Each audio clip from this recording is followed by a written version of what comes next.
There's MacArthur posing for a Time magazine photo shoot or something. I don't know what's going on there.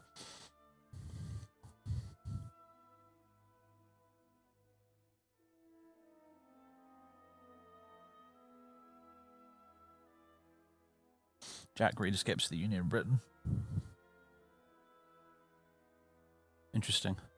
Well, of course, in this playthrough, Jack Reed is still just sat around, guess, running the SPA still, I suppose, unless he's decided to step down and go back to being a journalist. I don't know.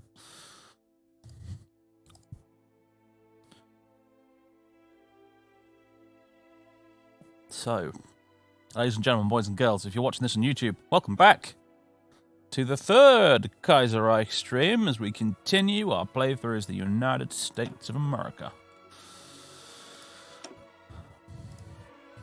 Previously, we began the Civil War, and there was a bit of backwards and forwards there. It looked a little ropey at times, but a bit like the first American Civil War, really. It was.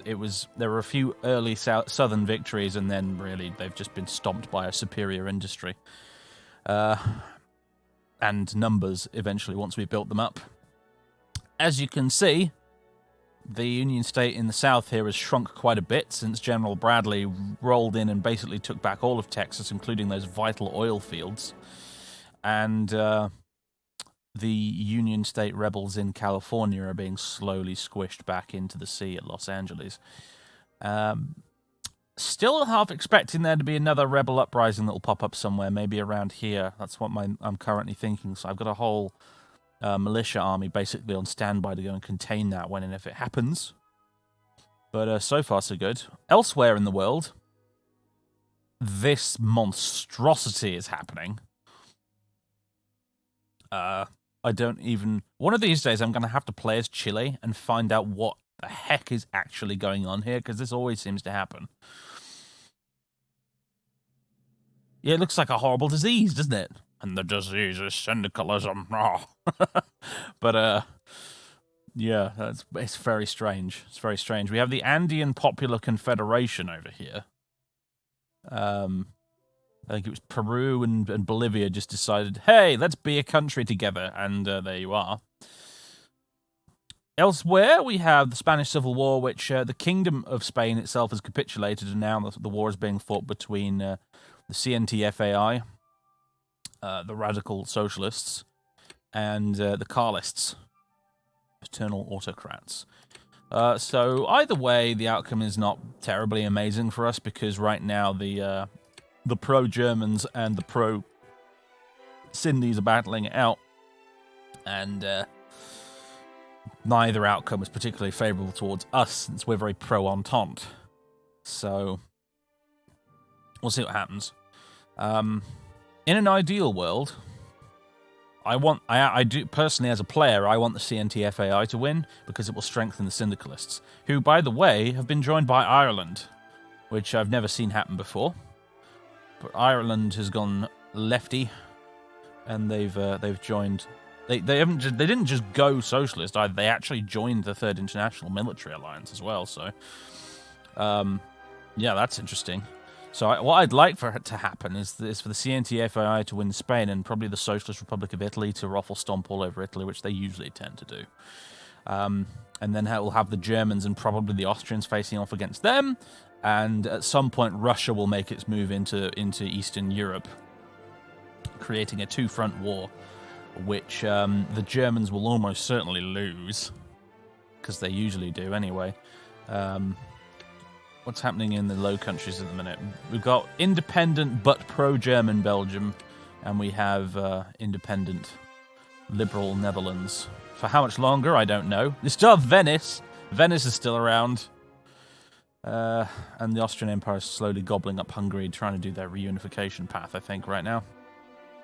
Oh, and Bulgaria is having a really bad time being invaded by the Serbians, the Greeks, and the Romanians. And the Ottoman Empire seems to be winning its war against Iran and Egypt at the moment as well. This whole timeline is cursed. It really is. In China, Anqing seem to be the winners at the moment. Them and the Qing, actually. I rarely see the Qing do very well, but they seem to be taking quite a bit of territory right now. So that's a thing. Although, hello. There's a little bit of Feng Tian there. I don't think these two are at war yet. I don't think that happens till later. But, maybe I'm wrong.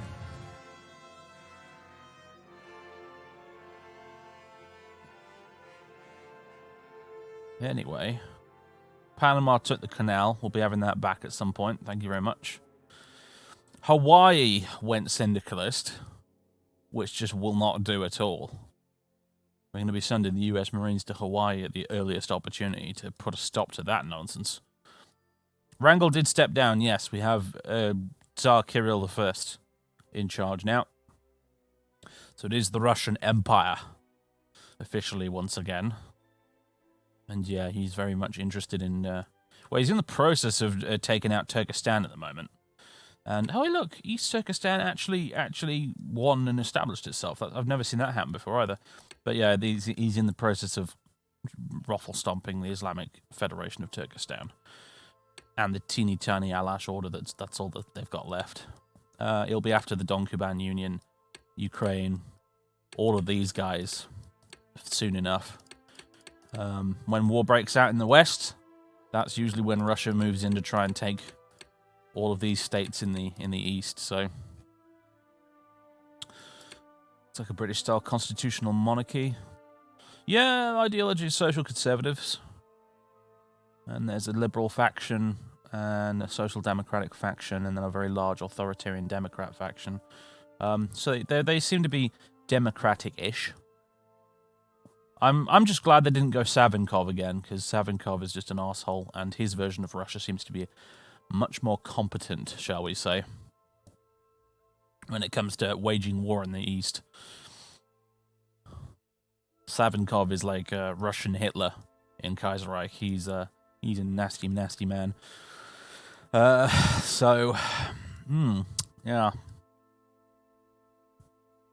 That's the state of the world in July 1938. Sorry state of the world, really, all things considered. But it's going to get a whole lot worse fairly soon. Oh, yeah. Hopefully we have adequate time to prepare, honestly. That's the main thing I'm worried about. Although as America, we do have the luxury, I hope, of being able to sit on the sidelines for a little bit longer than just observe until we finally throw our cards on the table and probably join the Entente. But ideally what I'm trying to engineer here is more or less what happened in my Kaiserreich, old school Kaiserreich Let's Play with America back in the day. It won't happen exactly like that, because in modern Kaiserreich, Russia and the syndicalists semi-work together. They have a very similar relationship as the Allies and the Soviet Union had in World War II. Like, they kind of don't like each other, but they're working together against their common enemy. Whereas in old school Kaiserreich, when we played it last time, things were starting to get really apocalyptic because the syndicalists were invading Russia. They had dealt with Germany a long time ago by the time my Kaiserreich campaign stopped functioning. And they were halfway across Russia. I think they'd reached at least the Urals by that point. And the Qing Empire down here had become absolutely massive, and it was basically the only thing between Russia completely capitulating and the syndicalists winning, you know. But a Qing Empire looks very unlikely in this scenario, and also, more to the point, the Russians and the syndicalists are extremely unlikely to end up at war with one another. I've never seen it happen. I'm sure it probably can technically happen if the dominoes fall correctly, but I doubt it will happen. So, and maybe that's for the best, because in my old school Kaiserreich Let's Play, it was beginning to look like, even as America, we had our work cut out for us, because I think when you've reached the point where the Commune of France has taken all this landmass, it's beginning to look a bit like kind of, what can you actually do about that realistically? However, in this playthrough, we might be in more luck. I mean, a third international dominated Europe will still be nightmarish, but it won't be necessarily impossible to defeat. Although I don't put much stock in my allies. The Kingdom of France are almost certainly going to get invaded by the Commune and crushed. Canada is just grossly incompetent. They don't handle their navy properly. They're just a bit useless. Very, very occasionally, they manage to invade Scotland and then usually fail and get pushed back into the sea and lose all their divisions. So I'm not relying on Canada even slightly. I'm going to treat it pretty much as if it's the USA versus the whole of Europe. And I'm planning accordingly. So, yeah. Anyway.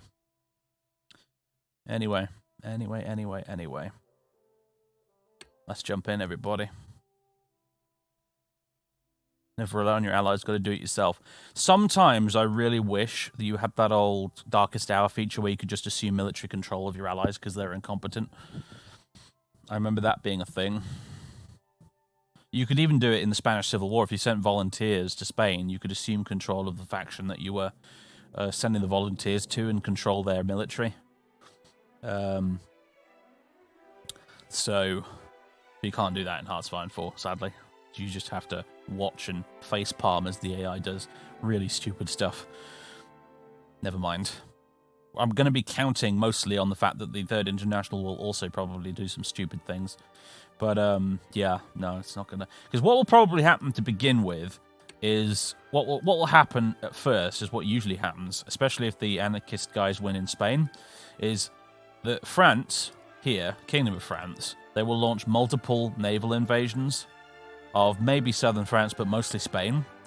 And they'll do it in a really cack-handed way in lots of multiple different locations. And what will happen is the Syndicalists will push them back into the sea, and the Kingdom of France will suddenly find itself without an army because their army has surrendered on the beaches. So that's my prediction for what will probably happen if these guys win in Spain anyway.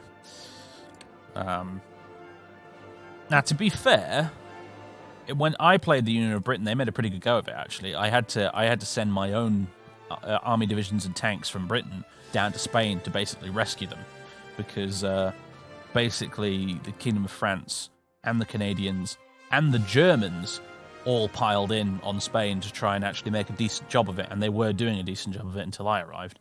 So,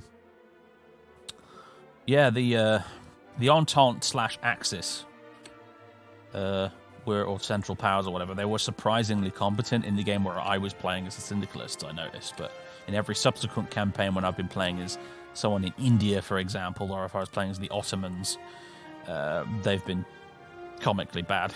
So Portugal's in the Entente as well. Ah, that will make things interesting. That's a good point. I forgot about that. Portugal did join the Entente, didn't they? That will probably make... If this happens, if these guys win, that's going to make Portugal like the initial front line for the Entente in Europe, clearly. That's an interesting switch-up. I wonder how that'll go.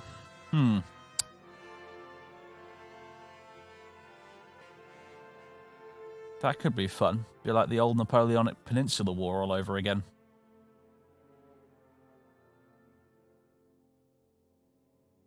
Yeah, it could be very much exactly like that. Pushing up through Spain into France. Could be cool, actually. Could be really interesting.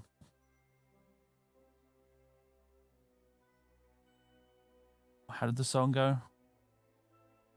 Over the hills and over the main, through Gibraltar, through France and Spain. Right.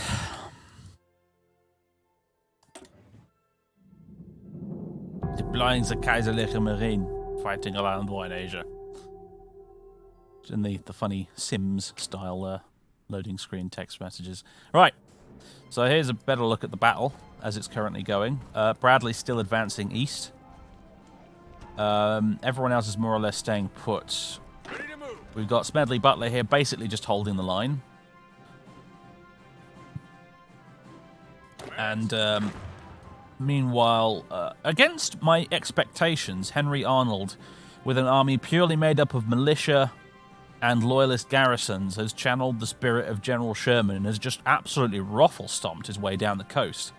I am a bit surprised, honestly. I guess the Union State just really didn't stack this side of their front line with very good units. But I mean, having said that, we've encountered multiple German volunteers with tanks, as well as proper infantry divisions, and look, a tank division down there as well.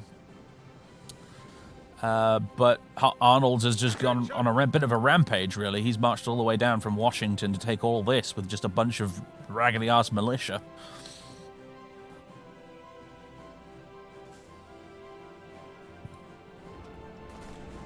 So fair play to him. Him and Bradley really have been the two heroes of this war for us. And meanwhile, over in California, we're slowly pushing them back towards Los Angeles, particularly now that I have finally got some heavy tank divisions up here. In fact, heavy tank division singular, actually, just this one here. And it's not in ideal terrain for tanks, unfortunately.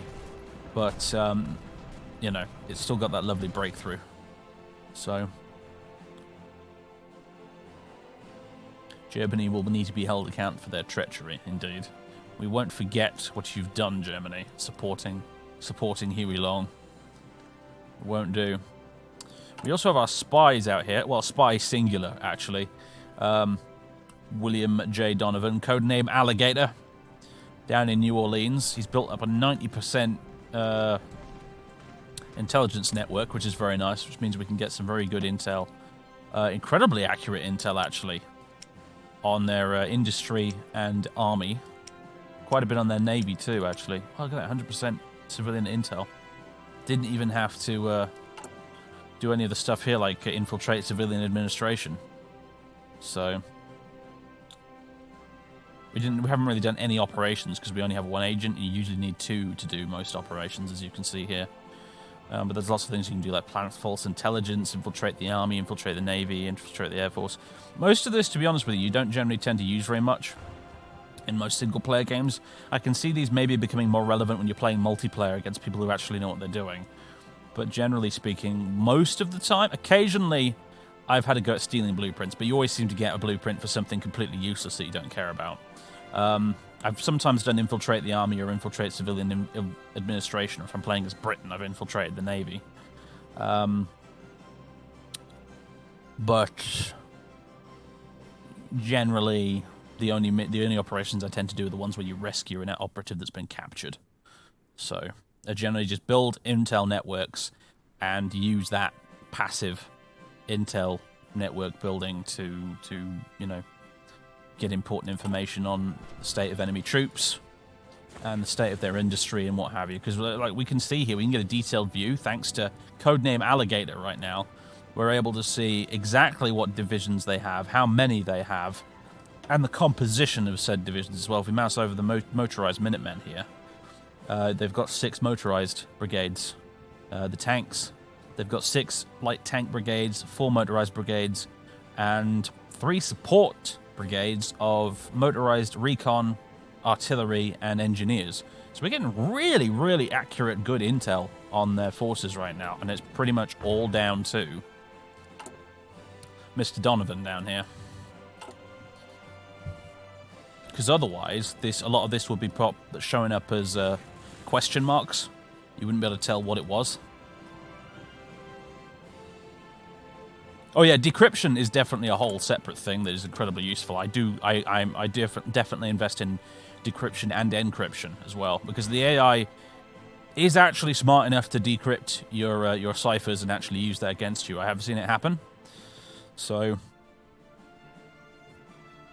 yeah, investing in encryption and decryption down here at the bottom, that's a good thing to do.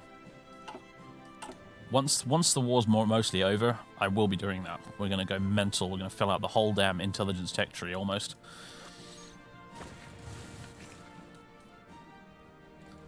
We have air wings with no missions assigned. I think it's just... yeah, it's just some carrier planes. We don't really care. Insufficient resources. We're low on aluminium and rubber. Suppose we better fix that. The Dutch East Indies, give me some more rubber. And the West Indies Federation, give me some aluminium. I didn't realize the West Indies had so much aluminium. That's crazy. That'll sort us out, I think. We are above our maximum supported divisions limit at the moment, and I'm continuing to build even more because I know for a fact that once the war is over, most of our event decision recruited militia will be disbanded. Let's do another push on the longest front, actually. Let's get this over and done with. The state of the war overall right now is looking very much in our favor, as you can see. We've only taken just shy of 500k losses. The Union State has taken 1.32 million losses. The casualties have been incredibly one-sided. They're down to 83 divisions. We've got 153. They're down to 43 factories. We have 175. Our industry is just crushing them at the moment. So yeah, the stability is not great either. Although it's slightly better than ours, oddly enough. And their war support's lower than ours as well.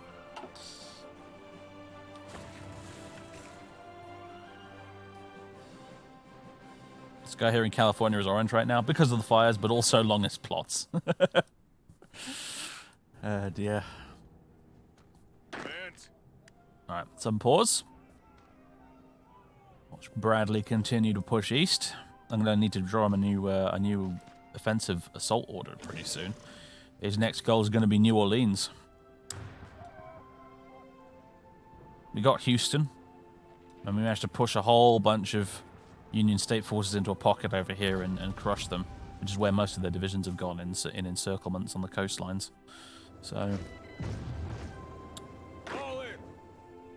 Arnold has finally reached his the end of the line here. He's accomplished every objective I've set him. I could tell him to push even further, I suppose. Time to take Charleston, make its way up to this river here, just outside of Atlanta. In fact, let's do that. Go ahead and stop at that river. Attention. We'll give them a minute to build up some planning prep, although they've already got quite a bit of planning prep built up.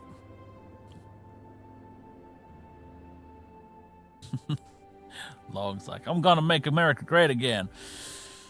And I'm just like, no. Sorry, Huey. It's not happening. Ah, Japan wants to send us Type 95 75mm. I'm going to assume that's artillery. We're missing equipment production. Carrier fighters, close air support, and carrier CAS. We have unassigned divisions. Ah, brilliant. More of our up-to-date infantry divisions with artillery. Good stuff. And support brigades. You guys, you're going over here to join the Californian front.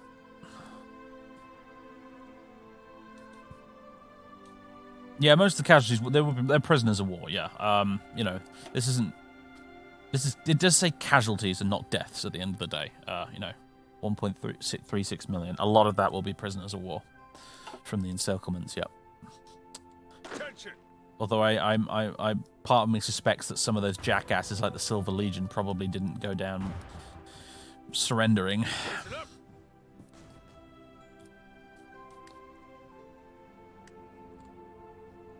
Yeah, that's fine. Sufficient resources. Hopefully that will be fixed in a second. We have decisions available. Anything other than the militia? We could recruit a head of intelligence. We don't have enough political power, though. However, I will do that at some point, because that will basically just give us another free agent. I'm hoping when the war kicks off and we do join the Entente, I will be able to become leader of the Entente as the most powerful faction in it. And therefore, I will be able to do something called becoming the Spy Master, which will basically give me control over all the French and Canadian and Australasian and Dominion of India spies. And we will have a shitload of operatives with which we can do some serious damage to the enemy with. And the Socialist Republic of Italy has declared war on the two Sicilies. Okay, so Northern Italy is at war with Southern Italy.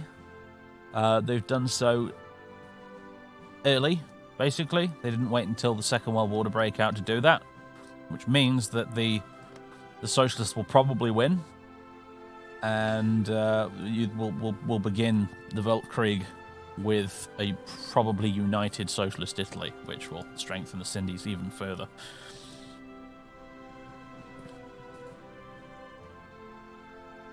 In this timeline, Floyd Olson beat stomach cancer. He did. His cancer went into remission, and he has ended up becoming President of the United States of America.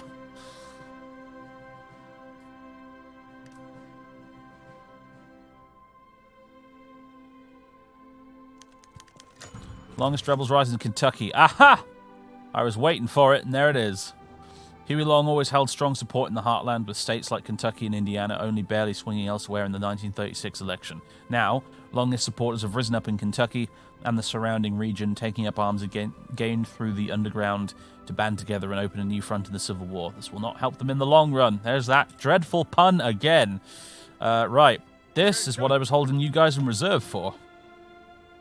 Let's put General Chaffee in charge, I think. And there you go. Go deal with that. What have they got exactly? Some mountain divisions with recon. They've got mounted rebels. And same again, looks like. Nothing crazy though, no artillery or anything like that.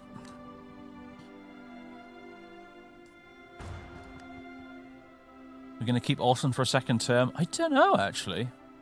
Maybe. What I suspect will happen is if we keep Olsen on, is he's going to do an FDR on us. His cancer will come back around sort of like the late 40s. Well, you know, late 40s? Around like, 44 or something. And he'll end up dying, and Quentin Roosevelt will take over, like Truman did. That's what I reckon might happen if we keep him on, so...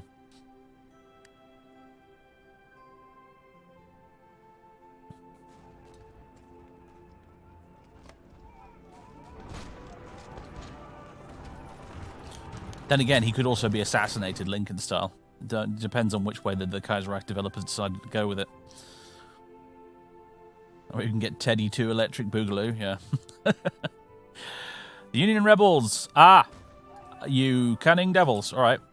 Hold on. This guy's got way too many dudes in his army anyway, so let's split half the current divisions into a new army. Led by John DeWitt. And, yeah, there we go. It's all popping up now.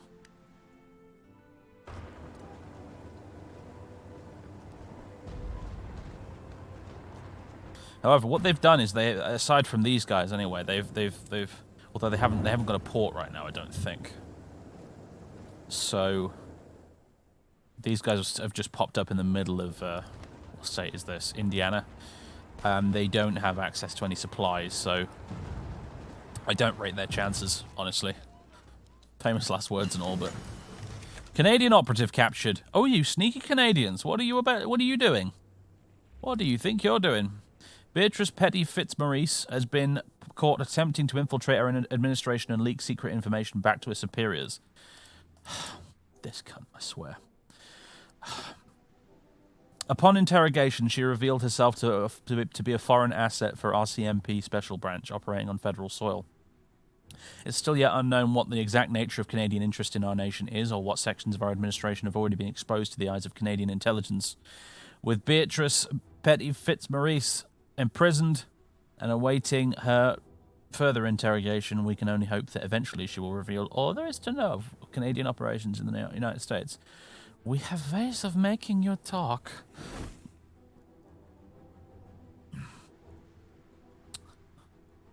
And research is finished for dispersed support. Awesome. Overwhelming firepower next, I think. We'll spend some army experience to make that go faster. Upgrade our artillery. I can tell already that the relationship between Floyd Olson and Edward VIII here is going to be a bit like the relationship between Churchill and de Gaulle.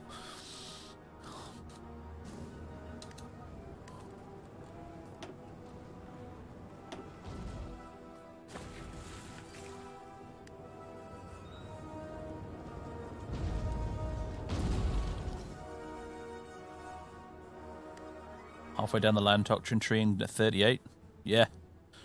We are indeed. Do you know what's even funnier, though? It's 1938, and we have B-24 Liberators. Just a small 2 years ahead of schedule. Thank you, broken United States focus tree, for that one.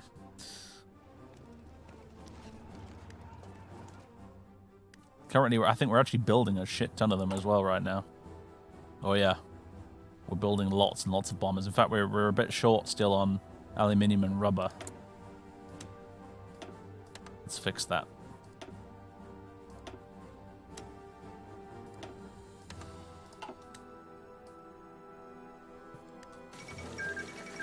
Because we've gone with Spats and his U.S. Army Air Force guys, so and we've got, I think, what was one of the ones we picked up here? Oh, we haven't actually picked up an aircraft designer yet, but I'm thinking I'm probably going to get one that will be strategic bombing even further, because my plan is to strategically bomb the Commune of France and the Union of Britain into submission, essentially.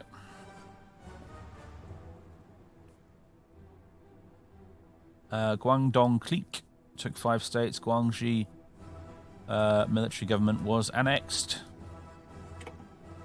And they've capitulated. Okay. Not sure where that was, honestly. But okay. Somebody is clearly winning in China. Not sure who. Somebody is. This lot aren't doing very well either, because we've been... Chest and Nimitz over here has been busily sinking all their convoys trying to supply them in California right now. So, yeah. LA is open. It is, isn't it? Let's go. Look at that. Let's go ahead and take that, I think.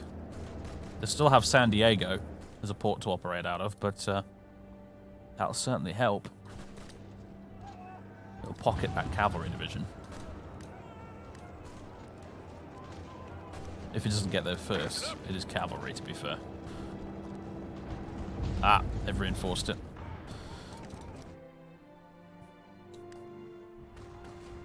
Alright, let's give Bradley some new orders, shall we? Keep moving. Bradley? It's time for you to take New Orleans. Off you go.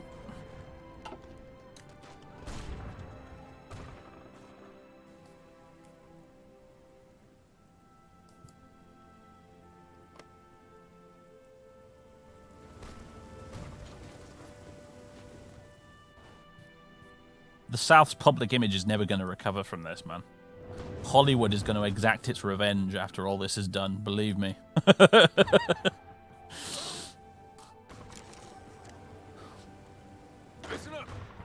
Let's see, what do we... Oh, you guys are still moving up here, right. You can join, and we'll remove some more militia. Some of these National Guard divisions. Ready.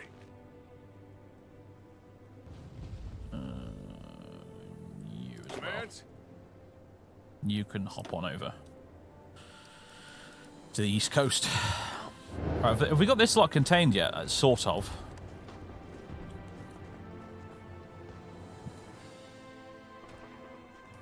It's taken a while, even with even using.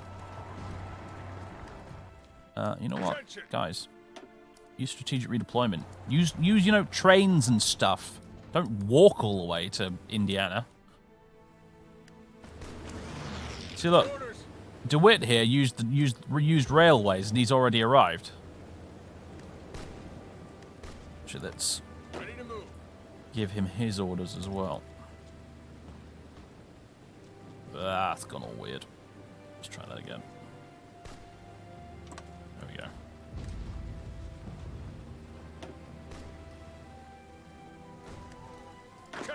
And Arnold, you can begin your push down the coast here as well.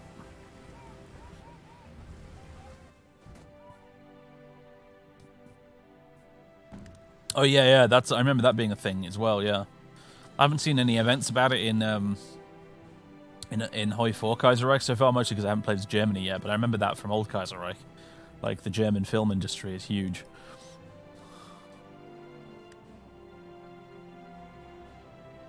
Wonder what Leni Riefenstahl's up to in this timeline.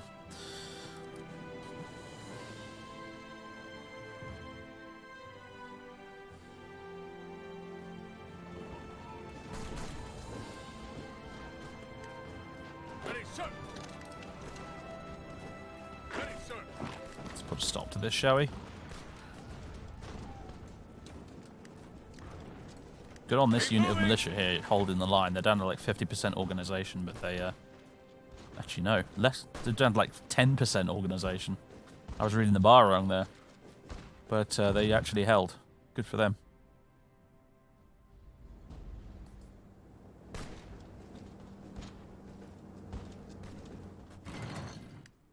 Is Teddy Roosevelt in Kaiserreich? No.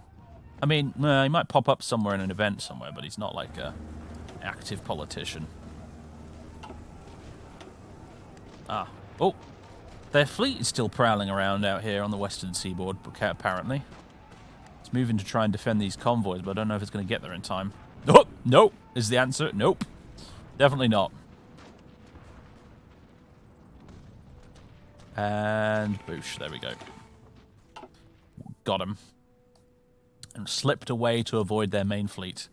I suspect the problem there really is that their ships are just too slow to react. They're trying to convoy defend with capital ships, really slow capital ships, and that's why it's just not working. That's why they were constantly in the reinforcement pain over on the right side and never actually arrived.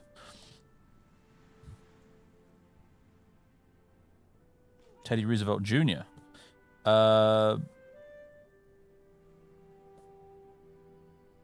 Good question. Don't know. Quentin Roosevelt's in the game. Don't know about. Didn't Teddy Jr. die in World War One? In real life? So obviously he should be alive in Kaiserreich, right? Well, that ended pretty quick, didn't it?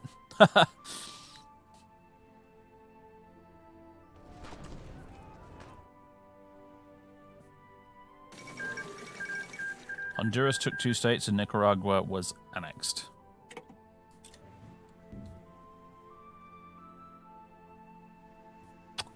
I see.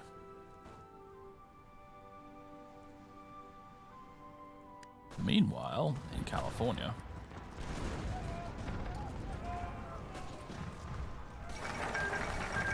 Oh, Treaty of Kronstadt. Here we go. Austria finally beat the shit out of Hungary, it looks like. Yep. Austria and friends, really. It was Hungary versus all the other members of the previous Austro-Hungarian Empire there, really. And battleship development is sorted.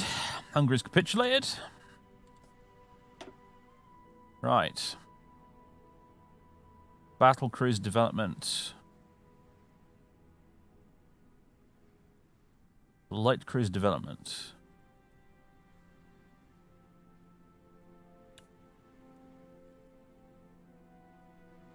Let's...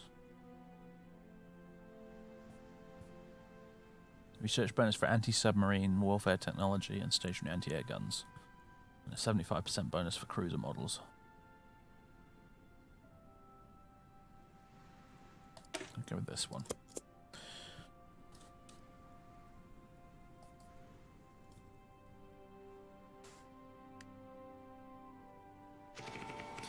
To be fair, I could have had this sorted out a while ago if I was bothering to micromanage it. Listen up.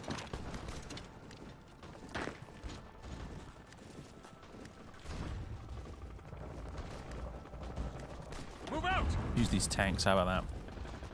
Although sending tanks into an urban province is probably not the most amazing idea I've ever had. But hey, whatever. Keep moving.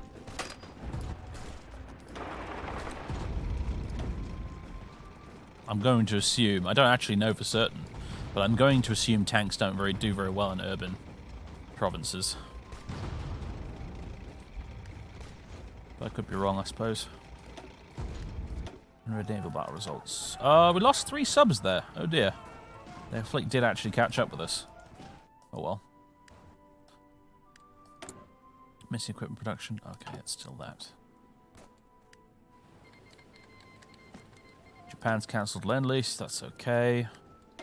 Austria wants to send us volunteers now that they're done fighting their own war.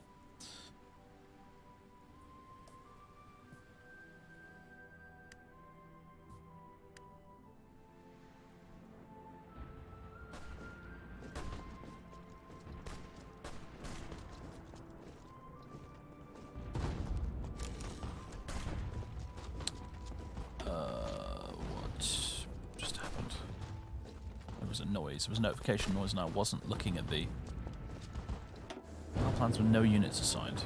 Oh. There's a weird thing going on here. Yes, sir.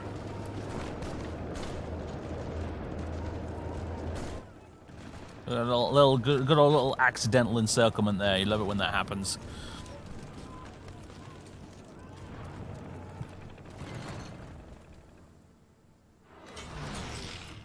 Yes, sir. Let's see if Butler can actually make a bit of a push now. Yeah, he seems to be making a little bit of one anyway. Not so much here, but...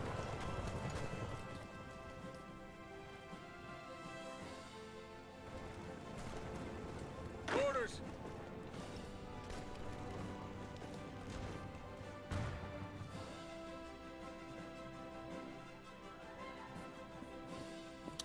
Yeah, but just throwing more divisions at a problem is not necessarily a good idea when we're already getting lots of attrition in these mountains.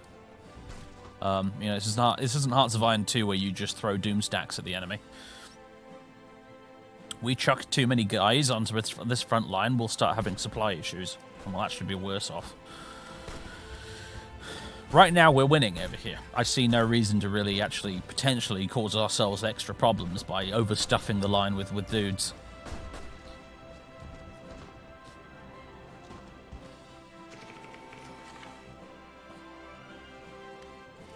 Unread battle results. We got another convoy, sweet. And we got another one too.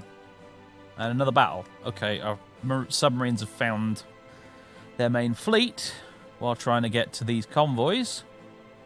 And yeah, you guys should probably just leave because they have 100% screening efficiency, which means that our submarines will be useless. If they had low screening efficiency, we could get some torpedoes through the screens and hit these big capital ships, which are very vulnerable to torpedoes. But since they have good screening, it's not going to happen. Submarines need to get the hell out of there.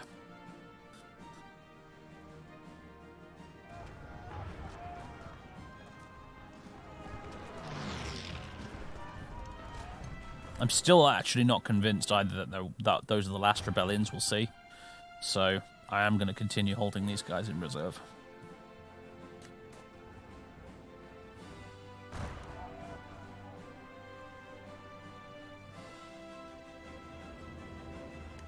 What do we have over here? An absolute mess of different units. Part of me is itching to send out my navy and have a proper naval battle off the western seaboard.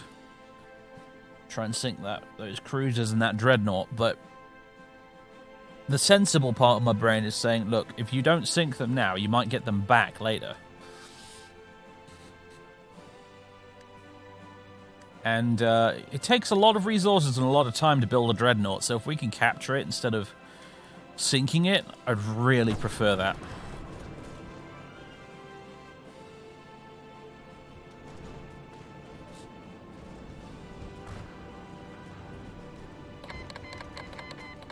And the Austrians have arrived. Hey, look, another encirclement. Arnold is just an accidental genius. I'm loving this guy.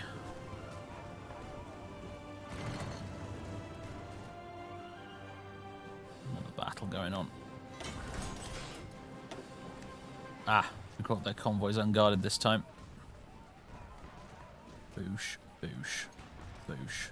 There's one down. Guatemala declared war on Honduras.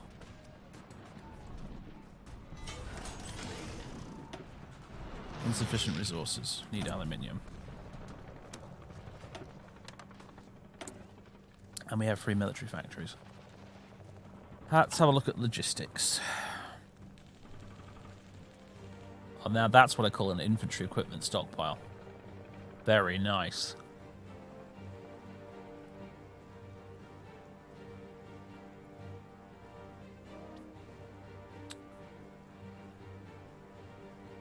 See what we can add to right now without running into resource deficit.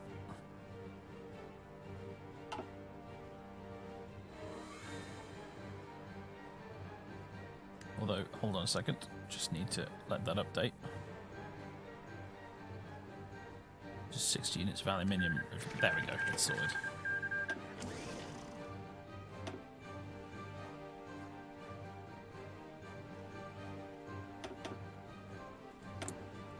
Just do it. I'll trade for the resources. It's fine. I want the biggest fleet of strategic bombers the world has ever seen.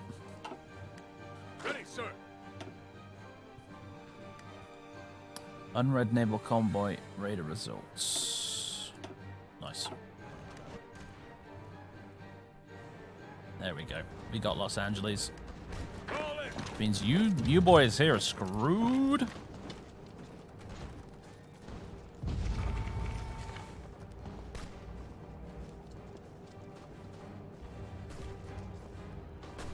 Ready, sir. You guys could actually help with this, you know. The Great New England Hurricane of 1938.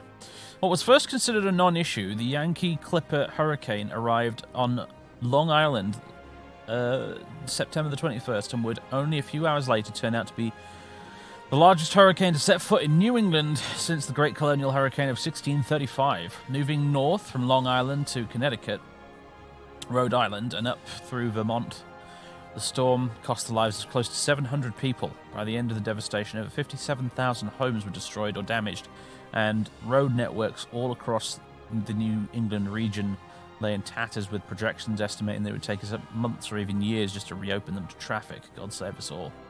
Wow. Mother Nature has succeeded where a fleet of Union State bombers could not have possibly hoped to. Ow. Oof.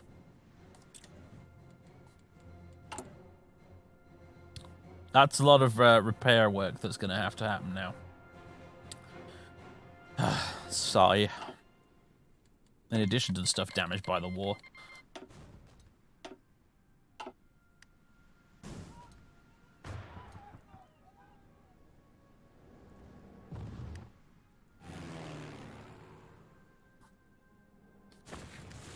Check in on the air war there. Seems to be fine.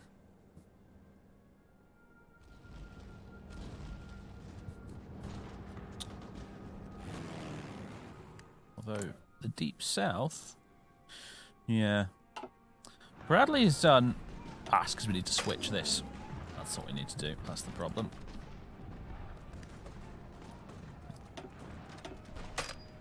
Why won't you? None of the selected air wings can be assigned here. Oh, they don't have the range, right. Because even though the air base is there, it's centered itself on Texas for some reason. That doesn't make any gosh darn sense if you ask me, but whatever. We need to take that air base right there. Oh, we've already got it. I was looking at the wrong map view. I was very confused there. Everyone hop over here. There we go. Ugh, fighting in America with huge, gigantic air zones like this, it's a pain in the bum. However, we should be now regaining air superiority, hopefully. Although not quite, because our fighters are currently set to intercept rather than air superiority. That's better.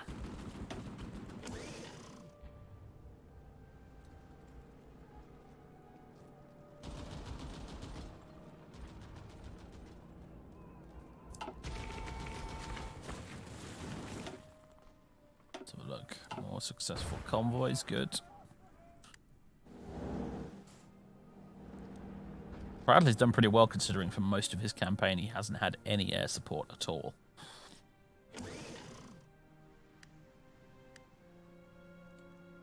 Unfulfilled import request. It's goddamn Mexico with their oil again. We could probably seriously think about actually cutting off or cutting down on the Mexican oil imports now that we've taken back Texas.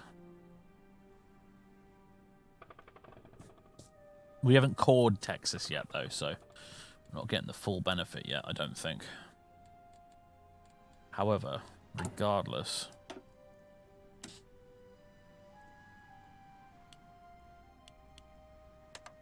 cut that down a little bit, at least. Current fuel... Alright, current daily gain is 11k. Maximum consumption right now is 22k, but current consumption is about 3k, so... yeah, that's fine for now.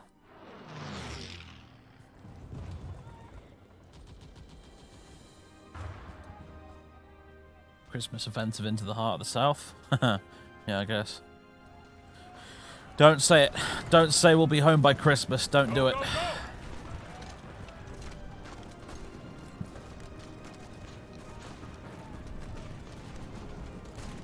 go. Let's go. Hold up, fellas.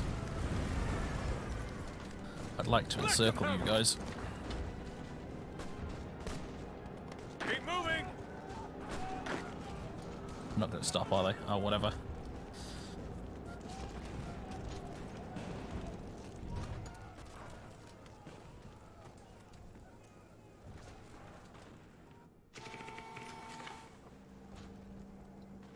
Another victory. Nice. Out in the western seaboard, more convoys sunk, basically. Alright, light cruise development. Sweet. Might as well go for battle cruise development now. Yunnan clique has joined the United Provinces of China. Okay. A bit of a faction forming over there, isn't there? Northern Jili clique. United Provinces of China. Southern Nationalist Group. Anqing. Yeah.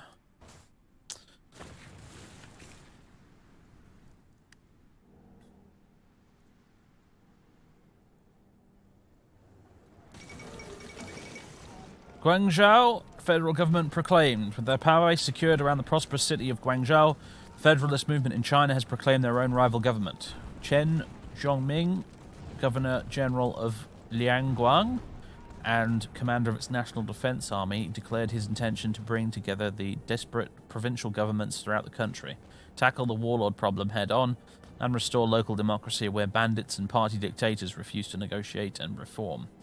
While short of declaring war, that should say, on the internationally recognized government of China, it is clear that when Chen's power base is secured in the south, that the cautious leader would move north when the time is right, should rival leaders refuse his demands for political and economic reforms.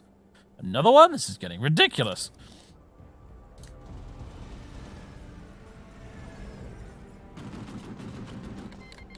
Alright. Halt.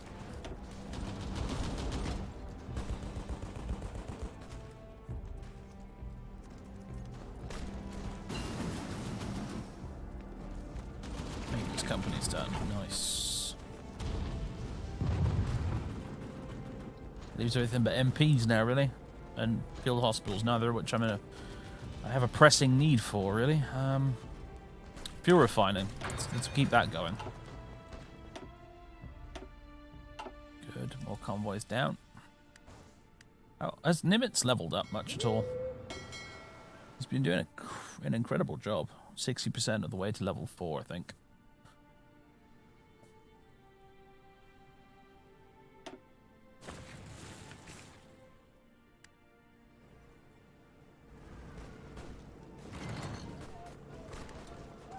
What now?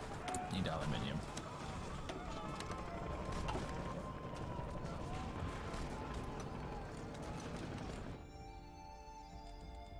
How many bombers are we producing a day right now? 0.7. For strategic bombers, that's pretty good. In fact, that's very good. Honduras has capitulated on certain times.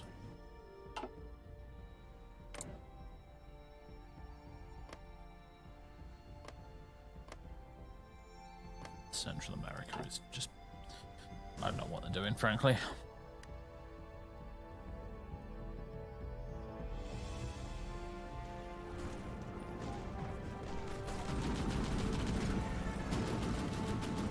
Ready, sir. Here's what we're going to do. I'm going to delete that. I'm going to do that. It's micromanaging of a sort. More like macro-managing, I suppose.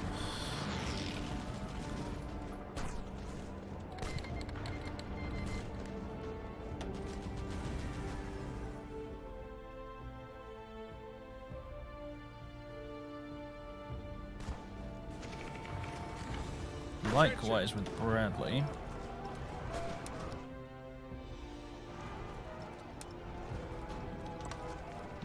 Ah, see, why are you doing that?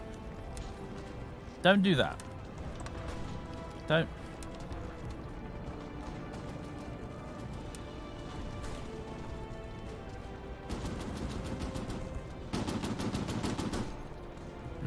No, it. The spearhead command is stupid. It doesn't do what it's supposed to do on the tin. Is there anyone occupying this province right now? There isn't. For goodness sake.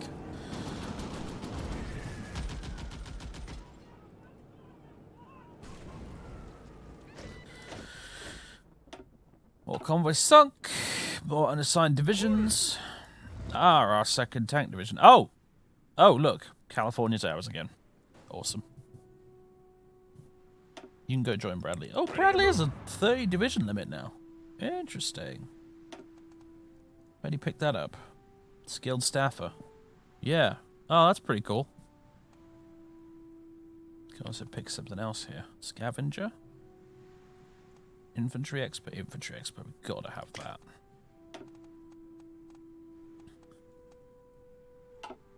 He's a level 6 general now. Sweet. Alright, well. Yes, sir. Let's take the best of what we've got available over here, shall we?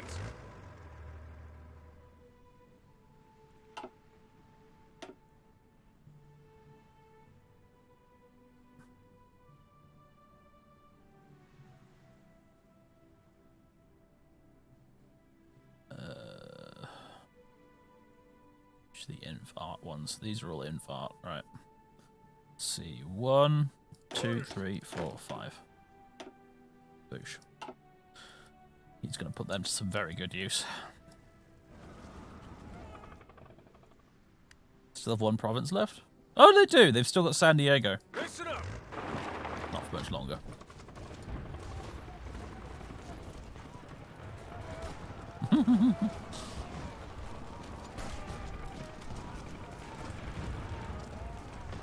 Push them into the sea.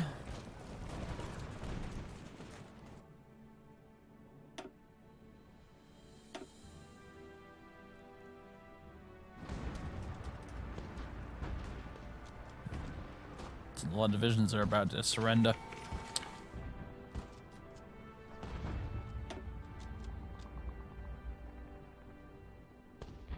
A lot of divisions. We got Bradley on this side. We got Courtney Hicks Hodges on this side. Skill 6 versus skill 4. Wow, that's a big difference. Attack plus 23 and defense plus 22 versus attack plus 10 and defense plus 7. He's currently attacking. He's currently defending.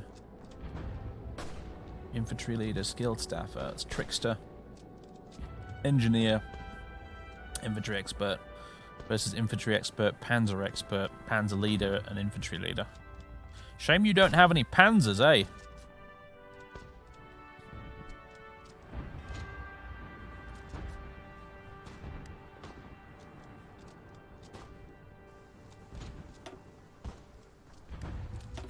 Ah.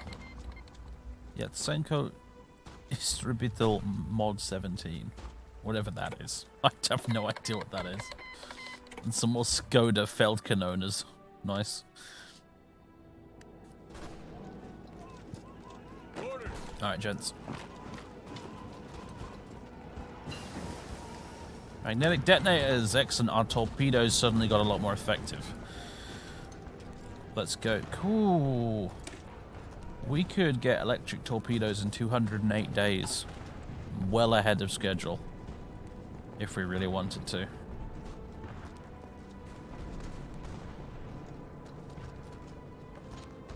don't think I will, though. Smoke generators. Why do we not have those? Good God.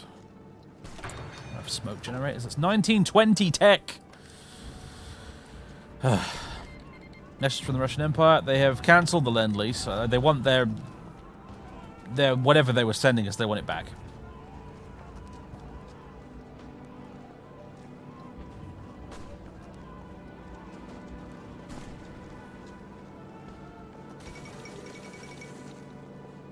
The Damocles Project. German spies have recently uncovered the papers of a research and development program sponsored by the members of the Third International. Dubbed the Damocles Project, it is an extensive multi-nation study into the destructive power of nuclear fission with the intent of creating bombs with a destructiveness vastly greater than anything now known. The famous German physicist Albert Einstein had previously warned that a successful nuclear bomb might even be able to turn entire cities into ash.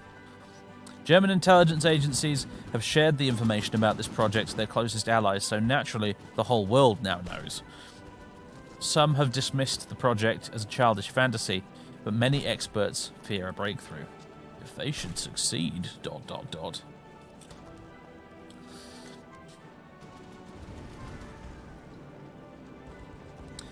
Yeah, I think we should listen to Einstein. He strikes me as a fairly intelligent fellow. Cuba asked to buy aircraft.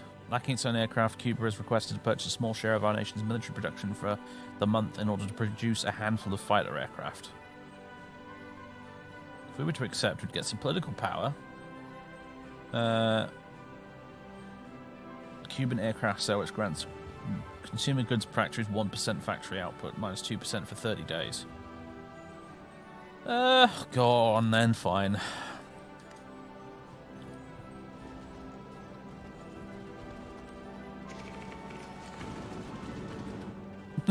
Yeah, you do make a good point there, Django.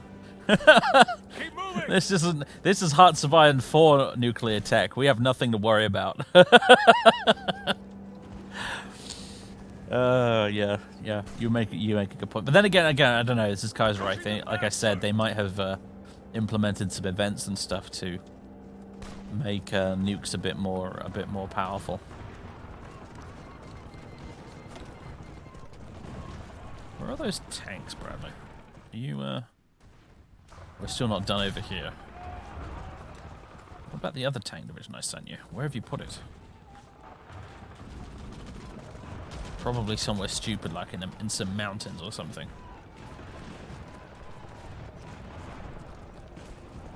Ready, sir.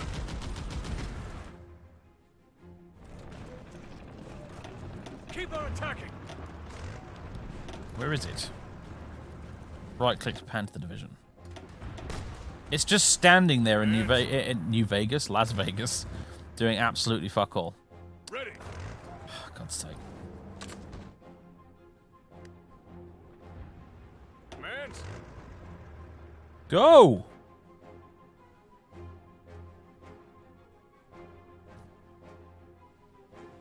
Well, we took San Diego. That's dealt with now. Yes, sir.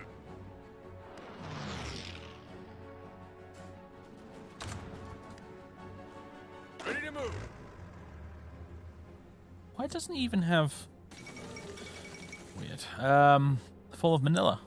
Manila, capital of the Philippines, has fallen to the Japanese after the withdrawal of its Filipino defenders and her allies. The entrance to the strategically vital Manila Bay remained contested for some time after the city's fall due to the heavy concentration of Filipino coastal artillery on Corregidor Island. But the guns eventually fell silent after a concerted Japanese attack.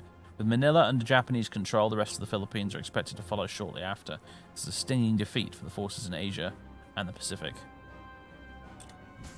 So Japan's invading the Philippines, even in this timeline.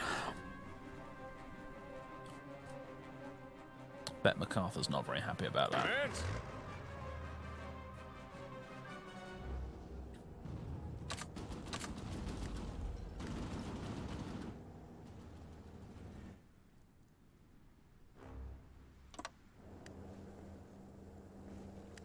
Okay, now he's finally moving his stuff over. Goodness sake.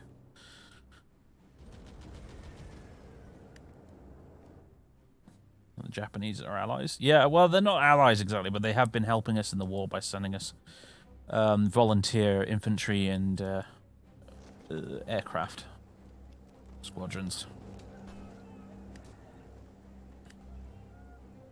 We have a vaguely cordial sort of arrangement with them, but now that we've been forced to retreat from the Pacific due to the Civil War, they are gobbling up a lot of our sort of former puppets, I guess.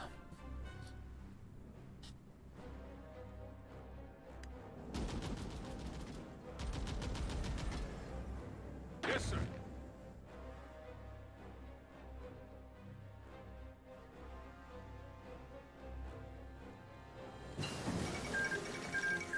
Treaty of Lhasa. Tibet got annexed. Poor Tibet. Puyi has announced that the cowardly Tibetan nation can no longer withstand the pressure from the overwhelming presence of Qing forces throughout the country. And convoy sailing is done. Submarine operations. Let's go.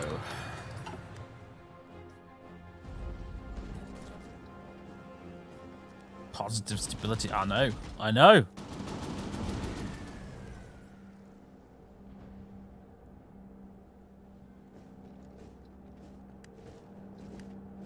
Ready, sir.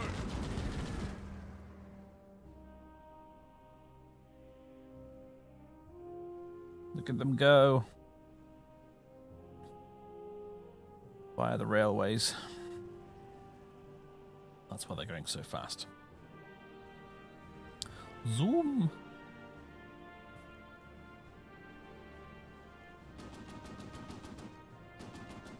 And he is sending the tanks pretty much exactly where I want them to, so well done. Chile took 3 states, Patagonian Workers Front took 15 states. Argentina was annexed, Paraguay was annexed. Argentina's capitulated.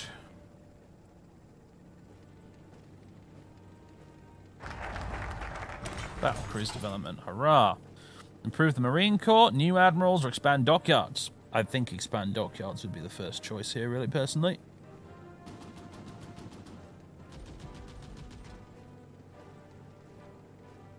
Yeah. Do that straight away. Free dockyards. Will not say no to that. Also, we're nearly done repairing all that damage to our infrastructure. That's good.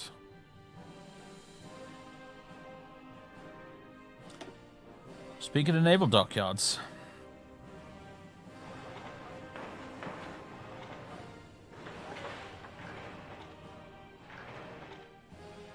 Build fuckloads of them. We're going to be making quite the navy when this is done.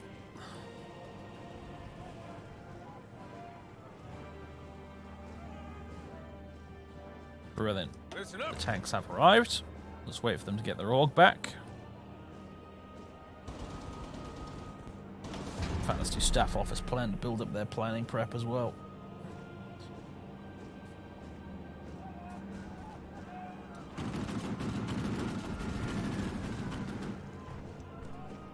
Oop, game's pausing. Probably means something important happened in the background.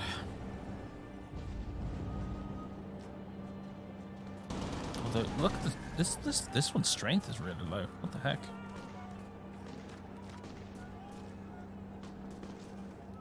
They need 86 more heavy tanks. They must have taken some catastrophic losses back there somehow. Move out. Alright, once they've fended off this attack, we'll, Jack, Uncle Moore shot down by Fox. Pilots returning from the Deep South report that a squadron of Union aircraft led by the infamous Fox focused on chasing down Uncle. After dodging several bursts from the Unions and taking down a number of enemy aircraft, Uncle was overwhelmed by Fox, who reportedly outmaneuvered him and ripped the fuel tanks open with a clean hit. Jack Moore's plane caught fire and went spiraling down over the Deep South in a violent inferno.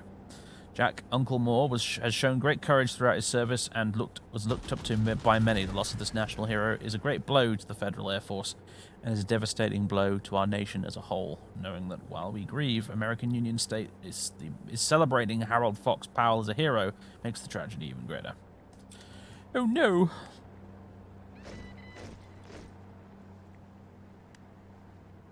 Right. Ready. Move out. Let's go, boys. Oh yeah, that's a massacre. Militia and cavalry versus 3 infantry divisions with artillery and heavy tanks. That's not a contest.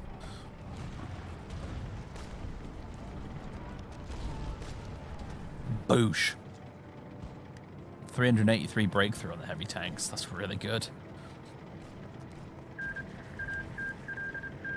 Chile has joined the 3rd International. Oh. More unassigned divisions.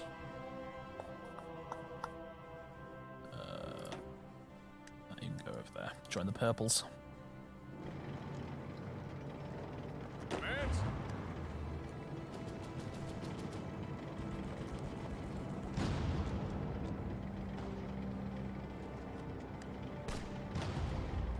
Still no pattern. Right. Now they're going to try and counterattack.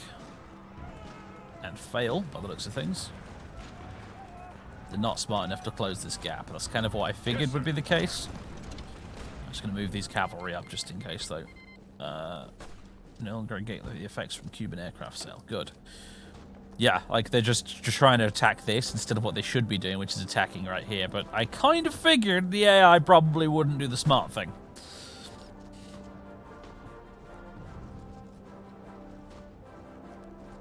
What are you daving me about?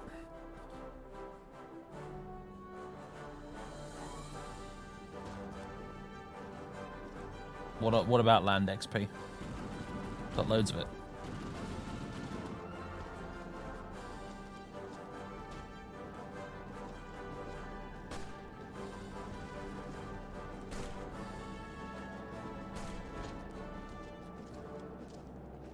If we invest it now, we'll regain it from further combat. I mean, I suppose.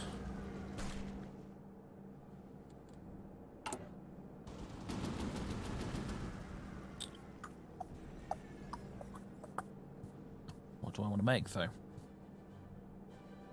Other than add a few support brigades. Thing is, I don't want to add support brigades right now. If I do that now, I'll disorganize the fuck out of my forces. Sorry, I'm gonna wait.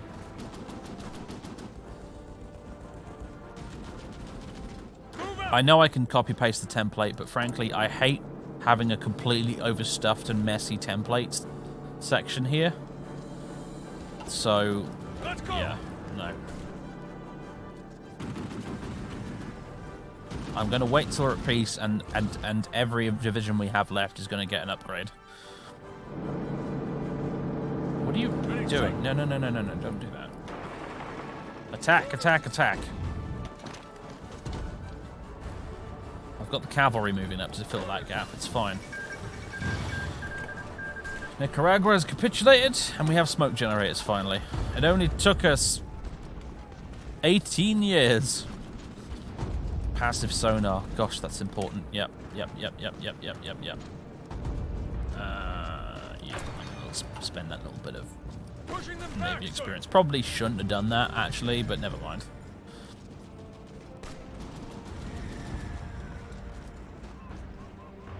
I'm hoping by the time this is over that we'll have enough oil to just run continuous naval exercises. Because naval exercises generate shitloads of experience.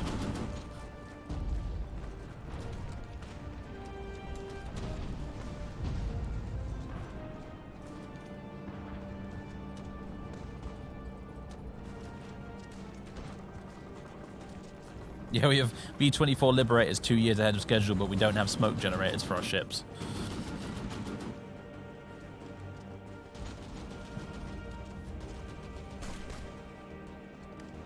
Guys, you lazy assholes, get it back in there and help, for fuck's sake.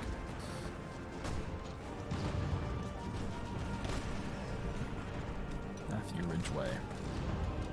You are proving quite the roadblock.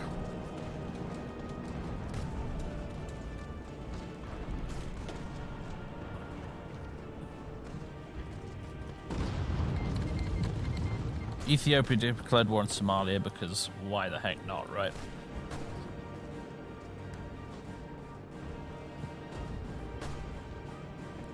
Okay, we're finally pushing him out.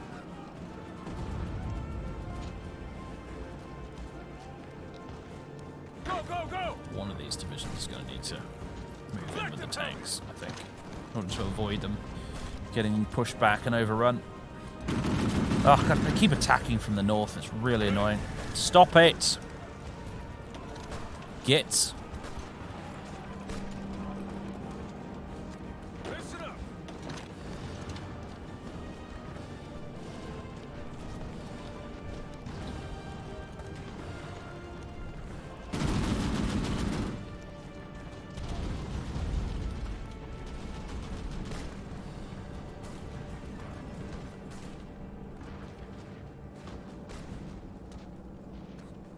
Smoke at sea, we can just carpet bomb their industry.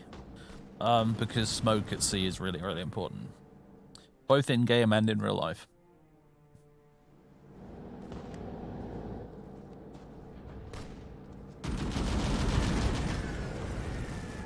Having smoke generators at sea will allow our... I don't know if it applies to submarines.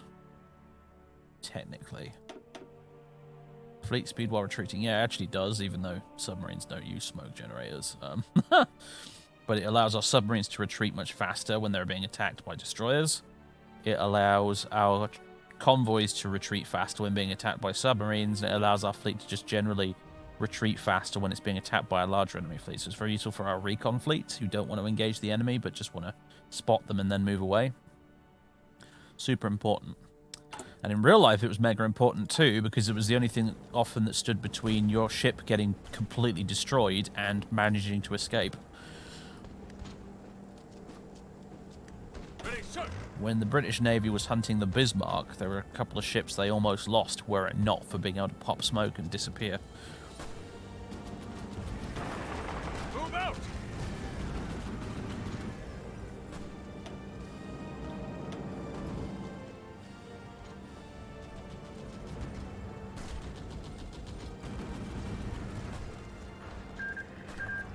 Southern Rhodesia has joined the Entente. Oh, are we having a... Oh, yep.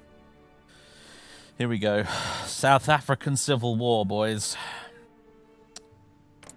Here it comes.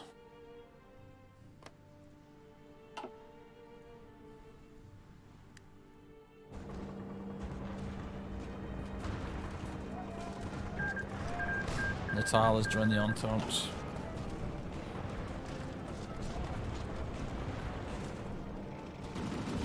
There we go. Listen up!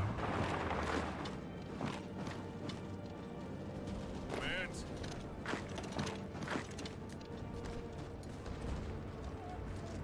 Ready, sir!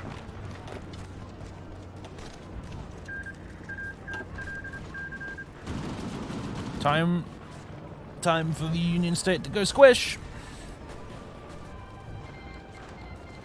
Not only caught them in the pocket, but the prize at the end of it is New Orleans itself. Beautiful stuff.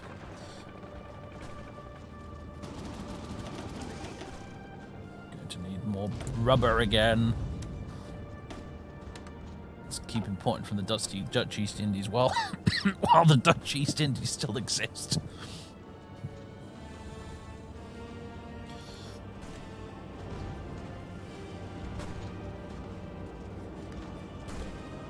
Who's this moving here? Stop it.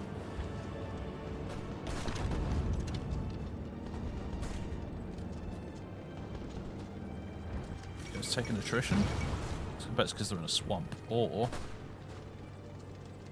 Let's go! Move out! yeah, they're in a marsh. Start of the Third Boer War. Resentment between the Dutch and British colonists in South Africa has been brewing under the surface ever since the end of the Second Boer War, with the former mostly pursuing South Africa's divorce from the British Empire, while the latter seek to to keep as close to it as possible. Renewed conflict was perhaps unavoidable from the start.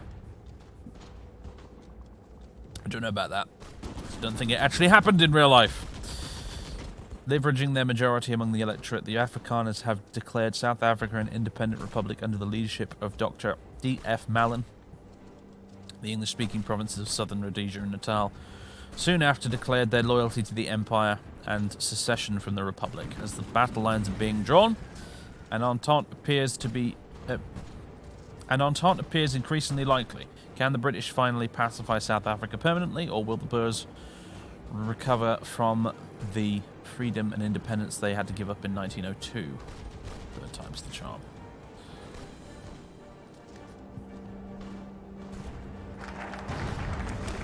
Expand dockyards is done. Hurrah, hurrah, hurrah. Alright, Liberty ships. Oh boy. we can spit out convoys like we are right now. We're vomiting out convoys right now. We've got 735 free convoys. We can do it 25% cheaper. Actually, both of these are really nice.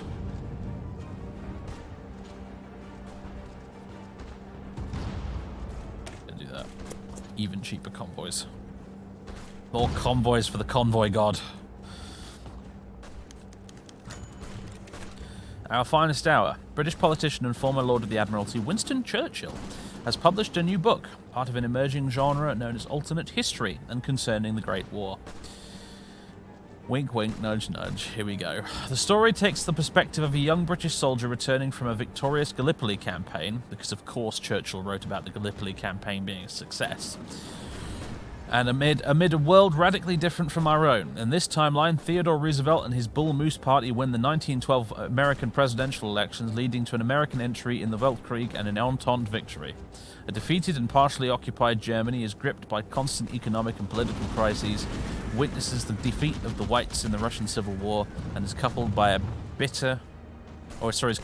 a bitter and extremely nationalist Adam Dressler. He leads the German Workers' Party, who follow the ideology of people's socialism, an extreme version of national populism. The novel ends with the beginning of a three-sided war between Dressler's new Reich, the Western Entente dominated by the British Empire, because of course it is, and a Soviet Russia led by Sergei Kirov. The book has divided critics, with some praising its attention to detail, while others criticizing it for large flaws in historical logic.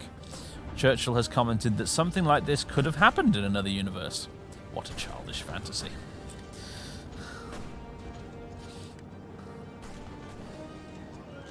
Move out!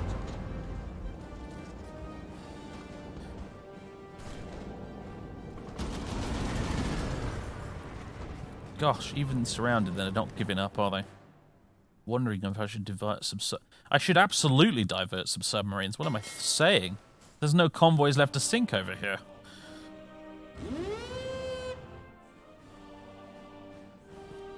Off you pop, Nimitz. Actually, I should... It's the wrong region, really. It needs to be that one.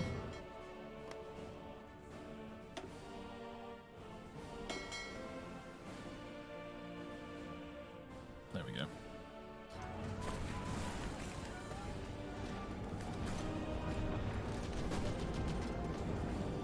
Blinston Merchill, yeah. Keep on attacking!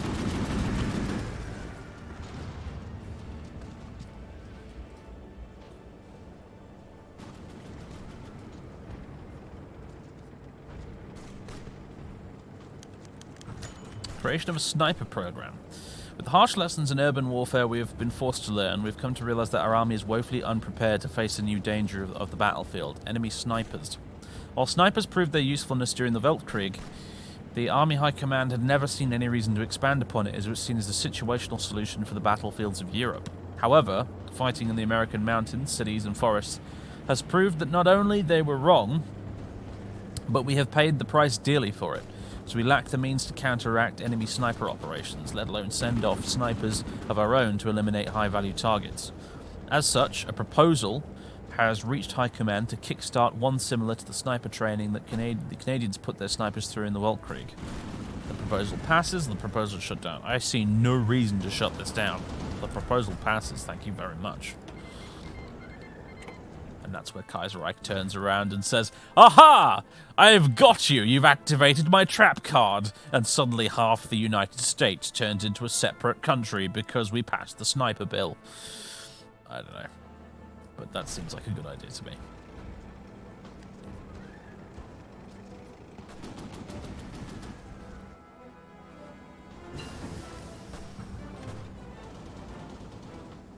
Passive sonar. Excellent. We can even research active sonar in a mere 102 days in spite of being a year ahead of schedule. Thanks to a naval experience and a research bonus. That's tempting, you know. Tier 2 active sonar. Really nice. Really, really nice for sub detection. Do it.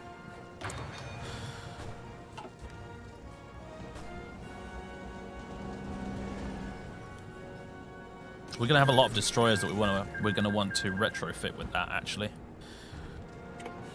Philippines capitulated. All the more reason I'm expanding our dockyards massively, because not only do I want to build more ships, but I want to upgrade lots of ships too.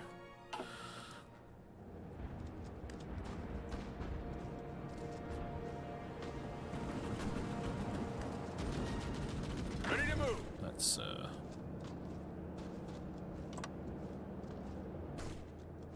Ready to move. Orders. let's go.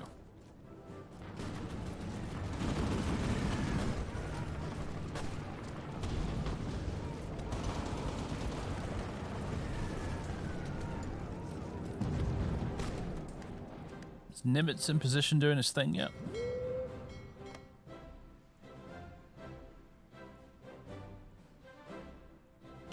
Looks like it. Japan wants to send 3 divisions and air wings as volunteers to help out. Hang on a minute. Is there a new emperor?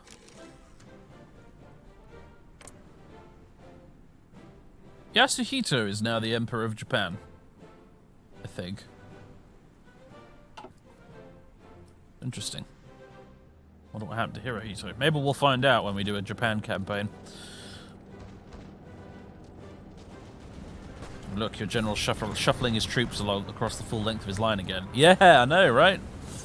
Could be attacking with that lovely tank division right there, but no. Gonna send it all the way to fucking Arkansas, probably.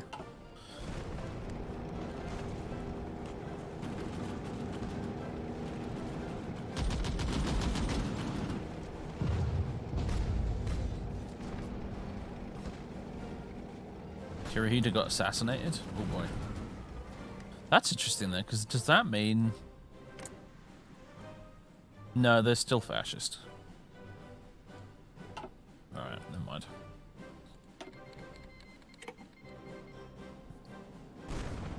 What are we low on now? Steel. Russia, send me steel, please. How many bombers are we producing now? 1 a day.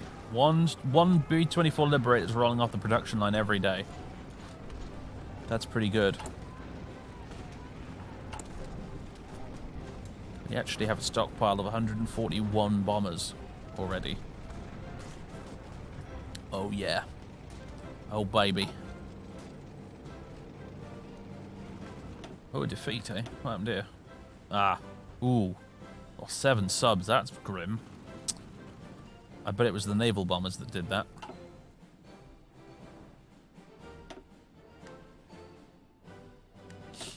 Let's do something with Nimitz, yeah.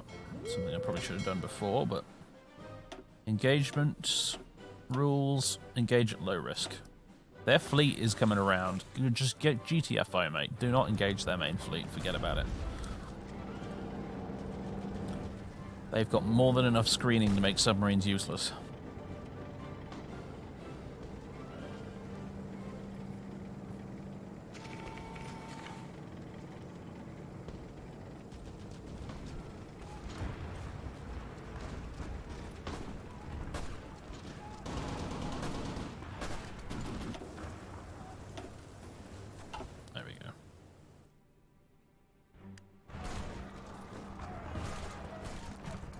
Ooh, they're counter-attacking.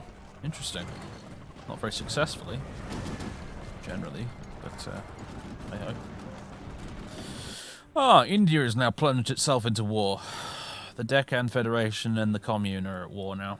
This is going to last for a long time, believe me. This terrain around here, all this forest and jungle and mountains, fucking nightmare to try and fight through. And what's even better is because I was playing as the Deccan Federation myself and doing this, and not only is the terrain awful because you've also got all these rivers everywhere, but even though I had air support, like they had no air force at all, I had total air superiority, air support and everything. However, India for half of the year has the monsoon season, and that is actually represented in the game by rain weather things pop up down here, and rain in this, and obviously in real life as well, severely gives you a debuff to your air force's effectiveness, because they can't, there's too many clouds everywhere. They can't attack their targets properly. So for like half the year, my aircraft were rendered quite ineffective by the monsoon.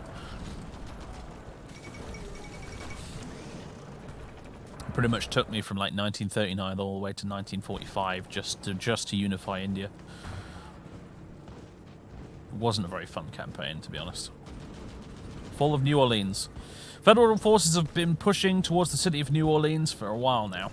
Reports are now coming in of the city's imminent capture by advancing US troops. Huey Long's current whereabouts are unknown, but it's believed he was rapidly evacuated to the countryside. Reports indicate that military police have begun rounding up Union representatives and Minutemen en masse, and that fires are now spreading unchecked through the city as the Federal Army is focused on restoring order. Is this the end of the reactionary uprising in America? The Union stronghold has fallen.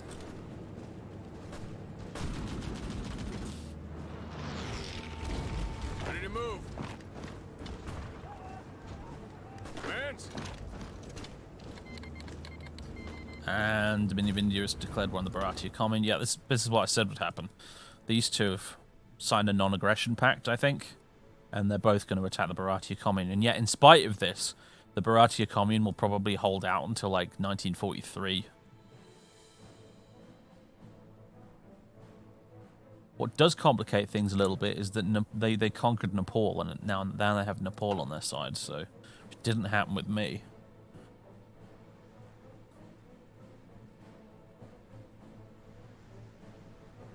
New Orleans. New Orleans. Now we just got to push these lads into the sea, or get them to surrender, although they're being very stubborn. And Japanese have arrived. It's because it's a bridge battle. That would explain it. Rush bridge, recapture bridge.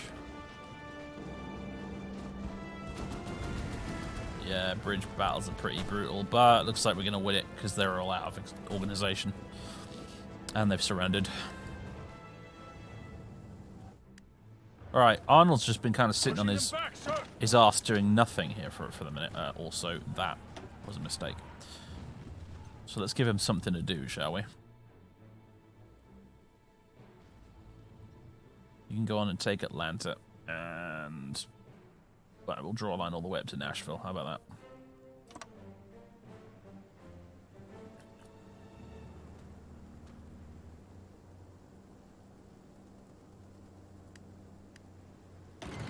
Off you go, mate. Natal has capitulated.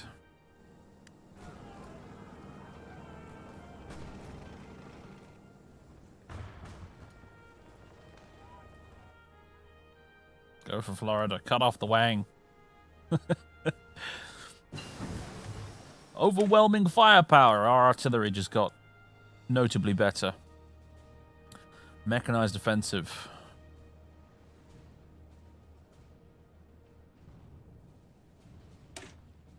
Let's spend that XP now, I think. Tanks and armor variants plus 10% breakthrough. Also unlocks blitz for the attacker.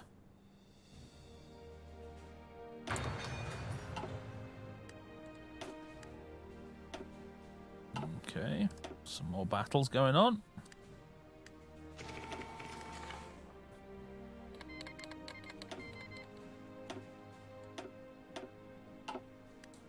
Their fleet is doing its best to put a stop to our submarines, but our submarines are just getting so much more effective now that we've researched a few extra bits for them. as you can plainly see. Insufficient resources. Aluminium and steel again. Ugh.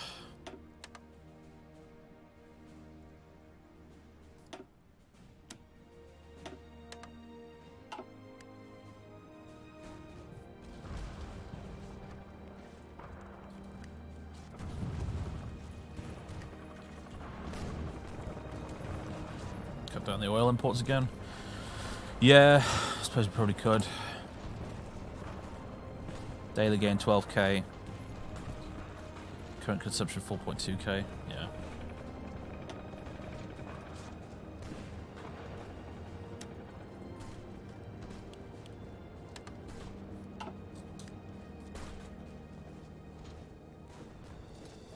And we're getting that oil refinery tech as well, so our conversion rate's becoming much more efficient, in addition to having taken back our own oil.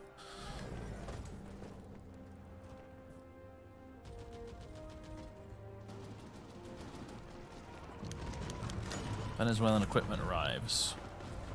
Nice! More rifles for the rifle throne. 88k. Oh. That's a big stockpile.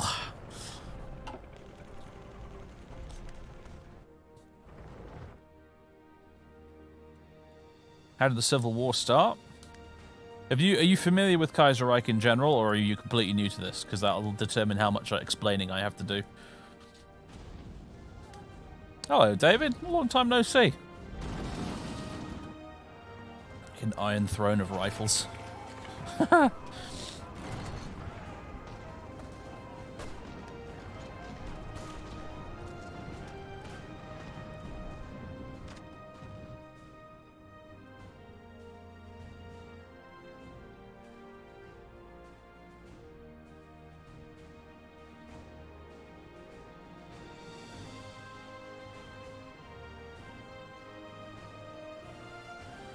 A bit new to Kaiserreich. Well,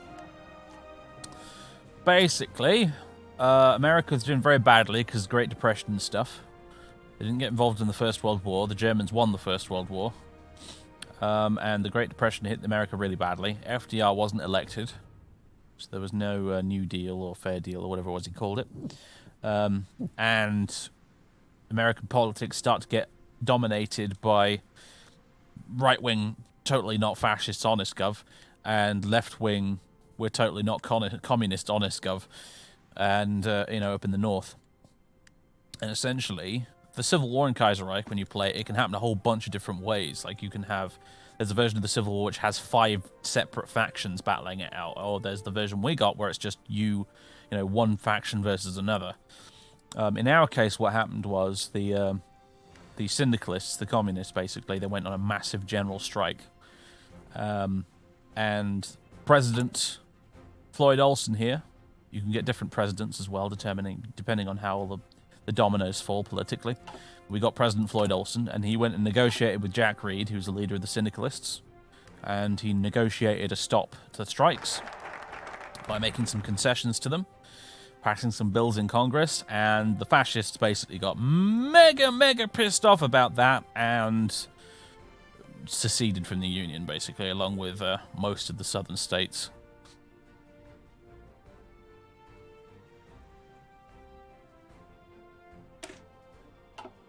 Because in their eyes, we were capitulating to the socialists.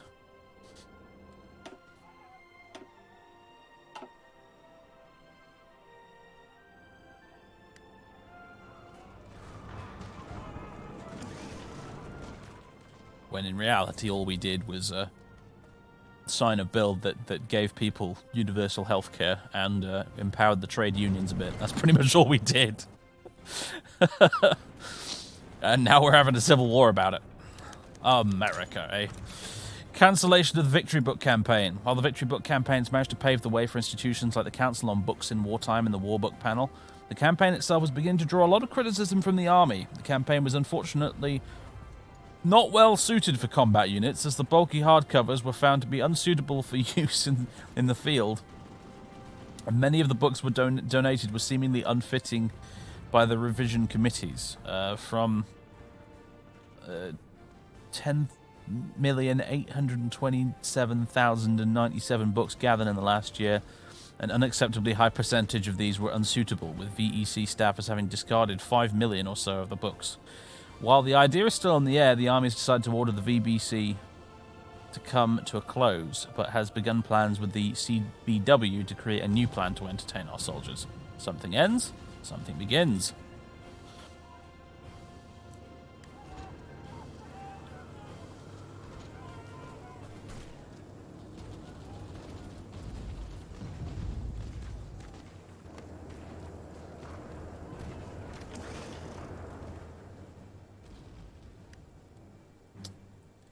Unfulfilled import quest. Goddamn Mexico with the goddamn oil again. You know what, Mexico? No more oil from you. Friendship ended with Mexico. New best friends with Venezuela.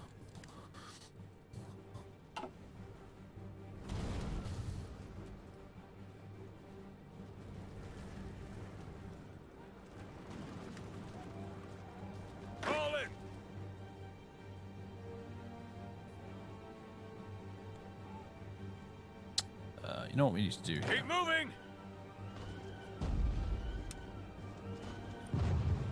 We need to assign Arnold to the... Oh, God! No! Oh, God. If only there was an undo button. Oh, boy. Okay, there we go. That's more or less what I wanted.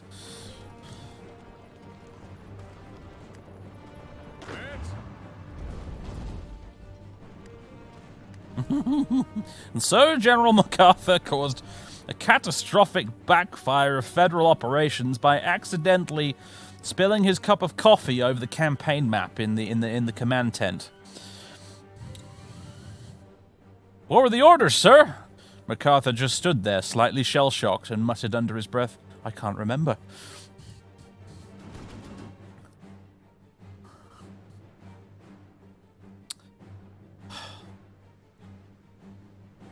Right. Let's redraw some of this, shall we? Hal, you know what? We'll just select MacArthur himself and draw a big-ass army offensive line. It's kind of reached that stage now. Boosh. There we go.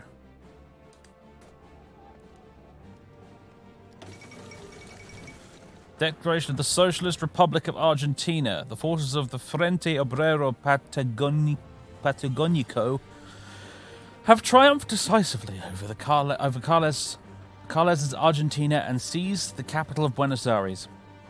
With this victory, the Socialists have openly proclaimed the creation of a true Socialist Republic of Argentina and the start of a new age for socialism in South America. A number of leading figures in the previous administration, as well as other notables, have been seen fleeing the country by ship. Though most of the nation's population still remain temperamentally against socialist policies, the rise of a syndicalist Argentina could upset the delicate balance of regional politics for years to come. A serious victory for socialism probably is going to lead to war with Brazil in the near future, I would imagine.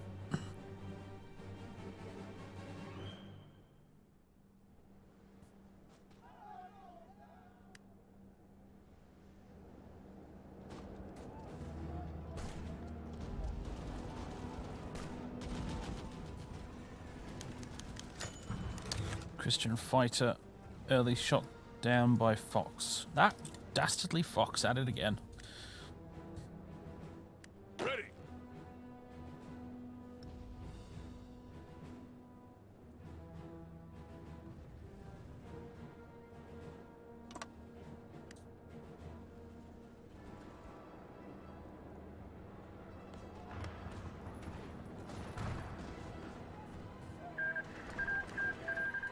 Peace deal has been signed between Bulgaria and Serbia. Is the Balkan War finally over? Looks like it is. Serbia has recovered its rightful clay. Civil war in Spain is ongoing. It is definitely looking like the syndicalists are going to win. Meanwhile, in Italy, again, looks like the syndicalists are winning. I wonder if we'll get the syndicalist Pope event. That was a fun one that I saw pop off last time I was playing this. The Russian Empire wants to send 3 divisions and air wings as volunteers to help out. Ah, they have a new Tsar as well, by the looks of things. Tsar Vladimir III. I guess Kirill's dead, or something. Or abdicated, I'm not sure. Also, we've got tons of political power now we can use to modify our government with. First things first, let's do a recruit head of intelligence. Push on the longest front. And as far as we go with mobilization. Weapons manufacturer?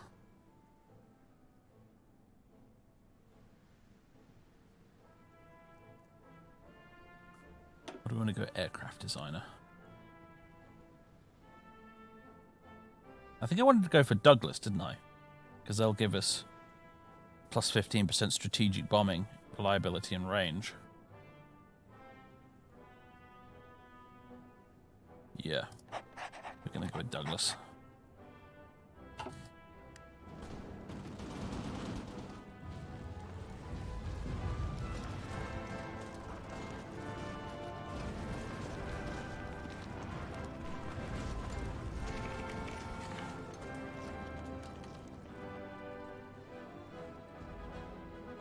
Have you seen Armand Christoph?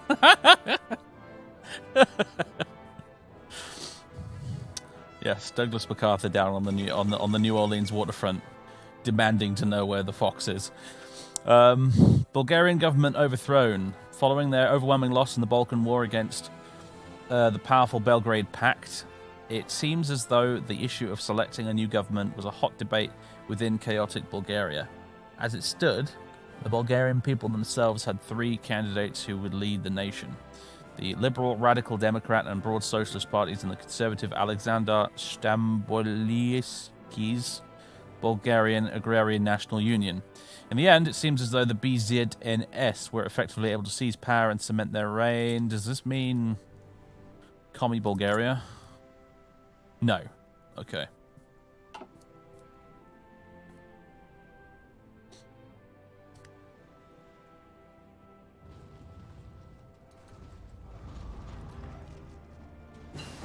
Call Mr. Burns to make this Bruce Moose. I don't know if it's the case, but I bet Howard Hughes pops up a lot in this game if you're playing as the Pacific States of America. I bet that's a thing. Submarine operations are done. Sweet. Let's... Right, we don't have enough naval XP anymore to boost any of this research extra fast.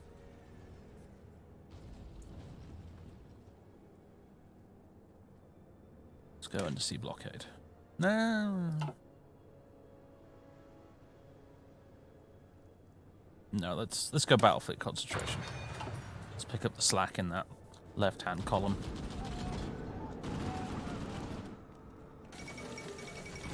The fall of Burgos. Reports from Burgos confirm the Carlist temporary capital has been captured by advancing anarcho-Spanish troops. Anarcho-Spanish.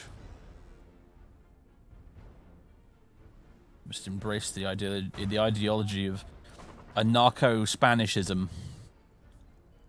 We take siestas throughout the day at any given time, at random. And paella is also served completely at random.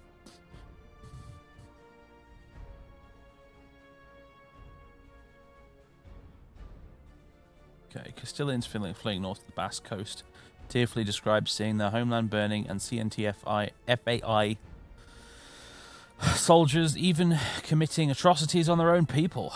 Rumors state King Javier was escorted out with the flow of refugees by Carlist militia, but his destination remains unknown. Many hope Carlist Spain might continue fighting in the Central Plateau to defend their homes from the crush of the syndicalist invasion. Do the Carlists hope to come back from this? Oh, it's not impossible, but I would say probably not.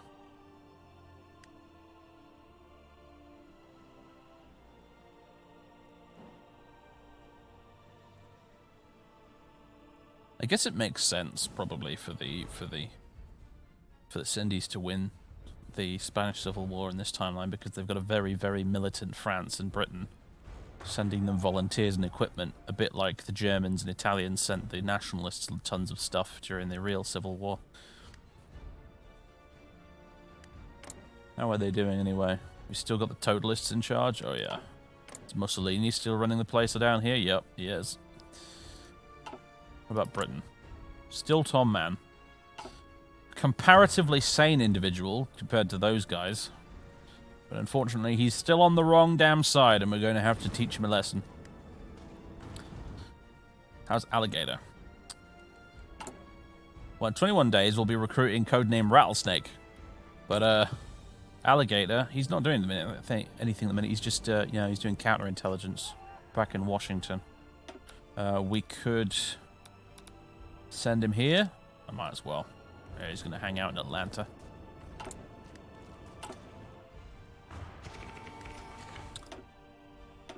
Ah, lost a submarine.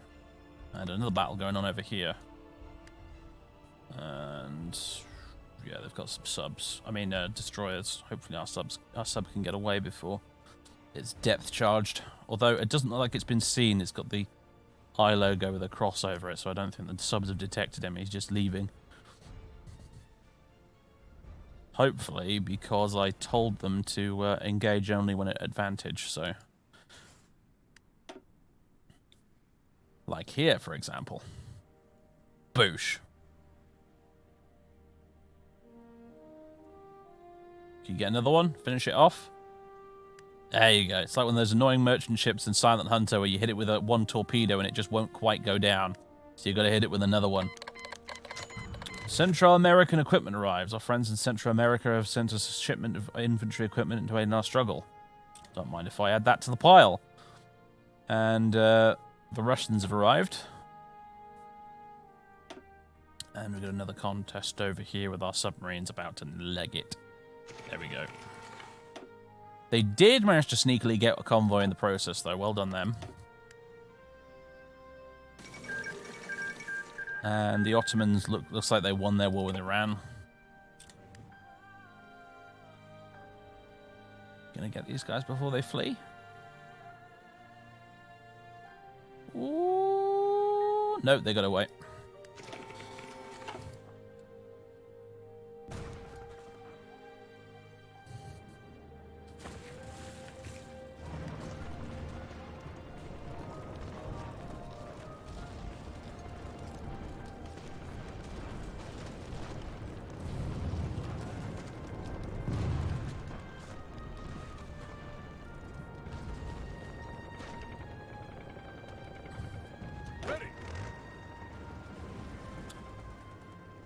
MacArthur's still only skill 5. Although he's 99% of the way to skill 6, to be fair, actually.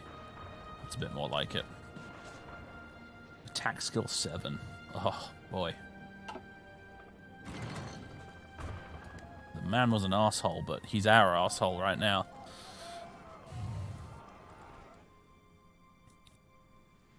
Another naval battle over here. Although again, yeah, 100% screening efficiency. And we're retreating. Credit where it's due. They're doing with the limited resources they have. The Union State Navy is doing a credible job of actually protecting their convoys. Luckily, Nimitz is also doing a credible job of getting his submarines out of harm's way.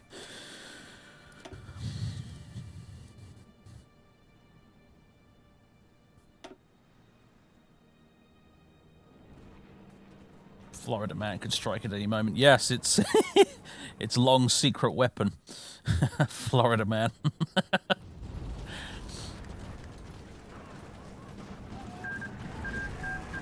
Albania has joined the Donau Arjabund. Come again. Ah, that's the Austro-Hungarian blob faction. Right. And they've joined it. Interesting.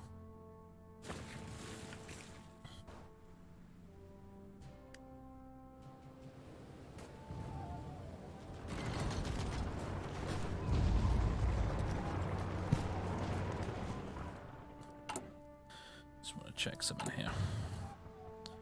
223 strategic bombers stockpiled now. Excellent. I have deployed none of them so far. Those are basically just sitting around in warehouses at the moment, those strategic bombers, but maybe I should deploy them, really. Submarine development. Maritime industry. Effect. Grants national spirit maritime industry, which grants submarine production cost minus 10%. 10% discount on destroyers as well, and escort cruisers, and dockyard output goes up 10%, and naval-based construction speed goes up 20%, dockyard construction speed... Oh, yes! Injected into my veins. Ah! Do you realize how cheap our cruisers are going to be now? We already had like a 25% discount. It's now up to a 35% discount on our cruisers. Oh boy.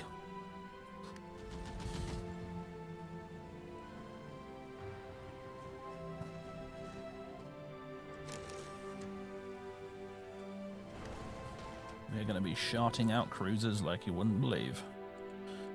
And an operative can be recruited. Who do we have to choose from? Virginia Hall, she's a demolition expert. Michelle Hunter,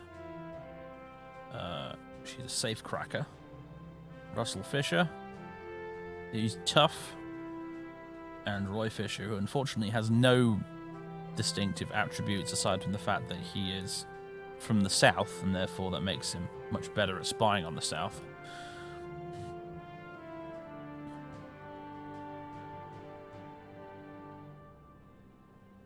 If you were playing as the Union State, you could totally get an operative and make his codename Florida Man. I just realized that would be a funny thing to do. Well, I don't think we can go wrong with Russell Fisher. He's got a magnificent moustache.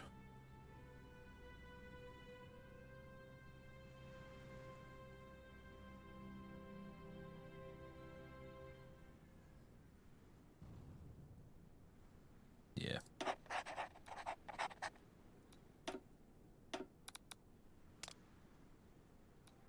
I'll send him down to Florida, to Miami, which is their new capital, looks like. And of course, he will be codenamed Rattlesnake.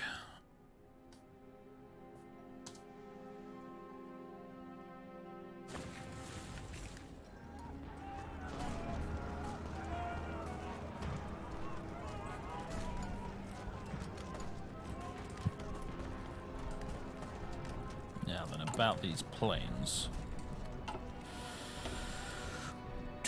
Where can we deploy them? Not that strategic bombers need to be deployed terribly close to the front line, of course.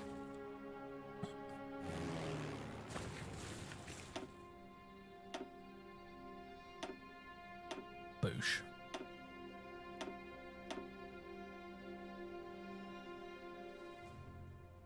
Right, where's most of their remaining industry going to be?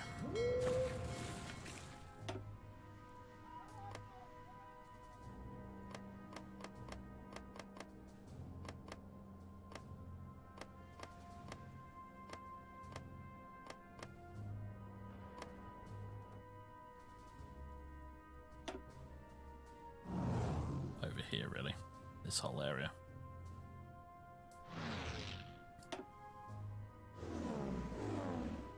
Strategic bombing of specifically military factories. Let's see how they get on. Once they're finished deploying, of course.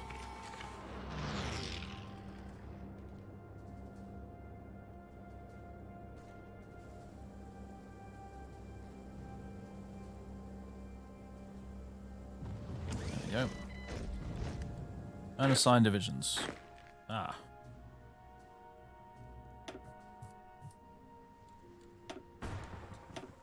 Convoy sunk. And insufficient resources again. Rely on steel again.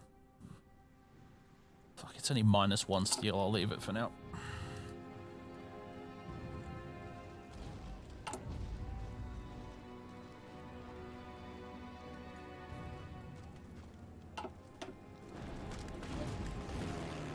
Let's have a look.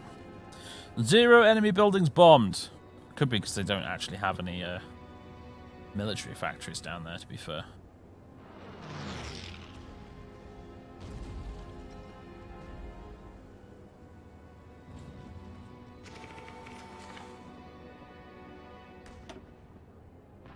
Oh no, enemy buildings bombed, total 2.8.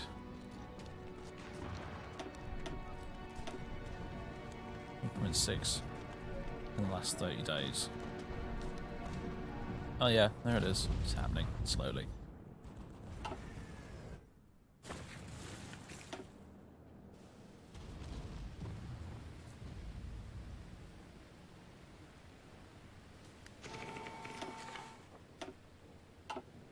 Okay. Yep, good work. Whoa, hello.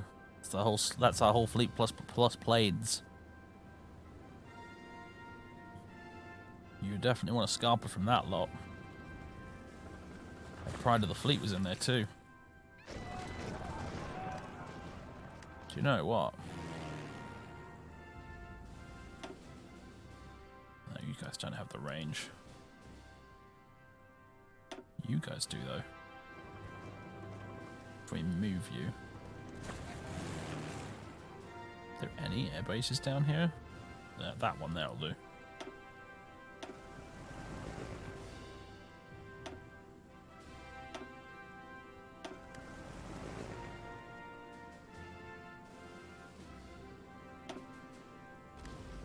Okay.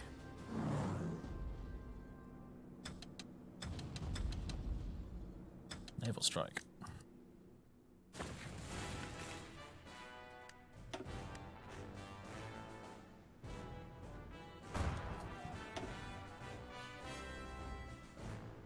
Why not naval may invade Miami? I suppose I could. You'd only really be speeding up the inevitable though, I suppose. Ready, sir. Let's see if we can wrangle ourselves a little encirclement here.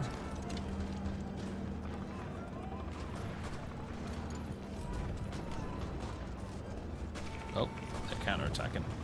Or no, we're actually attacking.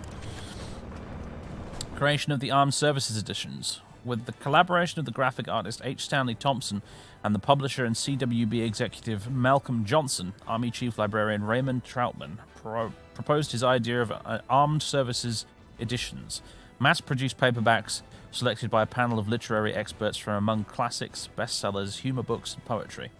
With the support of the Navy Chief Librarian Isabelle Dubois, the project managed to reach the Army High Command. While the proposal was sound, a clause in Troutman's proposal sparked controversy in the High Command meeting, as he stated that all books should be, in all circumstances, acceptable to both services, and that works with statements or attitudes offensive to our allies, any religious or racial group, or not in accord with the spirit of American democracy, should be discarded. Regardless of the controversy that it caused, the Army and Navy High Command have agreed to give the project the green light, with both branches offering their own printing presses and the funding to expand printing further if necessary. Let's hope this time the books last.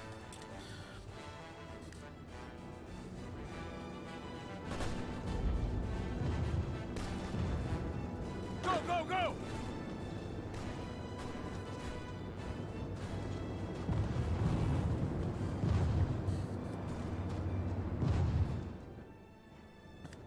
Orders. Ah, more tanks. Ready to move.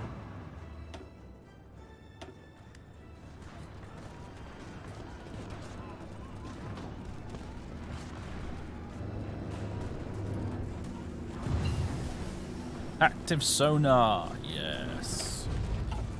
Very nice. Okay, let's see. Get that in 127 days. Advanced cruisers.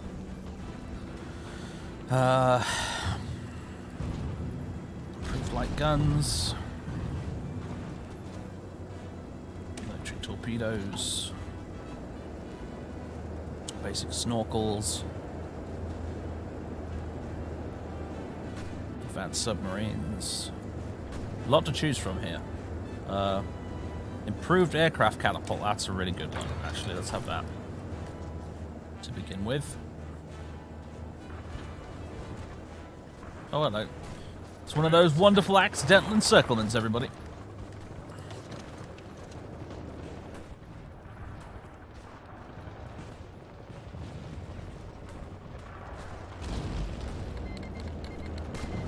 Kunming national government declared war on the Hunan Krieg. Have they indeed? This is going slow, isn't it?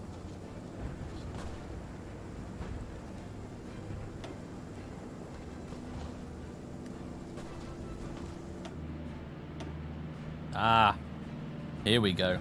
Our tactical bombers are sinking their destroyers.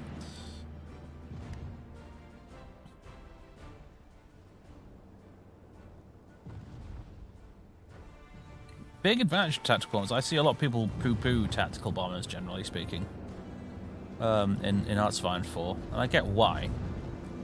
But the big thing with tactical bombers for me has always been the fact that they are able to conduct naval strikes at a much greater range than regular naval bombers. I know that regular naval bombers are much better at it, but range is important, man, especially if you're fighting in the Pacific.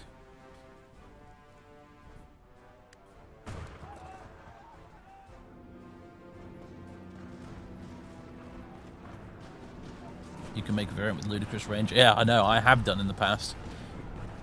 You can make them. You can make tactical bombers with practically strategic bomber range. It's crazy, and it means they can reach out and just touch like all sorts of fleets, even in the deep ocean. You know, it's great stuff. And also, while they're doing that, they're not only bombing fleets, but they're detecting them as well. It's just I stand by tactical bombers in Hoi 4. I know that they're masters of none, but they are jacks of all trades, and for that reason I think they're pretty good, especially if you're playing as a nation which has other priorities other than just the Air Force.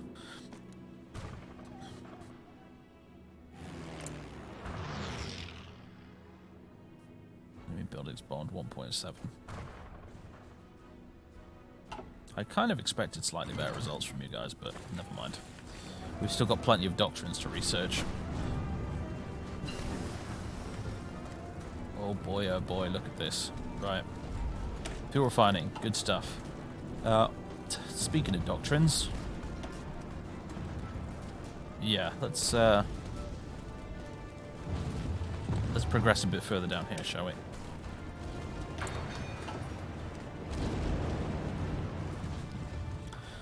Yeah, I was kind of hoping from a bit better from these strategic ones, particularly considering we massively upgraded them. Like, we maxed out their reliability and bombing stats. With that template.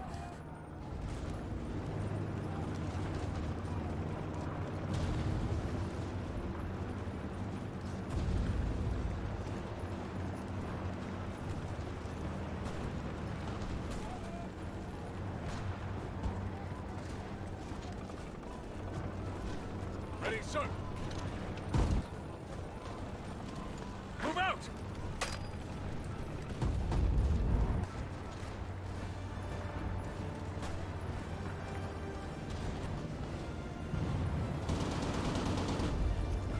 It's all over but the crying, I'm afraid, Huey Long.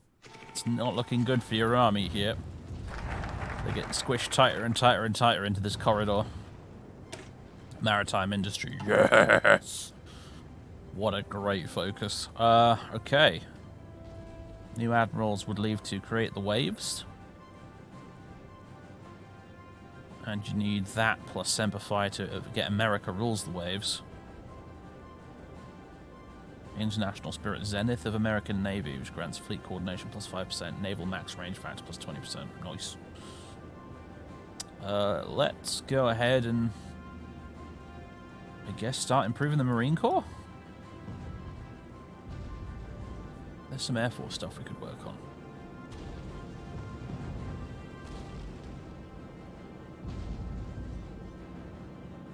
Oh yeah, these are, it's a bit late for these, isn't it?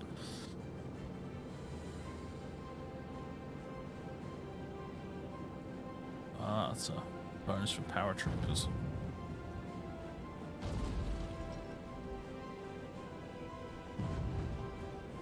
Yeah, it's a bit low priority right now, frankly. Let's go for...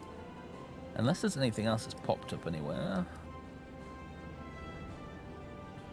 Don't believe there is. Oh, there's Army Rangers.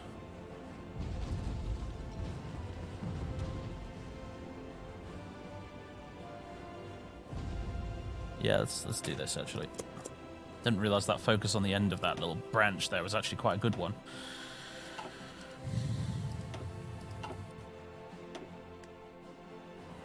Ah, only 26% screening efficiency now. Could be because we've sunk a few destroyers. Although they just sunk one of my subs, which is a bit annoying.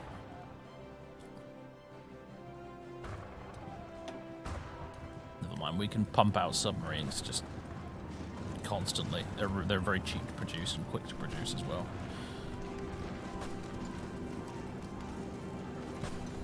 Attention. Listen up. Ready, sir.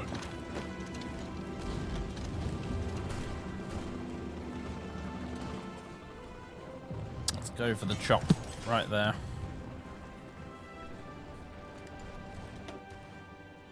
Oh, yeah, lost a sub. And insufficient resources, aluminium.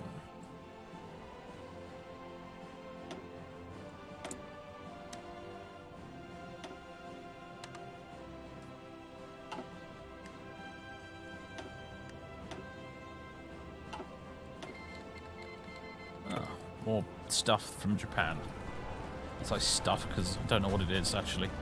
It's either guns or artillery, something like that. Venezuela elects a syndicalist government. God damn, Cindy's just overrunning the South America. I get a lot of oil from Venezuela. Oh, God. And what has no doubt come as quite a blow to many entrenched interest groups, the Venezuelan people have elected the left-wing Partido Socialista de Venezuela to run the country. PSV was not the favorite to win by any stretch of the imagination and has many enemies.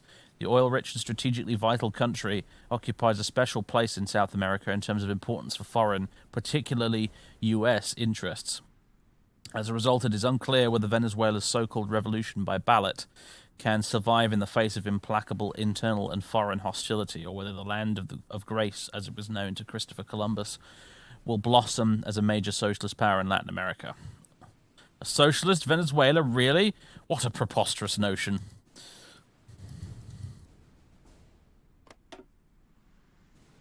Ugh, yeah, that's going to be a problem. Not right now, but it'll be a problem later.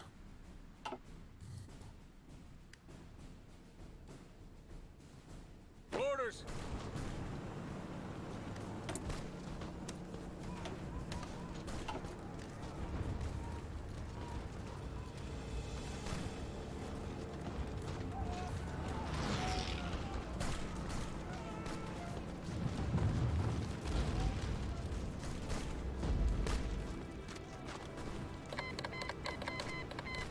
Romania declared war on the Austrian Empire. Greece declared war on them. Poland declared war on them. Serbia declared war on them. What is going on down there?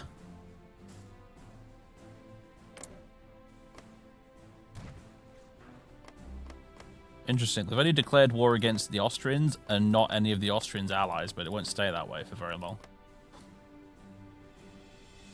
Balkan War 3! The Reckoning. This time it's personal.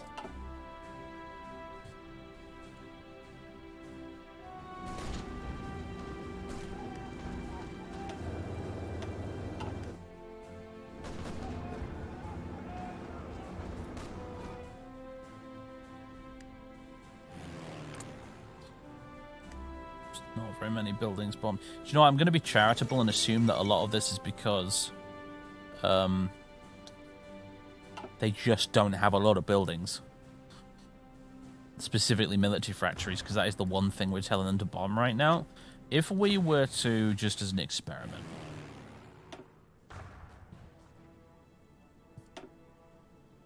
bomb everything. coup by the Absolutiska Frakция in Bulgaria. It seems that not even the status quo of the democratic parties within Bulgaria was sustainable. Following the election of the new regime, it seemed as though Bulgaria was on the way to normalizing relations with its neighbors, and even perhaps bringing out a constitutional monarchy. Unfortunately, this was not the case, as those guys saw the weakness within the democratic regime and managed to exploit it, consolidating their power and beginning to institute their own programs. What happens next is yet to be seen, though it certainly is a turbulent time for both the Bulgarian people and the Bulgarian nation.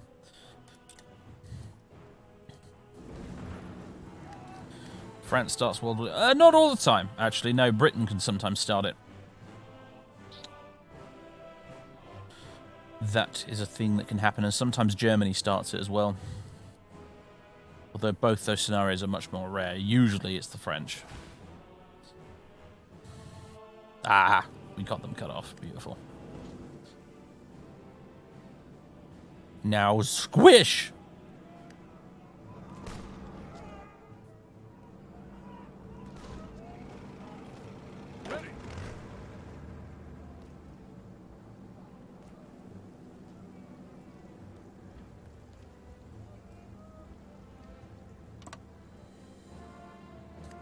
Attention!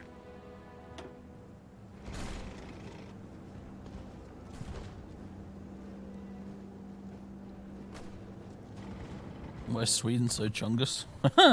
Because they invaded Norway. For poorly explained reasons. That's a disgusting flag. Good grief. They've even called themselves Sweden Norway. Ugh.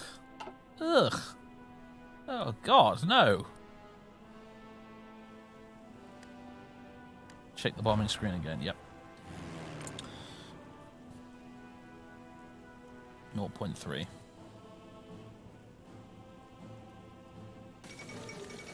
Collapse of the Union. It seems the Union States government is on its last legs in the American Civil War. It already lost most of its land. Most of its land has been swallowed up by the other American factions. The other American factions. Singular, thank you very much. And what is left is but the last remnants of its army, now demoralized and suffering from mass desertions, but holding out against all hope that a miracle might save them. Some Union leaders have already met with the enemy faction's generals to negotiate the terms of their inevitable complete surrender. And Huey Long, in his bunker, is looking at his Colt 45 on the table and wondering if maybe it's time. Right.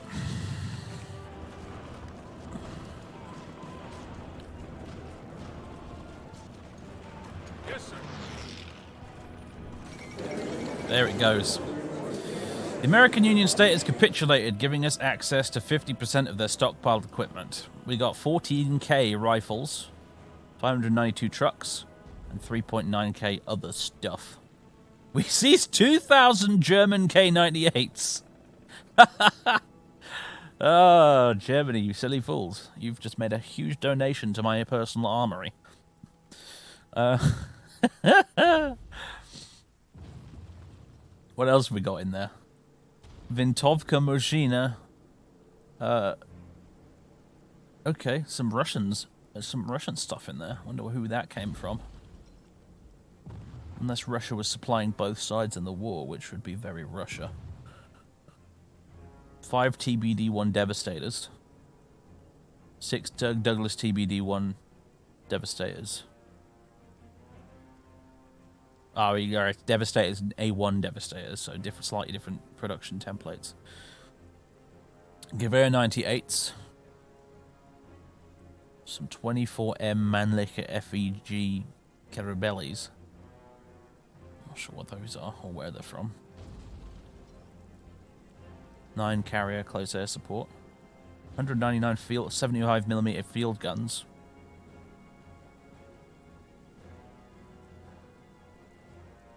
No ships. I'm really hoping we can get those ships back. American Union State has capitulated. Floyd Olson has announced that the cowardly Union nation could no longer withstand the pressure from the overwhelming presence of federal forces throughout the country. The Union government chose to flee the country and has gone into exile.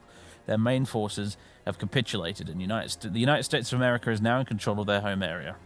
Though the war continues elsewhere, this is It doesn't, though. This is the generic capitulation message. Right, there we go. Take all states. End turn. Done. The Treaty of Miami has been signed. Unconditional surrender of the American Union state, basically. And 19,139 equipment has been seized. And of course everyone's cancelling their Lend-Lease now, because we're not at war with anyone. Yeah, I'm hoping there's an event, Django. That's what I'm hoping for, against all hope. Oh look, it's the Germans! It's König Friedrich Wilhelm IV Division! They survived against all the freaking odds. How many times did they get encircled?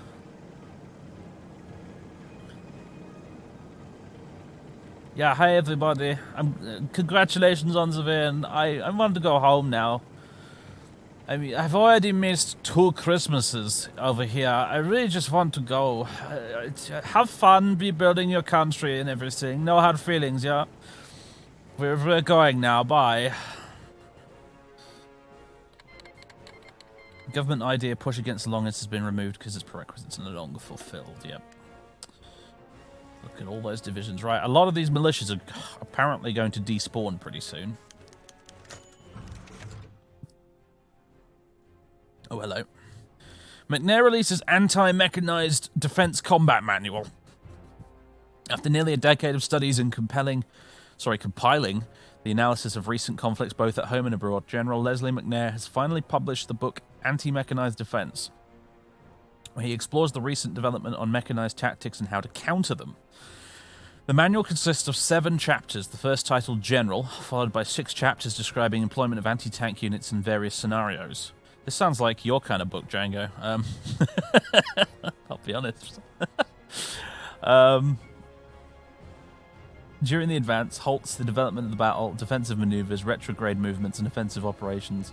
The document highlights the specific capabilities of tanks that makes them a unique threat on a modern battlefield characterized by open warfare, like the tank's speed and mobility, which, when combined with the lack of a stabilized front, increase the need to ensure protection of flanks and rear areas against armored attacks. While officer trainees will loathe having another manual to read in the pile, this one is quickly turning into a must-have after the recent engagements. Finally, a book that will guide us to victory. 1 research bonus for land doctrine.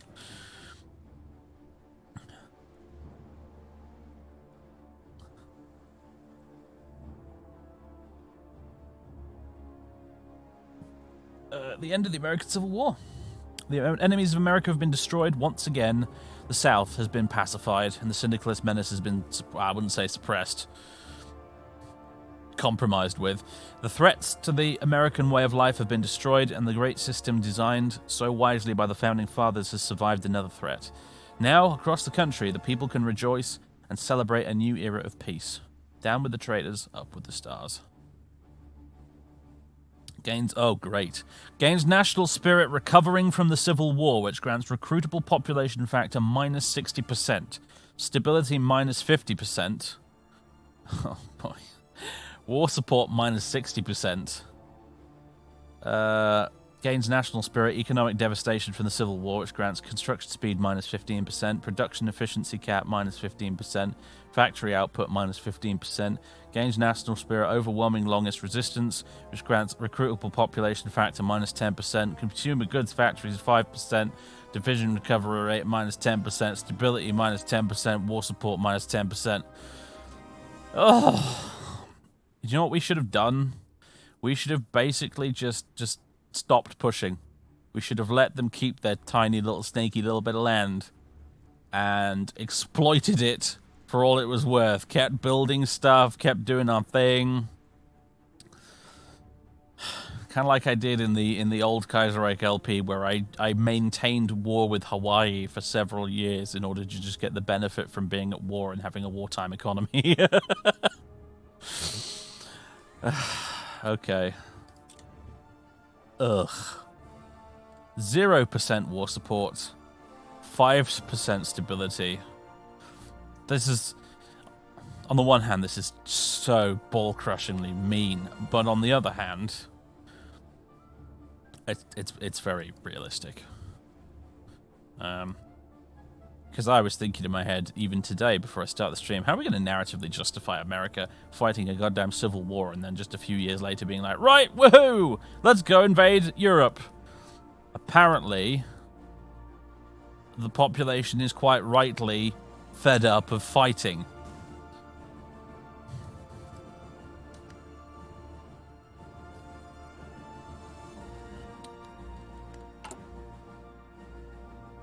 Hopefully, I mean, it's pretty bad.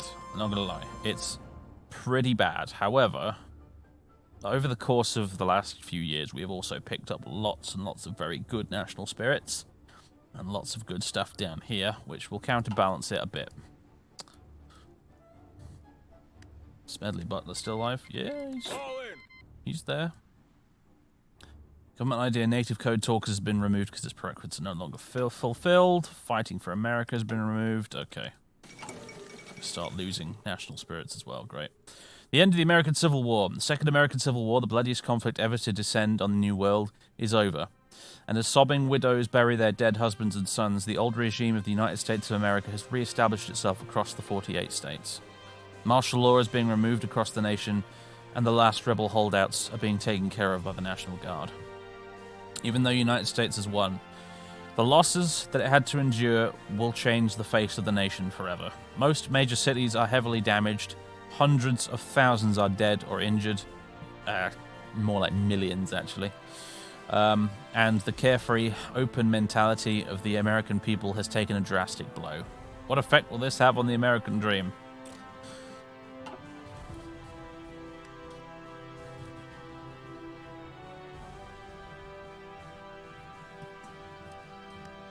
Well,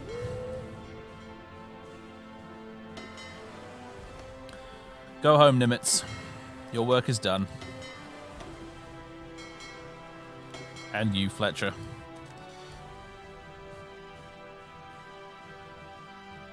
Yeah, I guess the fleet just disappeared. I suppose we could say it was scuttled. That leaves us with still like an okay navy, but slightly battered one regardless.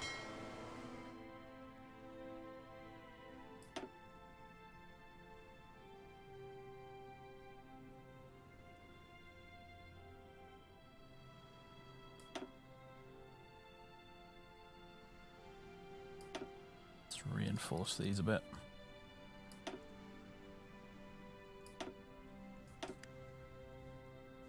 And we lost a lot of subs.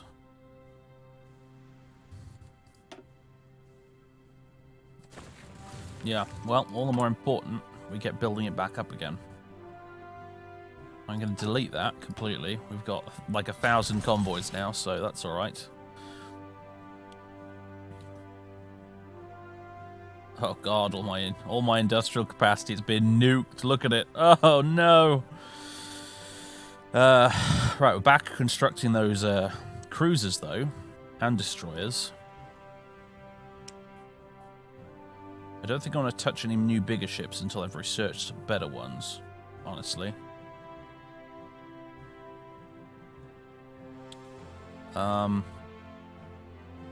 Let's add another cruiser. I wonder what the difference between the Northampton class and the Pensacola is.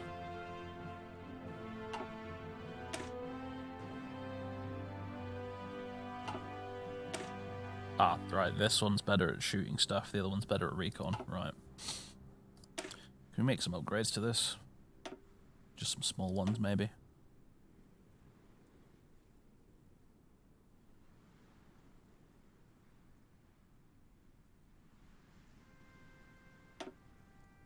We don't have any radar yet to put on there, unfortunately. We should probably fix that ASAP.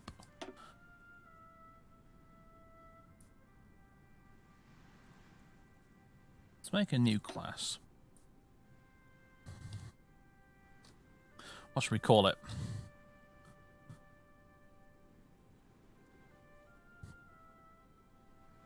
So many nations to punish.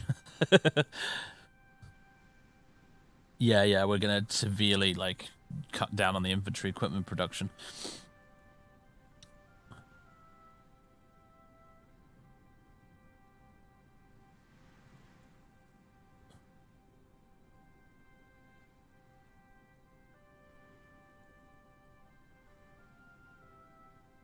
Let's call this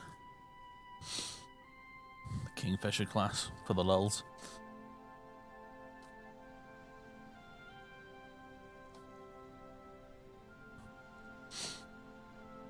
And what I'm going to do with this is, if it's an option, oh, I guess it isn't.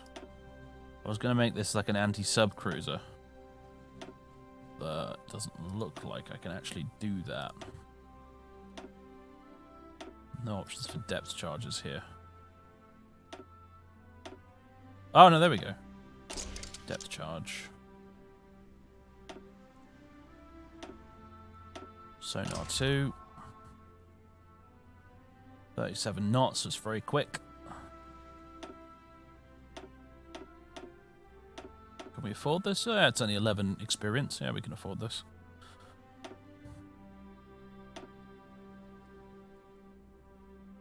Yep. Kingfisher class. Anti-sub cruiser, basically. There we go.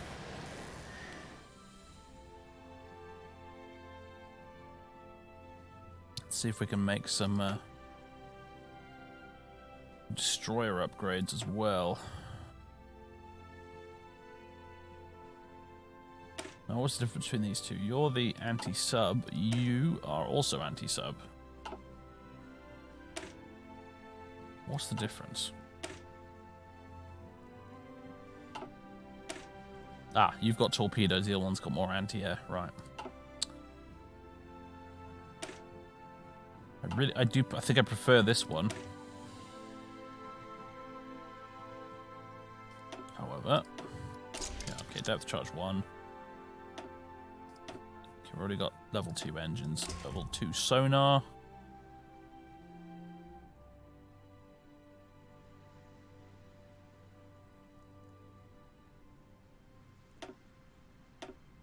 Extra depth charges. This is going to be sub hunters, basically.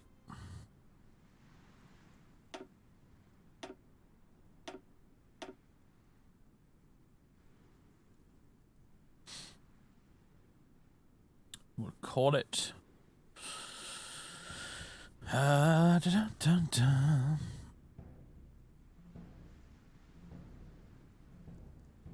Let's call it Alligator class.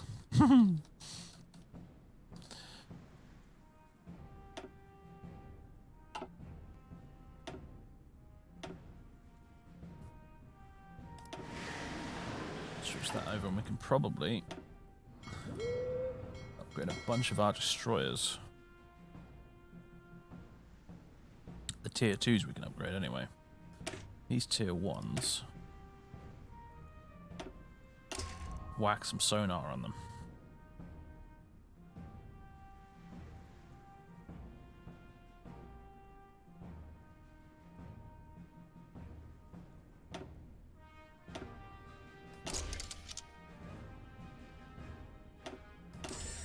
Install a better engine. Nice.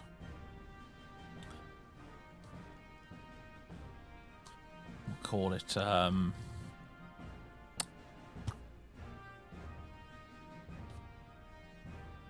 Catfish class or something, I don't know.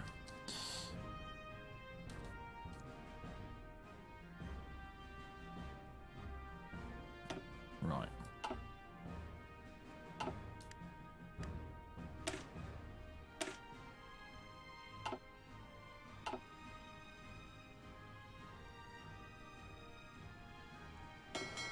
Whoa, wrong button.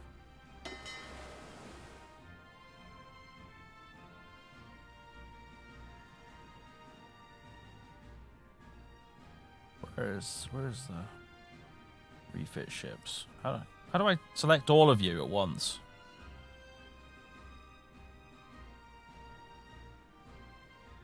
It's not that button. It's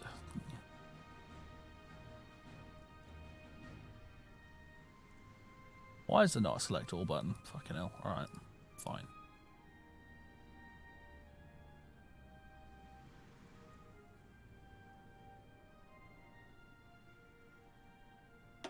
Refit ships to the catfish class. What are you? Farragut Mahan class. Can we refit you to something? We can upgrade you to an alligator.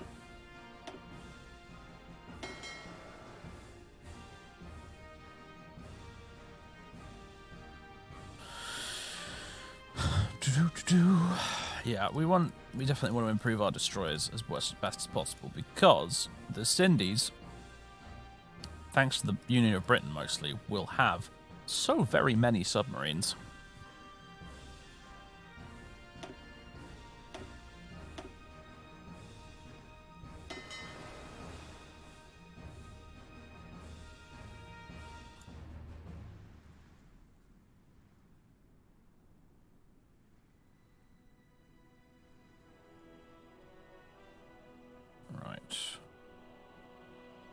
Refit ships. Really? Oh. There we go.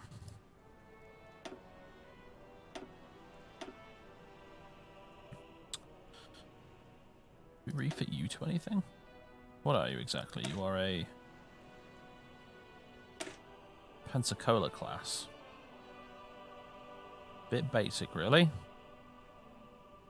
But actually, you're fine as you are, I think. That will change once I get access to ship radar. Shift click first and last work. I will try that next time. In fact, hold on.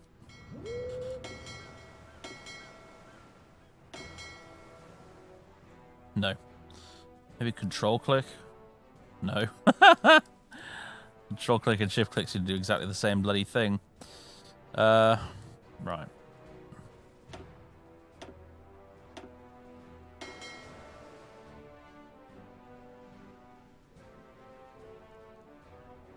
USS Craven.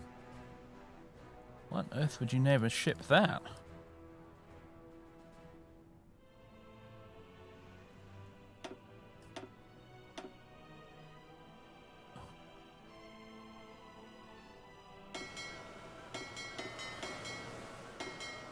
My fleets are organized so badly right now.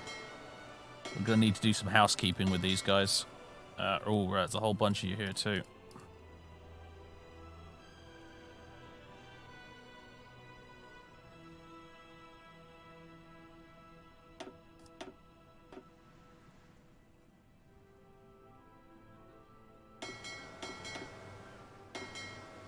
Oh, hello.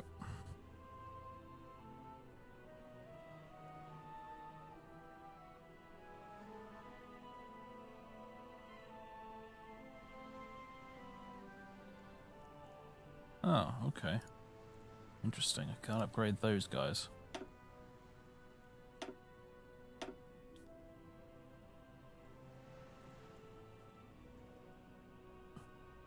USS Kane. As in the film Mutiny Aboard the Kane. If I'm remembering that correct. Huh. Upgrade you guys to catfishes. And you can be upgraded to an alligator as well. Boosh.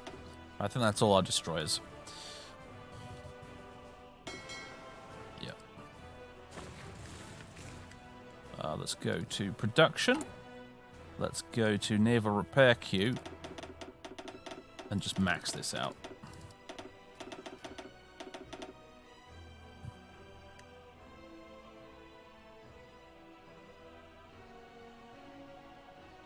It's going to take a while to upgrade all of those, and we might not even upgrade all of them in the end, but let's upgrade as many as possible. The end of the coalition party. With the Civil War over and order restored to America, the coalition ticket is dissolved, making way for the Republicans and Democrats to resume their normal political campaigning. God bless America. Okay.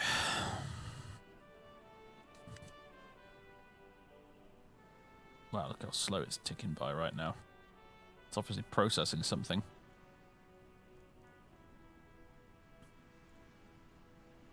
You're repairing like one ship at upgrading one ship at a time right now. Why are all these not being used?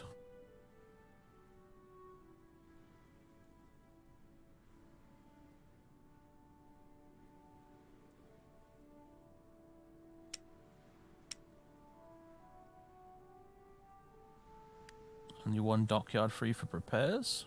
Ah, yeah, you're right. There is only one dockyard free for repairs. Look at that queue. Oh boy. Well, I guess we can probably stop building new alligator class destroyers and just go focus on upgrading the existing ones we have. I do want more of these cruisers, however, so we'll carry on with those. And I'll slow down the sub production a bit and really slow down the convoy production. Right.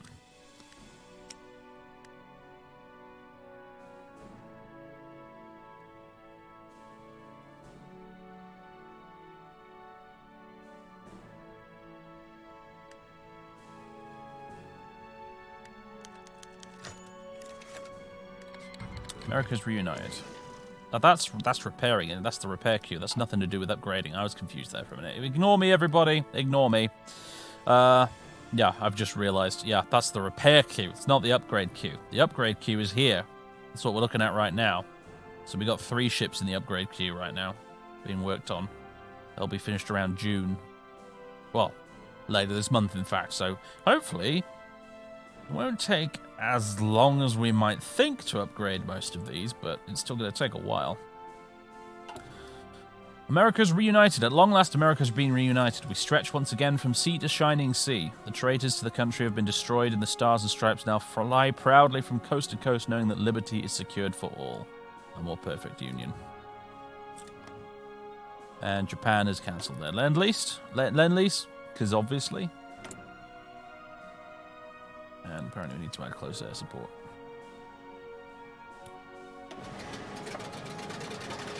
To the queue. Huge, huge queue. Queue? Right, I thought I saw a different thing in there. Alright.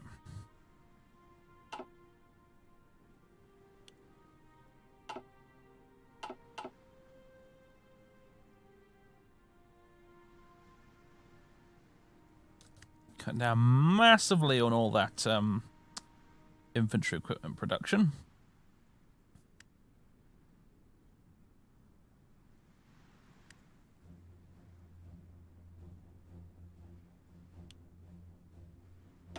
There we go. Put 1 on close air support.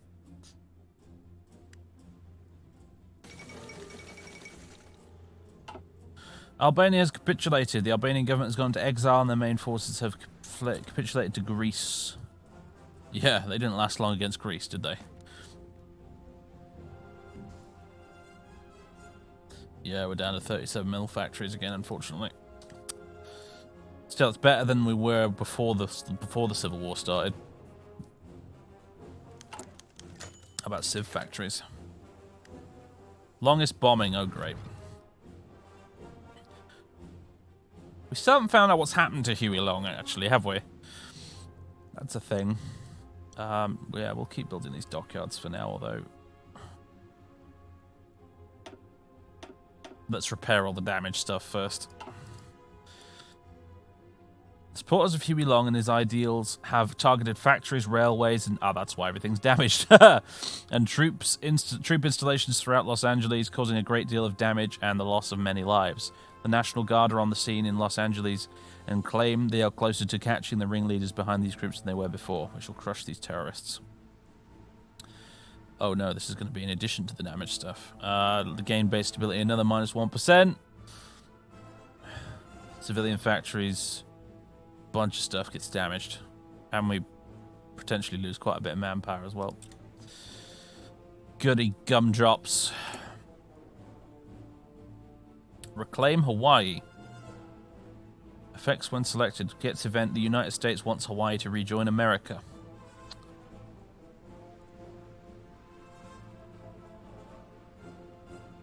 Give it a minute. Give it a bit.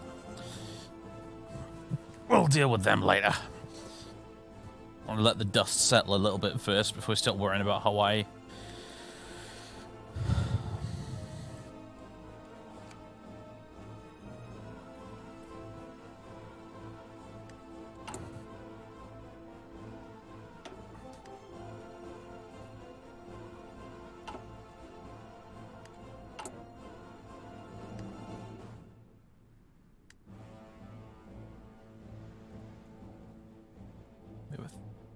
We have a surplus of 38 tungsten.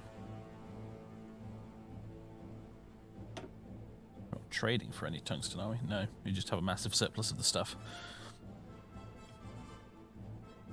Shame it's not like in Old Heartsvine where you could swap tungsten for something else.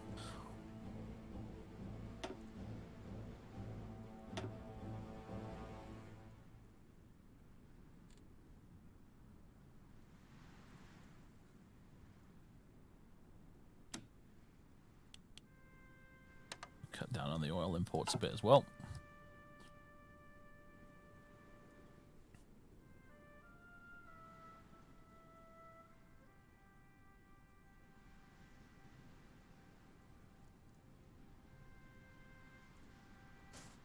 I don't need the imports anymore right now, but I might be sending my navy out to do some exercises pretty soon, in which case I am going to need oil, so I'm just not going to cancel it for now. It doesn't really matter to me if I've... 2 civilian factories, really, who gives a shit? Improved airplane catapult, speaking of which... Enables improved floatplane catapult. Yep, we're about to do a bunch of extra upgrading. And depth charge throwers as well.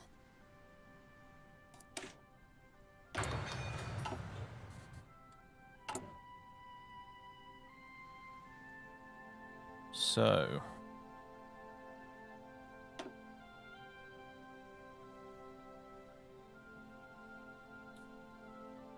The old Kingfisher class. No.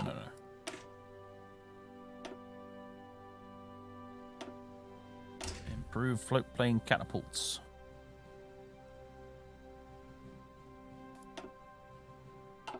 Oh, it's been called the Improved Cruiser Hull A4. Ahem.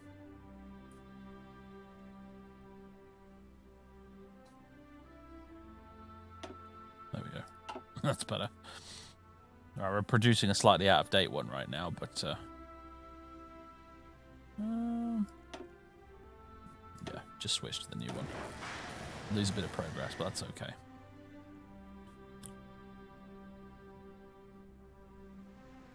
Gonna want to upgrade these two, really, actually.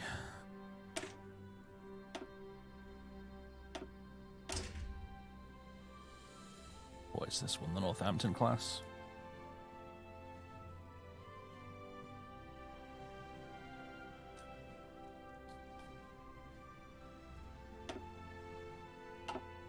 And the Pensacola class.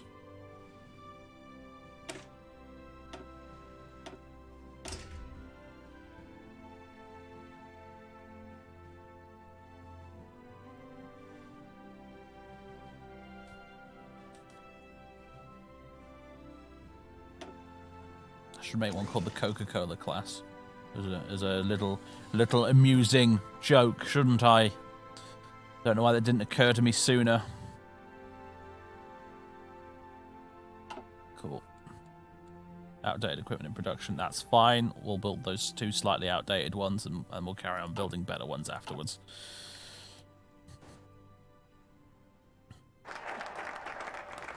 Army Rangers. You'd think, really, you'd be able to change the production halfway through with just a slight extension of the construction time.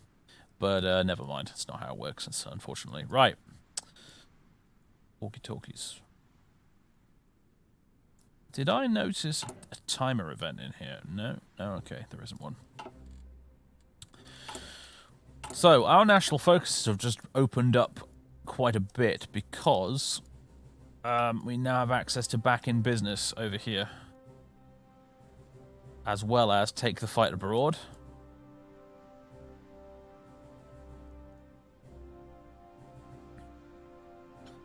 and begin reconstruction, which will pop up at some point. Probably, I don't know. I assume. Victory in the Civil War. That's how I had to scroll up a bit. That's what we need. And what I also need right now is desperately to pop to the loo. So, small bio break time, ladies and gentlemen.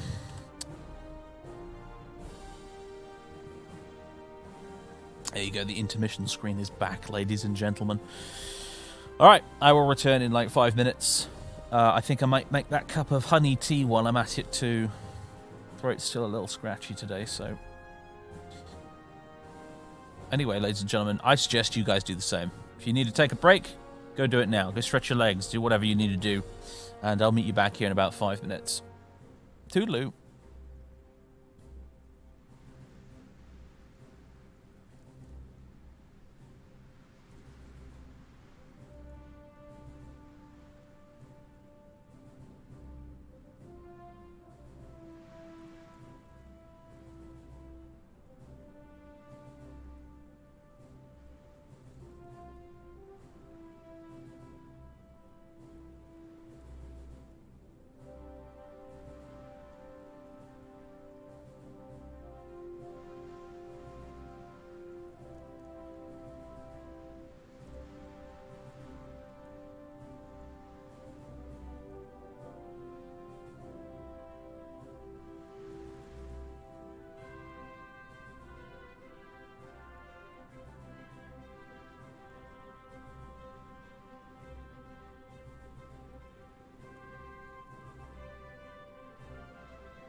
Hey folks, I'm back. Sorry about the wait. I was downstairs making my cup of tea when suddenly I had a telephone thrust into my hand to speak to a relative. In spite of my silent hand-waving protestations trying to explain I'm busy and I need to go because I'm streaming, it was too late. At that point, the phone was already in my hands. You know how it is. Anyway, I'm back. Got my tea with honey in it. Oh. With proper milk in it this time.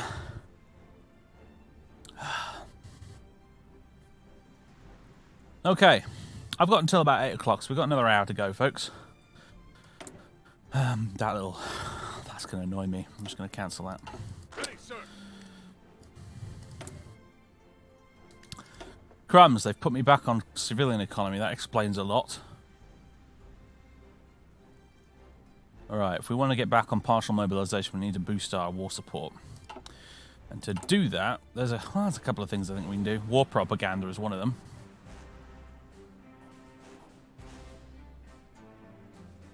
For 90 days, we'll get weekly war support plus 1%.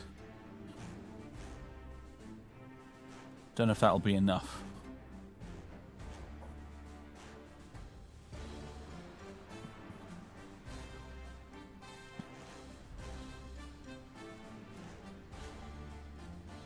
Let's do war propaganda. Tempted to do legislate freedoms to get our stability back up, but I'm wondering if maybe events might take care of that for us.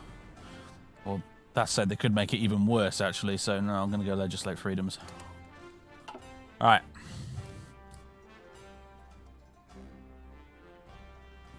Was it at least a relative I like? Yes, it was.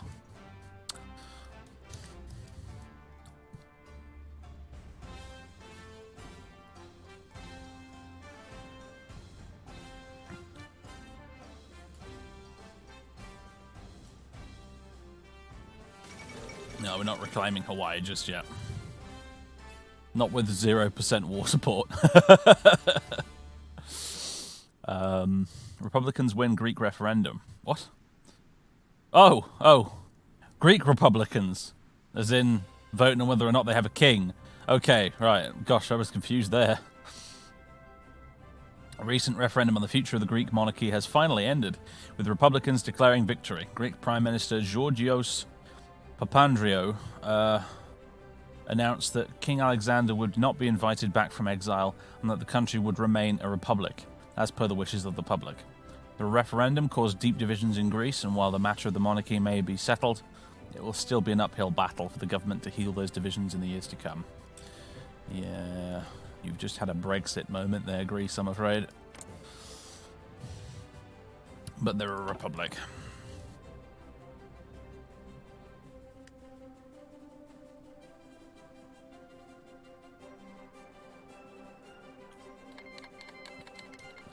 Ethiopia declared war on Eritrea. Ah, I see. Why do we have, like, hyper-militant Haile Selassie in the Kaiserreich? I don't get it. Why?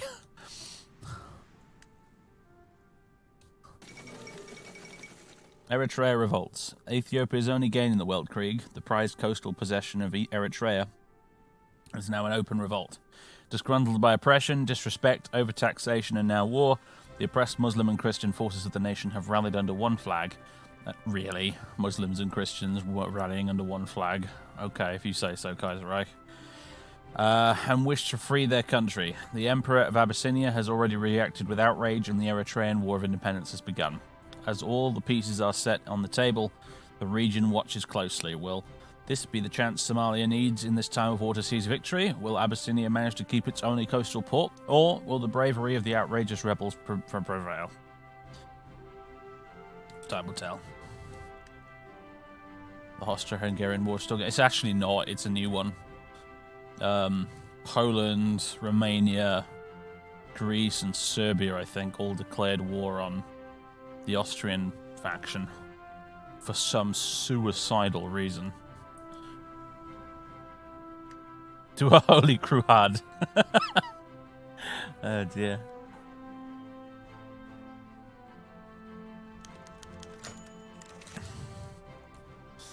Another longest bombing. Oh, Christ. I'm going to assume that's going to carry on until we have some sort of Nuremberg trial event or something. Last America standing. It's beginning to dawn upon our citizens that the American Civil War is actually over. And scars from the fighting will last for a long time, but it seems as if the feeling has already started to sink in that any chance to change America's destiny further has passed. We are now and forever more the United States, and the world should know that is so. God bless America. +5 stability. Hooray. Now, someone wanted me to read this. Sorry that I didn't. I was getting a bit impatient, that's all. But desperately needing to go to the toilet will do that to you, I'm afraid. Separatists have again failed in their mission to destroy the Union of the United States of America, though both radical socialists and the populists dug into our power base. We have proven the power of legitimate government once more. The would-be dictators of Reed and Long are no longer welcome in America. Except for Reed. I guess technically he's welcome, because we made nice with him in this playthrough. For how much longer, I don't know. I'm sure Joseph McCarthy will be rearing his ugly head at some point in the near future.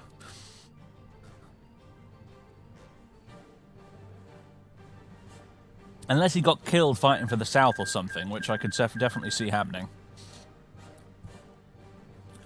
Cuba has joined the Reichspakt.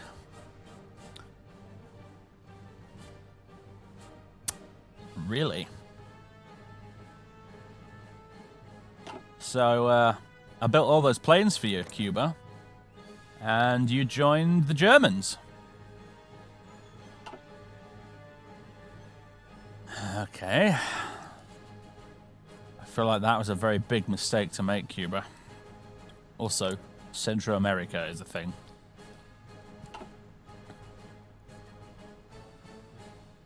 Are they part of the international? They're not. They are syndicalists, but they're not part of the military alliance with France and Britain. If they join it, though, I guess they're going to be battling it out with Mexico. And we might have to send in the Marines to help with that at some point. We should probably recruit some more Marines.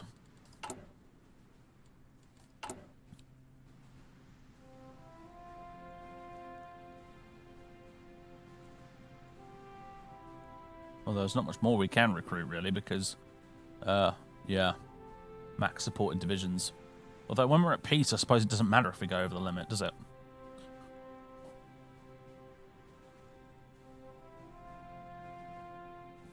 So you have chosen death, Cuba.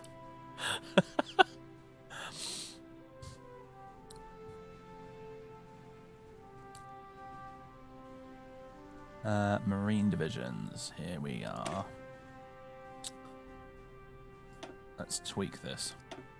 Let's make our marine divisions actually worth a damn. How about that? Engineers. Recon. Logistics. Signals.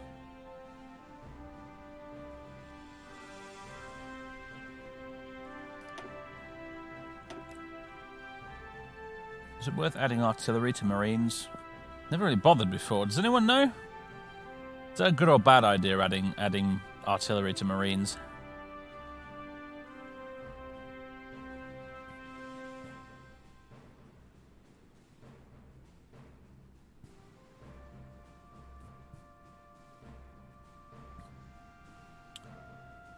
Look at the amphibious mod it gives you. Minus 12%. Yeah. Let's go ahead and say no. Let's not do that.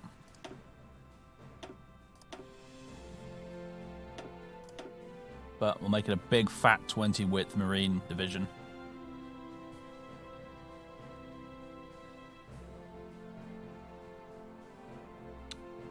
Expensive, but we'll do it. And I'll just overwrite the old division, so we'll be upgrading the existing 2 Marine divisions we have. And, I intend to train some more. Just a couple more. Ah, the old breed. There we go. I know that. I recognize that name. That is...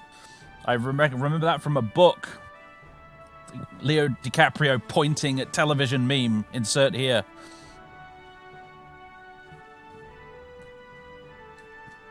Right. And we'll deploy you guys in Miami. Why not?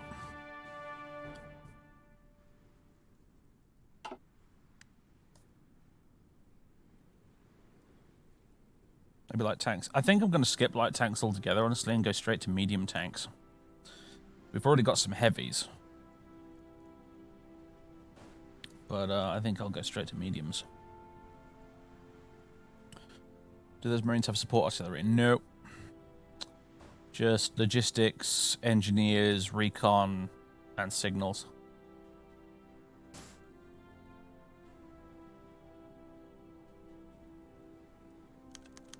My thinking really is that in most scenarios where the Marines are going to be naval invading, we're going to have shore bombardment.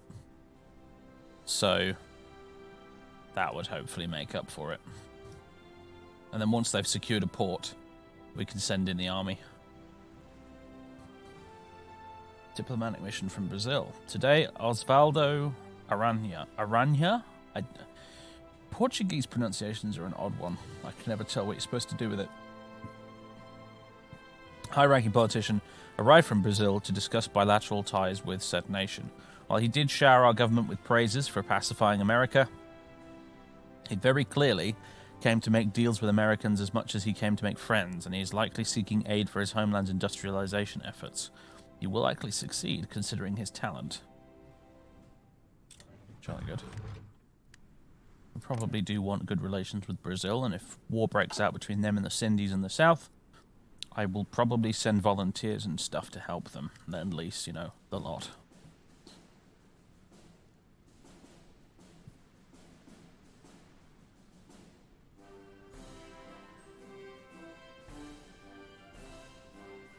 Training Marines in Miami seems like an appropriate message for Cuba. It does, doesn't it? Thing is, though, actually, I mean, if it goes away in Europe, I think it will. What will happen is we'll have a war with us and the Germans on one side, and the Cindies and Russians on the other. And ideally, if we win, we'll liberate Europe. But then the question of what happens to Cuba is an odd one.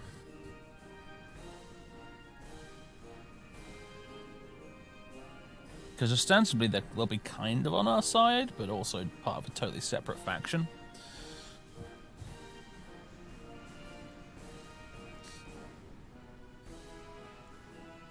Yeah, I don't know. Who owns this? The West Indies Federation, okay.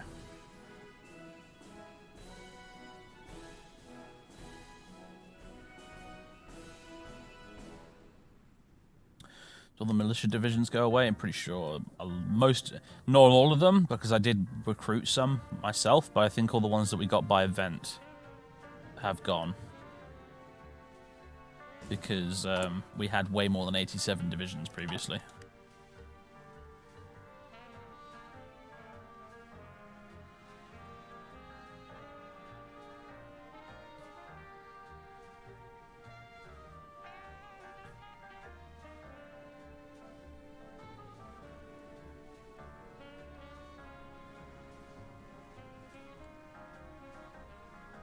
Got time to auto-save the game. Thank you.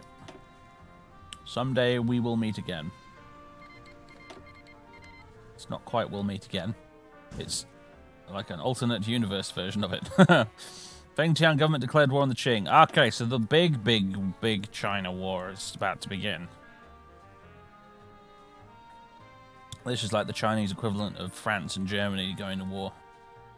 Right here.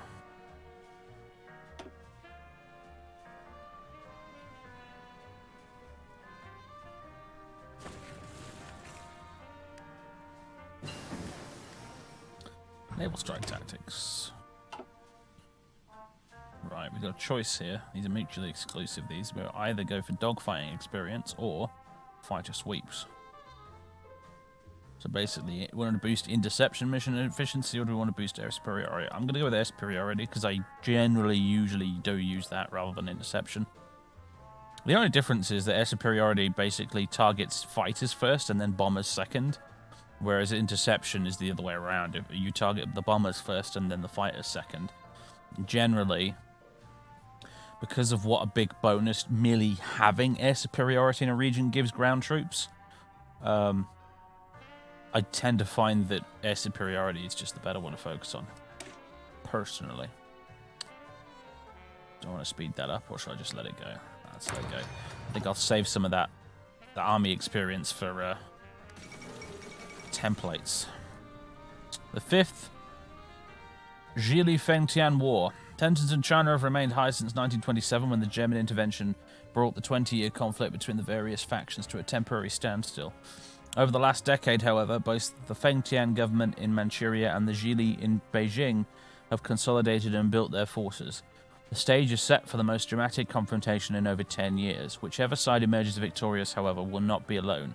Japan and Germany will still loom large over the region, as the land of the rising sun greedily eyes Germany's possessions in the Pacific, and as the victor of this war will no doubt have a part to play in that conflict as well. The battle begins. So yeah, Fengtian, they are sort of the Japanese-backed faction, and the Qing are the German-backed faction. So it's effectively like one gigantic proxy war, essentially. Although it's worth noting that Fengtian, they're their own country doing their own thing. It's not like Manchukuo in you know, real life. They're not a puppet, these guys. They're just being supported by the Japanese. Victory in the Civil War. Alright, what next? We don't seem to be able to choose just yet.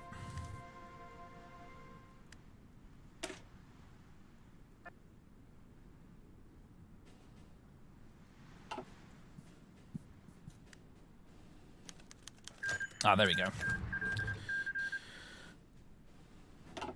Democracy triumphs. At long last, the Republic has been saved. The radicals from both the left and the right, which try to destroy America, have been defeated. We may have been battered and bruised, but democracy has been saved. God bless America. Change in popularity of social democracy, 5%.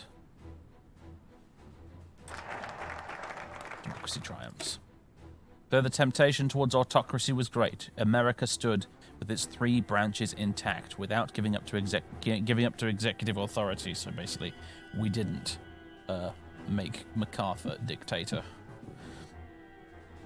Congress is called into emergency session, and the appellate courts are dealing with their mountain of paper, trying to sort out the consequences. So, now we can begin Reconstruction. Protect democracy, restore legitimacy, and constitutional education. That just gives us a research slot. Whoa, okay.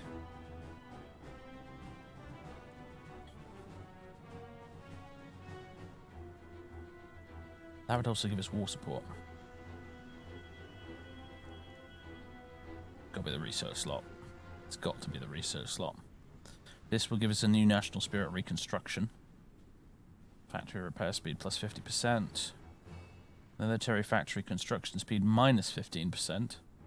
Civ factory construction speed plus 10. Yeah, we're going for this. I cannot say no to an extra research slot. That is ridiculous. I'll have 5 slots then. Do the southern accent again. I don't personally think my southern accent is that good. Personally, I think it's actually quite bad.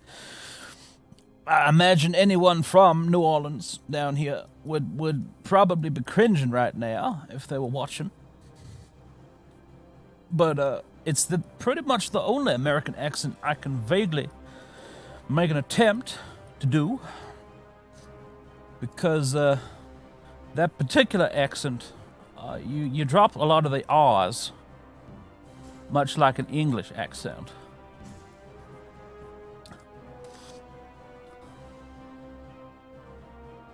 Apparently, that's because they were a lot of the southern aristocrats were kind of deliberately trying to imitate that that English upper class accent at the time.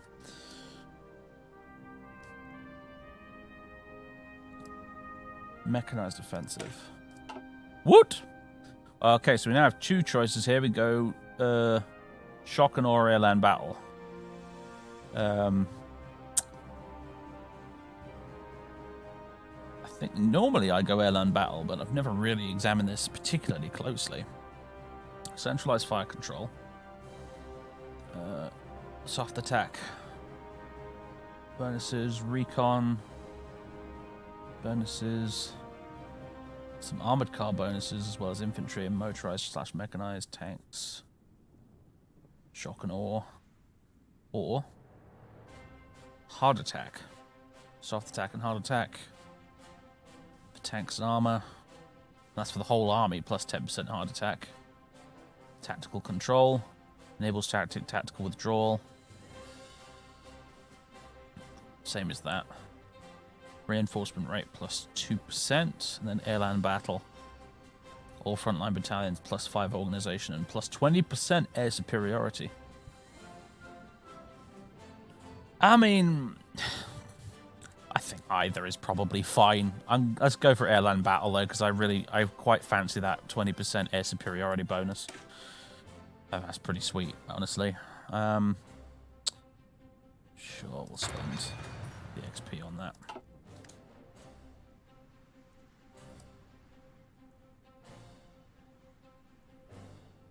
But yeah, it's like it's the only American accent I can even vaguely attempt because I get some of it right basically by accident on account of the fact that a lot of the way that accent is constructed is very similar to an English one. So I kind of get some of it right by accident.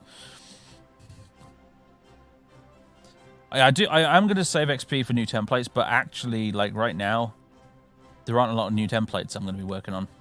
I've got my basic infantry template set up. I've got my Marines template set up. I've got my heavy tank template set up. Aside from a few tweaks here and there with like support brigades, there's not much to change right now. The next big one will probably be creating a medium armored division. Like a medium armored / mechanized division at some point. Have we made any headway in bringing freedom to the world yet? Not yet. We've sorted ourselves out. Although it is looking a bit like we might be bringing some capital F freedom to Hawaii relatively soon. Although the problem is if we try to bring some capital F freedom to Hawaii, we might end up starting World War II. So, that's a thing.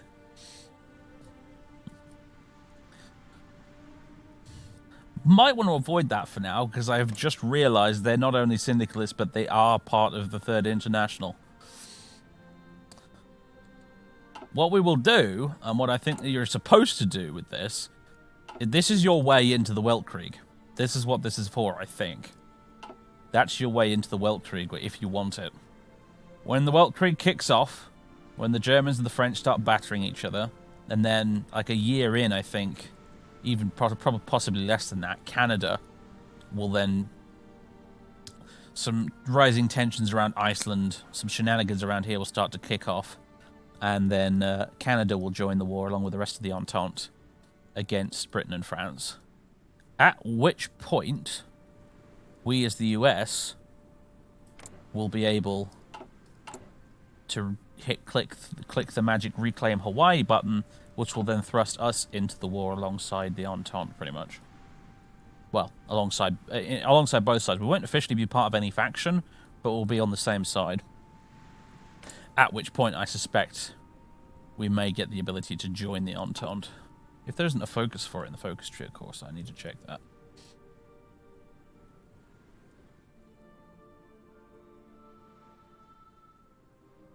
Commands? So here's another thing I need to do.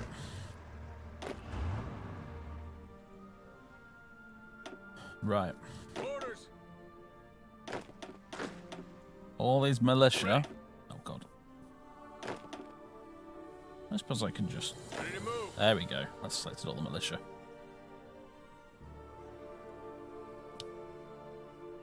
Change division template. 2. Do you want to go infantry or infant art? Let's go infantry, because I don't think I've got enough artillery to do them all anytime soon. So just go infantry. We need 3 million. We need lots of manpower, a bunch of infantry equipment, and towed artillery, and we've got enough of all of that to do it pretty much straight away. So that's good. Yeah, if I made them all infant art, we wouldn't have enough artillery. So, boosh. However, that's actually not all of them, because we've also got these guys. Oh, God. Attention. There we go. Commands. Alright, congratulations, you've all graduated from militia school, you are now infantry. Although, as you can see, some of them don't have quite enough equipment to make it work, although actually... Commands. Fall in. Now, if I recall, these templates are pretty basic, yeah. Very basic, in fact. We may want to edit that to give them a few support brigades. Have we also got Kapanaba back? Good point. Have we? Doesn't look like it.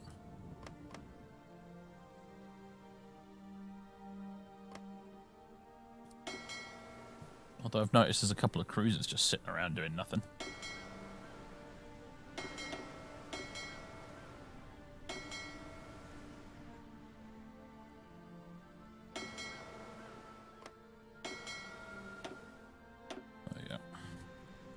I really need to sort this shit out.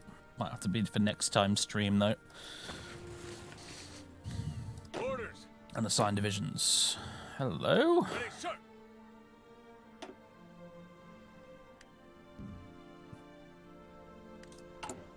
And we're over the division cap.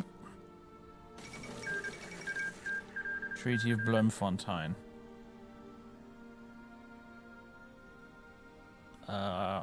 Ooh.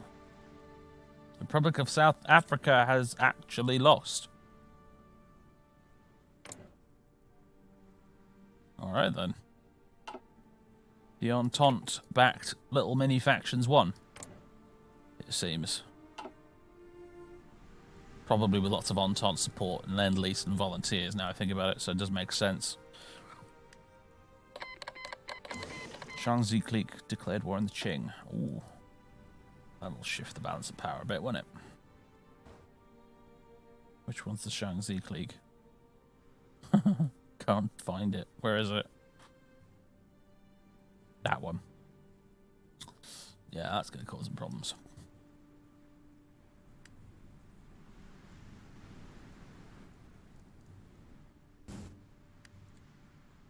Insufficient resources. Need chromium. Oh, of course. South Africa has now capitulated, therefore we're not buying chromium from them anymore. That makes sense.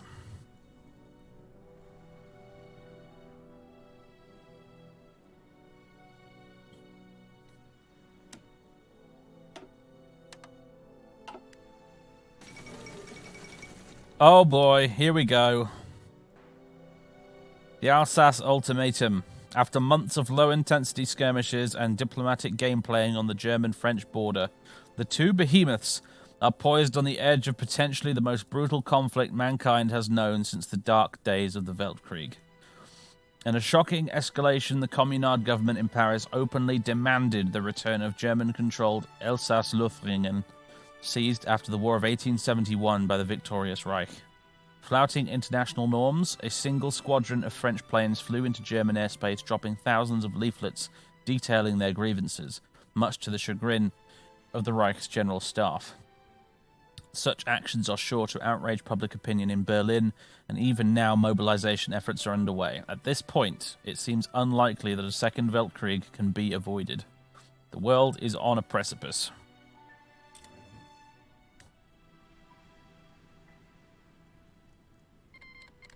Communist France declared war on the German Empire. Here we go! A second Weltkrieg. The Weltkrieg claimed the lives of countless young men from all over the world in a conflict on an industrial scale, but it appears that even that nightmare could not deter man's lust for blood. After over 20 years of proxy warfare, diplomatic pressure, and political squabbles, the uneasy peace between Germany and France has broken down. These two great powers are now mobilizing their armies in preparation for a war the likes of which the world has never seen. New guns, planes, ships, tanks, and deadlier weapons still will see their first use on the battlefield as open warfare begins once more in Europe. For the Germans and the French now, there can only be one end, victory or destruction. War is hell.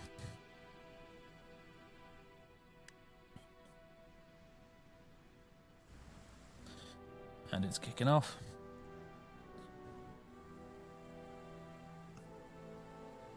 Now, ordinarily, right about now, I'd probably be wanting to send some volunteers to Germany. But as previously discussed, I actually kind of want Germany to lose. So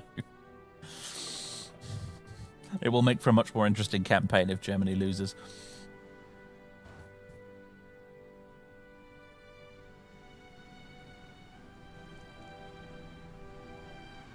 Oh, I see Middle Africa is broken into a bajillion pieces. You're not Goering. You're Heinrich Kirchheim. Kingdom of Denmark has joined the Rice Pact. Okay.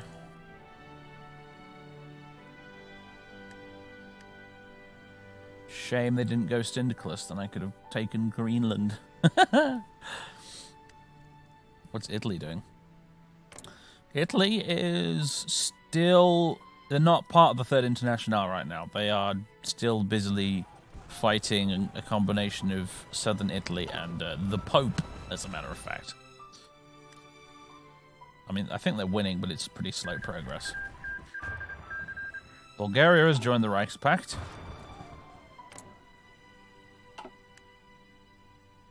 Oh my god, look at all the naval battles popping off in the channel.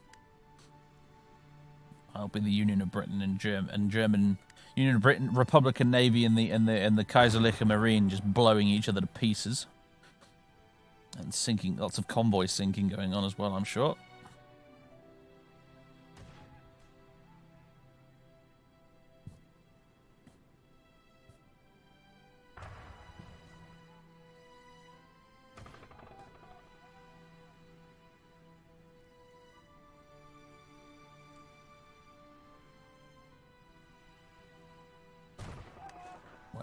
Well. It's all popping off. I just realised we have like 1,000 trucks that we nicked from the Union State. We're not using for anything. Same with light tanks, actually. Still building strategic bombers. I don't even have a surplus. Why is that? Because we filled this up. Make it a 600 unit. Should instantly, yep, those 42 bombers have now been dumped in there. What's the range of them anyway? Whoa! Yeah, that's quite a bit of range. That's definitely a fair old bit of range. I didn't upgrade the range either. I could have made it even bigger. I just upgraded the reliability and the bomb capacity or whatever. I don't know what it's called really. I think it's just called bombing.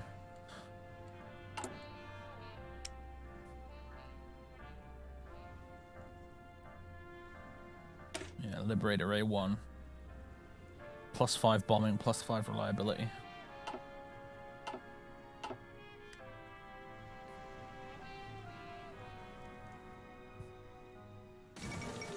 Tripolitania has capitulated to the Ottomans. Oh, that's still going on? Yeah. The Ottomans haven't quite taken Egypt. But bloody hell, look at them. Just straight up annexed Arabia and Iran.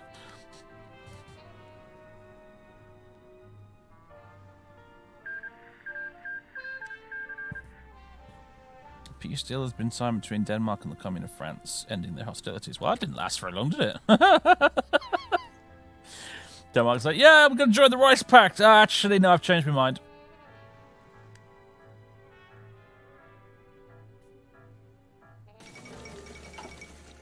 Socialist Republic of Paraguay has capitulated. Good. I'm glad the socialists are actually losing somewhere. I don't mind them winning in Europe. I don't want them losing down here, because that's going to cause us loads of trouble later. Although, yeah, because Chile is part of the international, so... Is Brazil at war with anyone? Oh, gosh, they are. Although, they don't actually share a border with Chile, so it's sort of... they're both, I guess they're both mostly exchanging harsh language at the moment and maybe doing a bit of aerial combat and some naval warfare.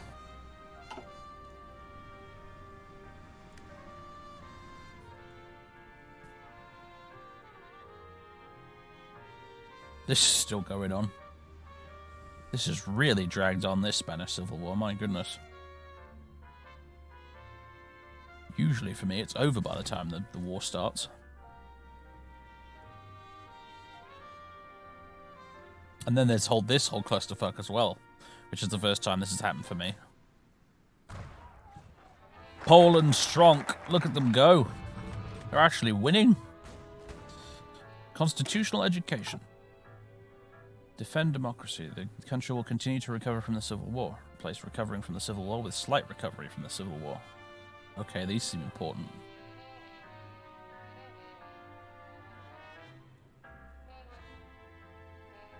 However, I want protect democracy first because it will give me a bit of war support, which I need to boost our economy back into mobilization. I don't know why I'm bothering to look over there. There's nothing interesting over there. Amelia Earhart circumnavigates the globe. The famous aviator Amelia Earhart, known to many as the Queen of the Air, has completed a flight around the world together with their navigator Fred Noonan. After a brief scare, when the pair temporarily got lost while approaching Howland Island in the Pacific, the flight proceeded without incident, and this morning their Lockheed Electra touched down in Oakland, California. A ceremony is to be held in the White House next week, where Earhart is to be personally congratulated for her feat by the president. Quite an achievement. Yes, she didn't go missing in this timeline. The fall of Beijing. Oh boy. Also, research slot available. Let me just deal with this first. Hold on.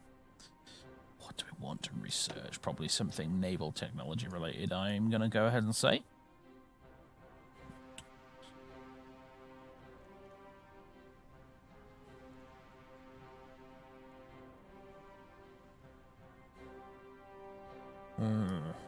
A lot of choices. Lots of choices.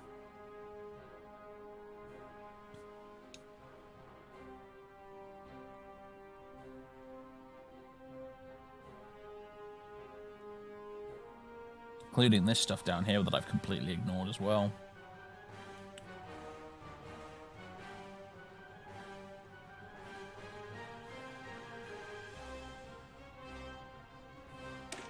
I think I'm going to go advanced heavy hull.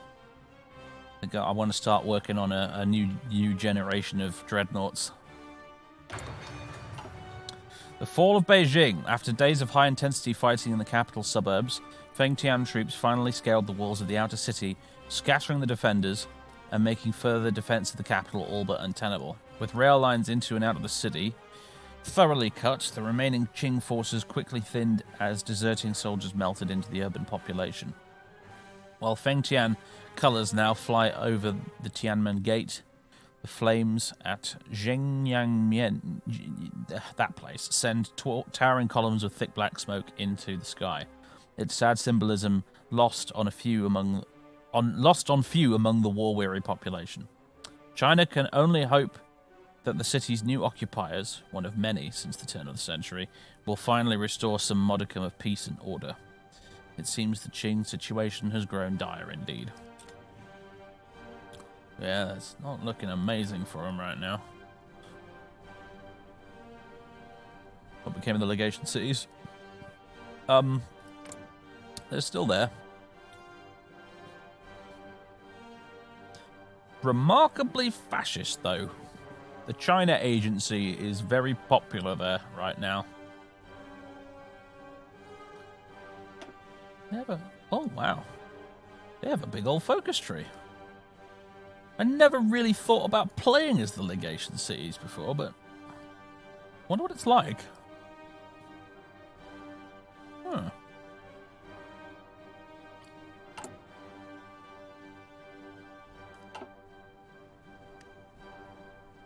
How goes India?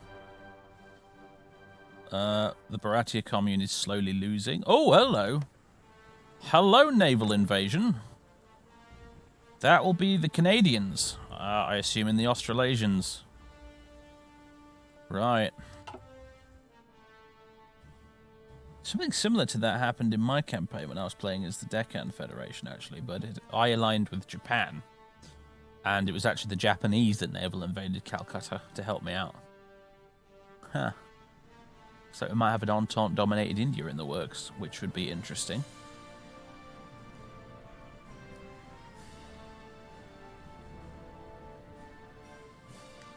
In fact, I see no reason not to send some volunteers.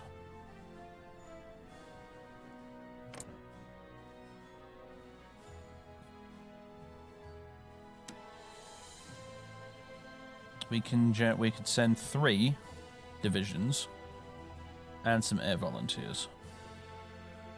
So what we need to do is we could send Bradley. And what should we send with him? What's the terrain over there like? It's fairly open up here. It's all plains and stuff, isn't it? Coming through this bit. So we could send Bradley with some heavy tanks to punch right through here.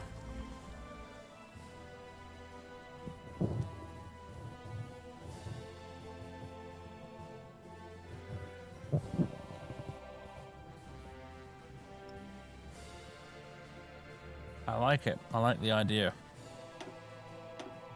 Yes, sir. Although, having said that, they're not in a particularly great state, actually. These guys are okay. This unit of tanks is fine. Yes, sir. Let's take the tough hombres and the Dixie division instead.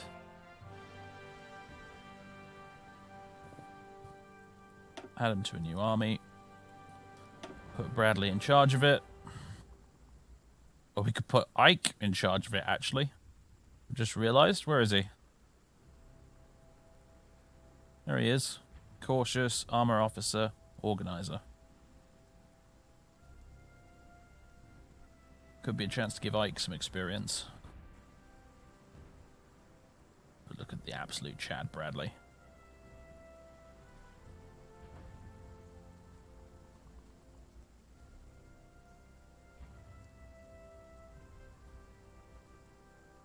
Let's send Ike. Let's do it. Alright, so now we've organised those. Send volunteers. Dwight D. Eisenhower. And we'll send air volunteers. We can send up to 345 planes to join the war as volunteers. Send. And, hi there, strategic bombers. Guess who's getting some practice? Not a lot of airports in northern India, so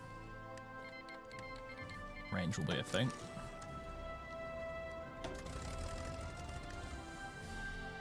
That's a long flight.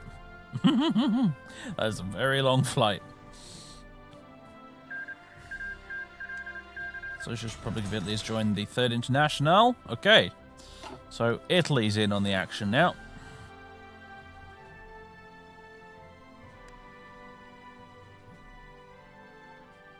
You guys are... Come on. Rebase, damn you. Romania has capitulated. Venice has joined the Reichspakt, everyone! Tremble in fear now, syndicalists, for Venice has joined. Oh dear. I'm having some difficulty moving these bombers.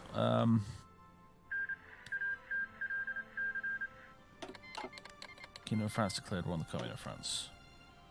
Ah, right. That's the Entente already getting involved then.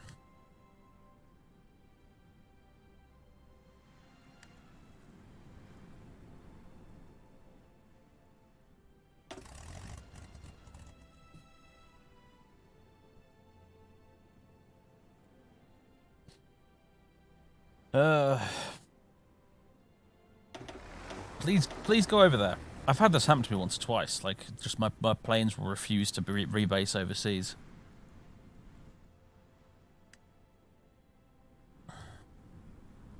There are no unfriendly countries for me, though. That's the thing. I'm at peace. I don't know why they won't go.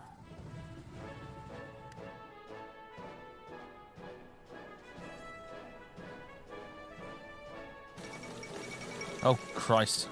Galicia and London areas capitulated. Conscription crisis in Quebec.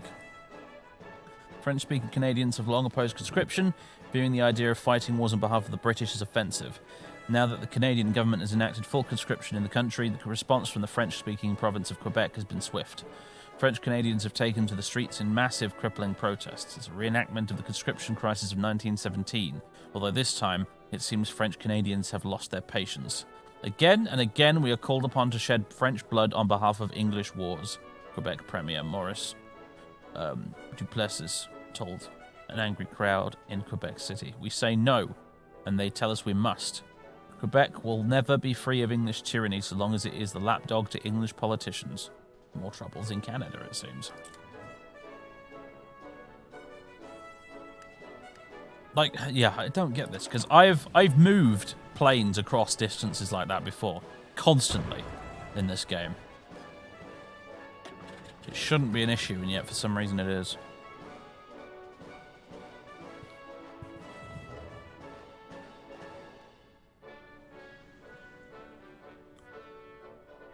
I can't fly to Algeria first, mate.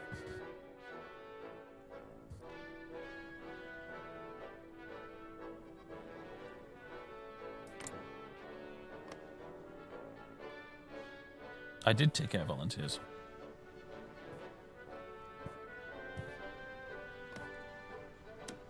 See?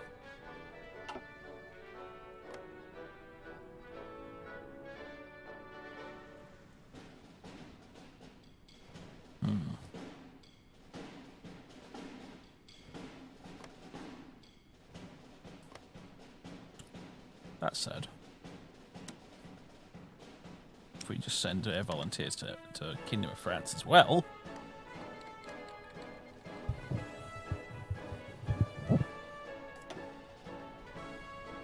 maybe this will sort it out.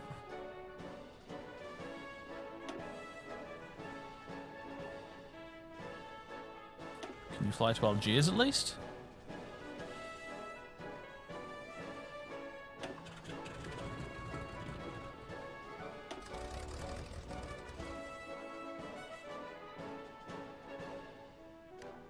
Have I got too many planes selected?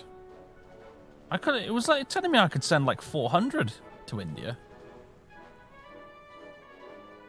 Maybe I'm wrong. Maybe I misremembered.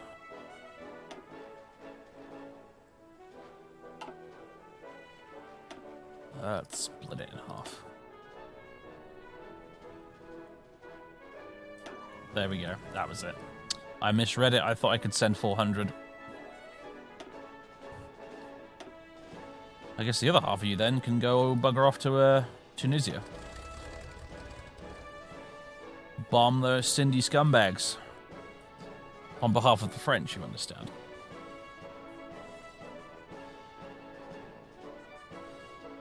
That's going to be still a very long flight now.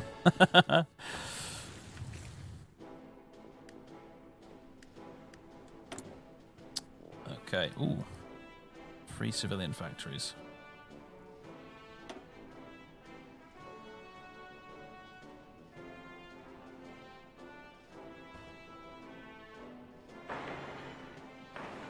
All of the dockyards.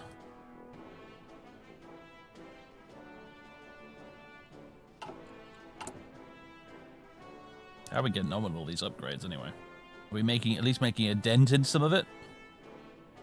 God, There is so much, though, isn't there? Bloody hell.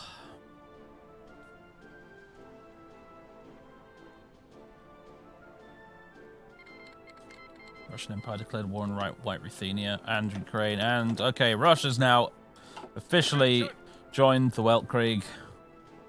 Boosh.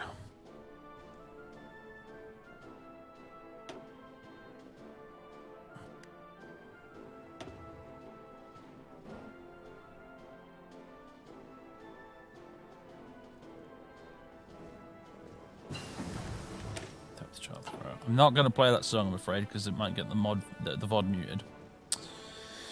Electric torpedoes, you say? Depth charge mortar.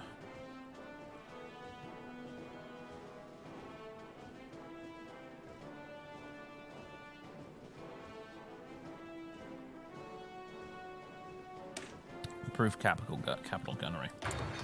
Since I'm researching the next level of capital ship.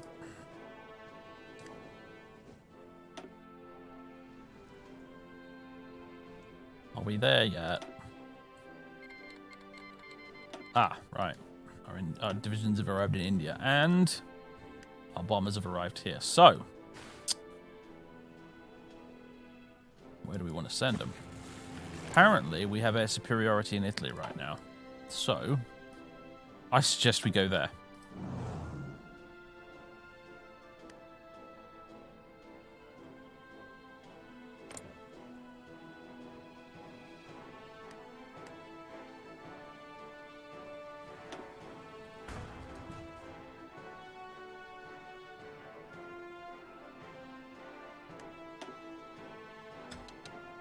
Guys, are you doing anything right now? Wait a minute, have I completely misunderstood the way this system works here? That's just priorities. This isn't telling them what to bomb, it's telling them what to bomb first.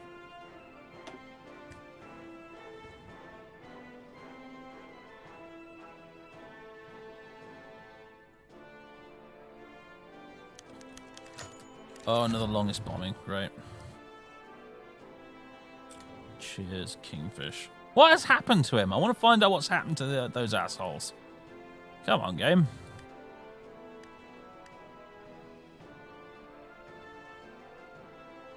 How are you guys not doing anything?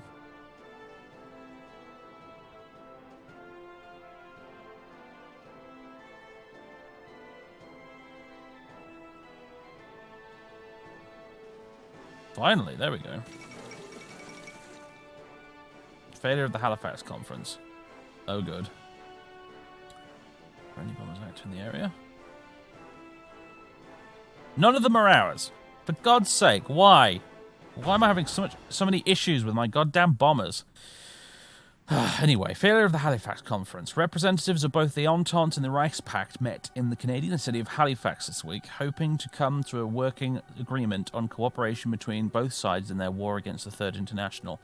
While there was initially progress, ultimately the German demand that the Kingdom of France renounce future claims to Alsace-Lorraine was refused and proved to be the breaking point. The French departed Halifax in anger, with the Germans leaving soon afterwards, and the conference declared a disappointing failure. Their wars against the syndicalists will continue, but they will do so separately and while still eyeing the other side as an old and potentially future enemy. You morons.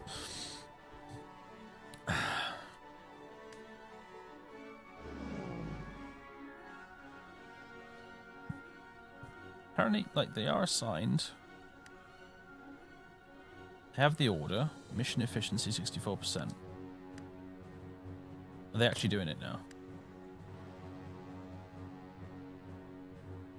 No. What the fuck?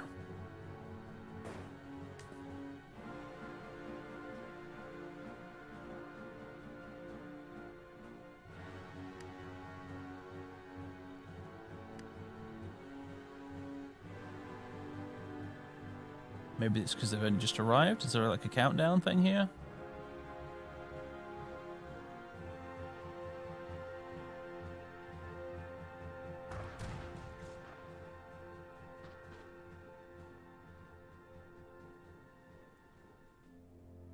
Strategic bombing. It's now green.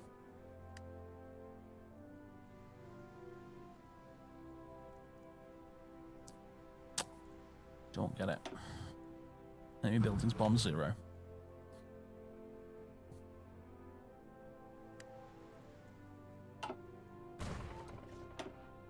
Why are you not doing anything?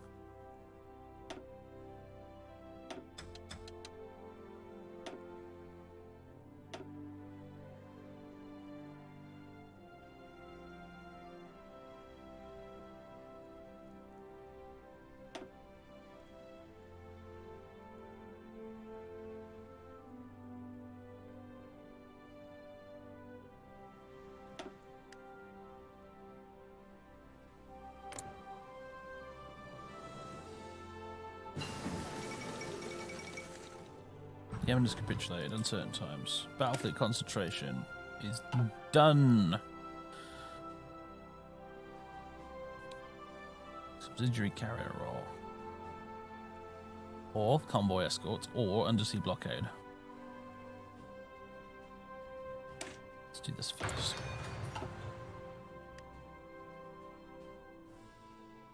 Oh, for God's sake. Let's go check on India.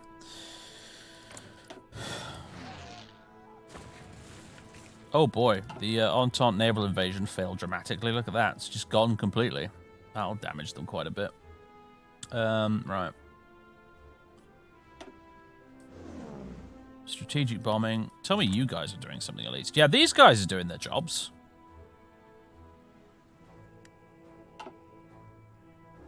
Let's tell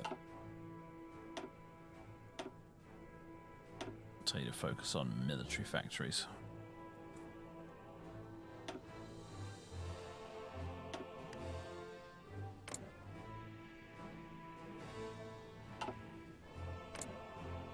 Mission efficiency is awful. Why is that? Mostly it looks like because they recently arrived in the region. Yeah, that's what it is. But at least they're actually having a go.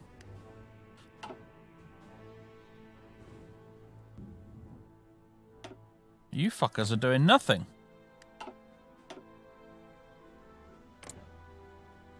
Is it because we're like... I don't know. Are you not technically at war with the French?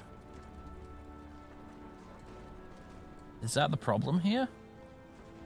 Is the Socialist Republic of Italy not at war with the Entente? I think that might be it. Weird. But okay. I guess that's what it is. We could bomb the English, actually. Or the French. However, air superiority is not quite so good over in France.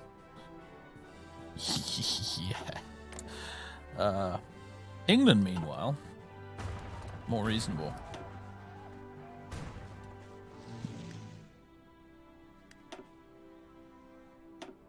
Yeah, just bomb military factories if you can.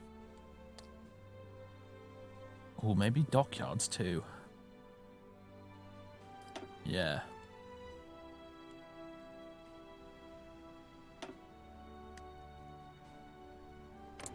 There we go. Now they're doing their thing. Who else could we send volunteer bombers to? We keep building more liberators. We could send some to Portugal. We could send some to Canada. Unless that's not how the volunteer system works. No, it seems like we can. We could send bombers to virtually every single Entente nation. And therefore field a slightly ludicrous number of volunteer air forces.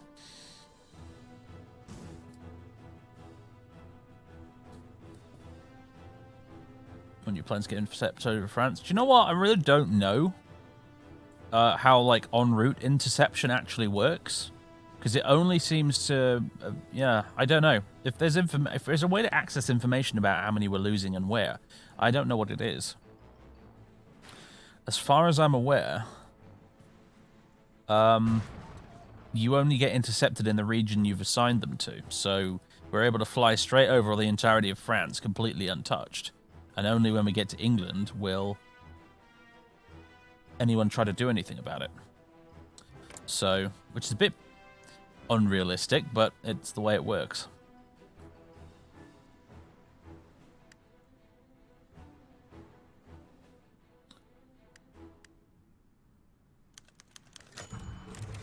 Sniper selection. The first group of snipers having left basic training, the question has been brought up. While the first test group was drawn from volunteers from all the U.S. Army, there's been a significant performance difference between the Marine and Ranger volunteers compared to the regular Army volunteers. As such, both branches are contesting for the funding of the War Department to continue the sniper program, and we can only pick one. Which branch shall we support? Favor the Army Rangers or the Navy's Marines? Ah, okay.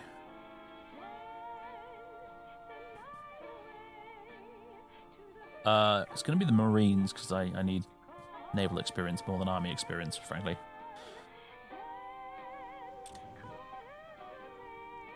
As a retired Marine, you vote Marine. That doesn't surprise me somehow. But, no, really, that's the best choice there. Besides, we're going to get lots of mileage out of the Marines in this campaign, hopefully. In fact, we're almost done recruiting another 2 Marine divisions. And, come to think of it, let's have a look. Are the Legation Marines up to... Yeah, the Legation Marines have been brought up to the new stat. No, they haven't. Whoops. Let's fix that, shall we?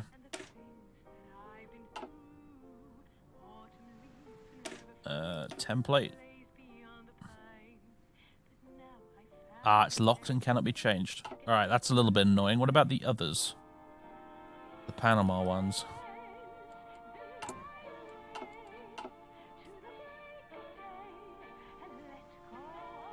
Oh, they seem to have disappeared.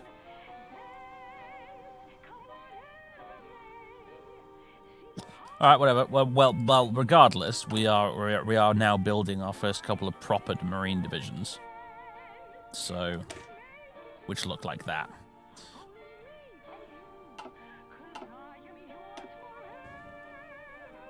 Probably going to have to fight the Reichspakt Navy. No. The Entente and the Reichspakt don't go to war. It's just sort of, it's more like I said before, it's more of a relationship between, like, the Western Allies and the USSR. That's effectively how it works. The Entente and the German Empire are effectively on the same side in the war, but they're just not cooperating very much. Got the plan was to kill the International and then turn on the Germans. Dude, the Germans will be gone. The International will crush them. Long before we get there. There won't be any Germans to turn on, except for maybe the ones in Middle Africa that escaped there, but when the Germans escaped to Middle Africa, they joined the Entente. So...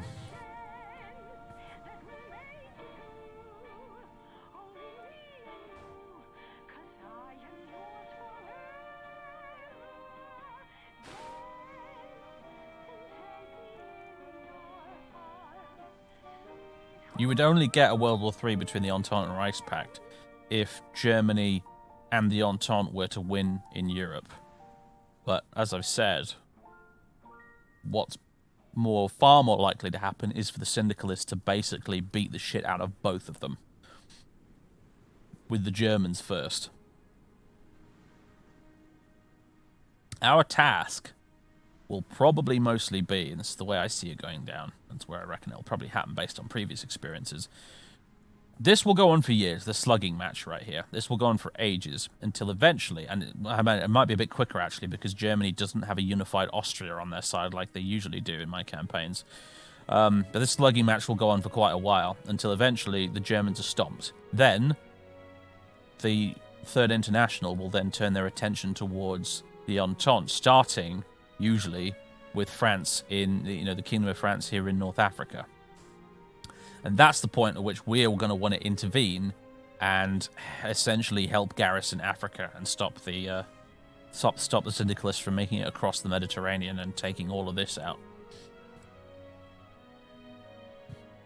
And from there, we'll be able to plan our invasion of Europe to sort of liberate it all, including Germany, which will end up being liberated as a nice, friendly Entente puppet Germany of America.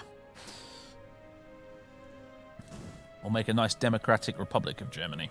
I mean, like an actually democratic republic of Germany, though, not like not like the actual historical democratic German Republic, because that was a totally different thing.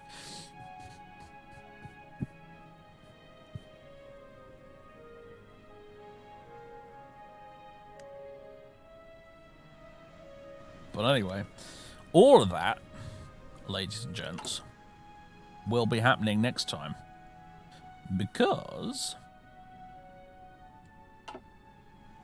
I'm going to go now. I need to take Guam back? No, I don't. I don't need to take Guam back. Don't talk such rot. We're not fighting Japan. We will take Hawaii back. That's a totally different matter. Short one today? Yeah. I mean, this is the normal stream length, to be honest, guys. Wednesday streams are normally much longer, but that's the exception to the rule. Anyway. A federal democratic republic. Yes, that's the combination of words I needed and could not find. Anyway. Save game. Stream 3. Done. Ladies and gentlemen, boys and girls, if you've been watching at home on Twitch or indeed later on YouTube, thank you very much for tuning in. I hope you've enjoyed this session. I'll be back again as soon as humanly possible to continue this awesome campaign. I'm really enjoying this so far, just so very much. It's great to play as an America that's actually interesting for once. I'm looking at you, Vanilla Hearts of Iron America. How boring you are. I did play a USA campaign in Vanilla, and it was unbelievably boring. Mostly because the Allies managed to win in Europe early. So all I got to do for the entire campaign was build factories and then eventually attack Japan when they were already beaten down and dying. It was really dull. It was an unbelievably dull and rubbish campaign. But anyway, this, on the other hand, looks like it's going to be way more fun. So, thanks very much, everybody. I'm wondering what the Ottomans are going to do, honestly, because they've gotten themselves rather large. The thing is, even with their great-looking size on the map, they are a bit of a paper tiger still. And I know this from having played the Ottomans before myself. Assuming they don't join the Weltkrieg, and they might, but assuming they don't, Russia will just invade them eventually, because Russia has a national focus down here, and this is what fucked me completely when I was playing the Ottomans. But they have a focus down here called Force Open the Straits, which will cause them to declare war on the Ottomans. And, yeah, that's what happened to me. End of campaign. GG. Was nice while it lasted. Bye-bye, Ottomans. We'll get suplexed by Russia, pretty much. I've said it before, but Russia is way too strong in the current version of Kaiserreich. They need that early civil war to whittle them down a bit. But unfortunately, they don't get it currently. Whatever. Never mind. Apparently there's a Russian rework submod for Kaiserreich, actually, which I might try out at some point. Particularly if I do decide to do a campaign as Russia. So yeah. But anyway, that'll be another time. Ladies and gents, I've already said thanks for watching, but thank you again. Thank you for tuning in, lending your support. Thanks to those of you who do support on Patreon and those of you who support me via Twitch subs. You there, folks in the chat. You're all awesome. I'll be back with more of this very soon. Let's see if we can raid someone. I almost forgot.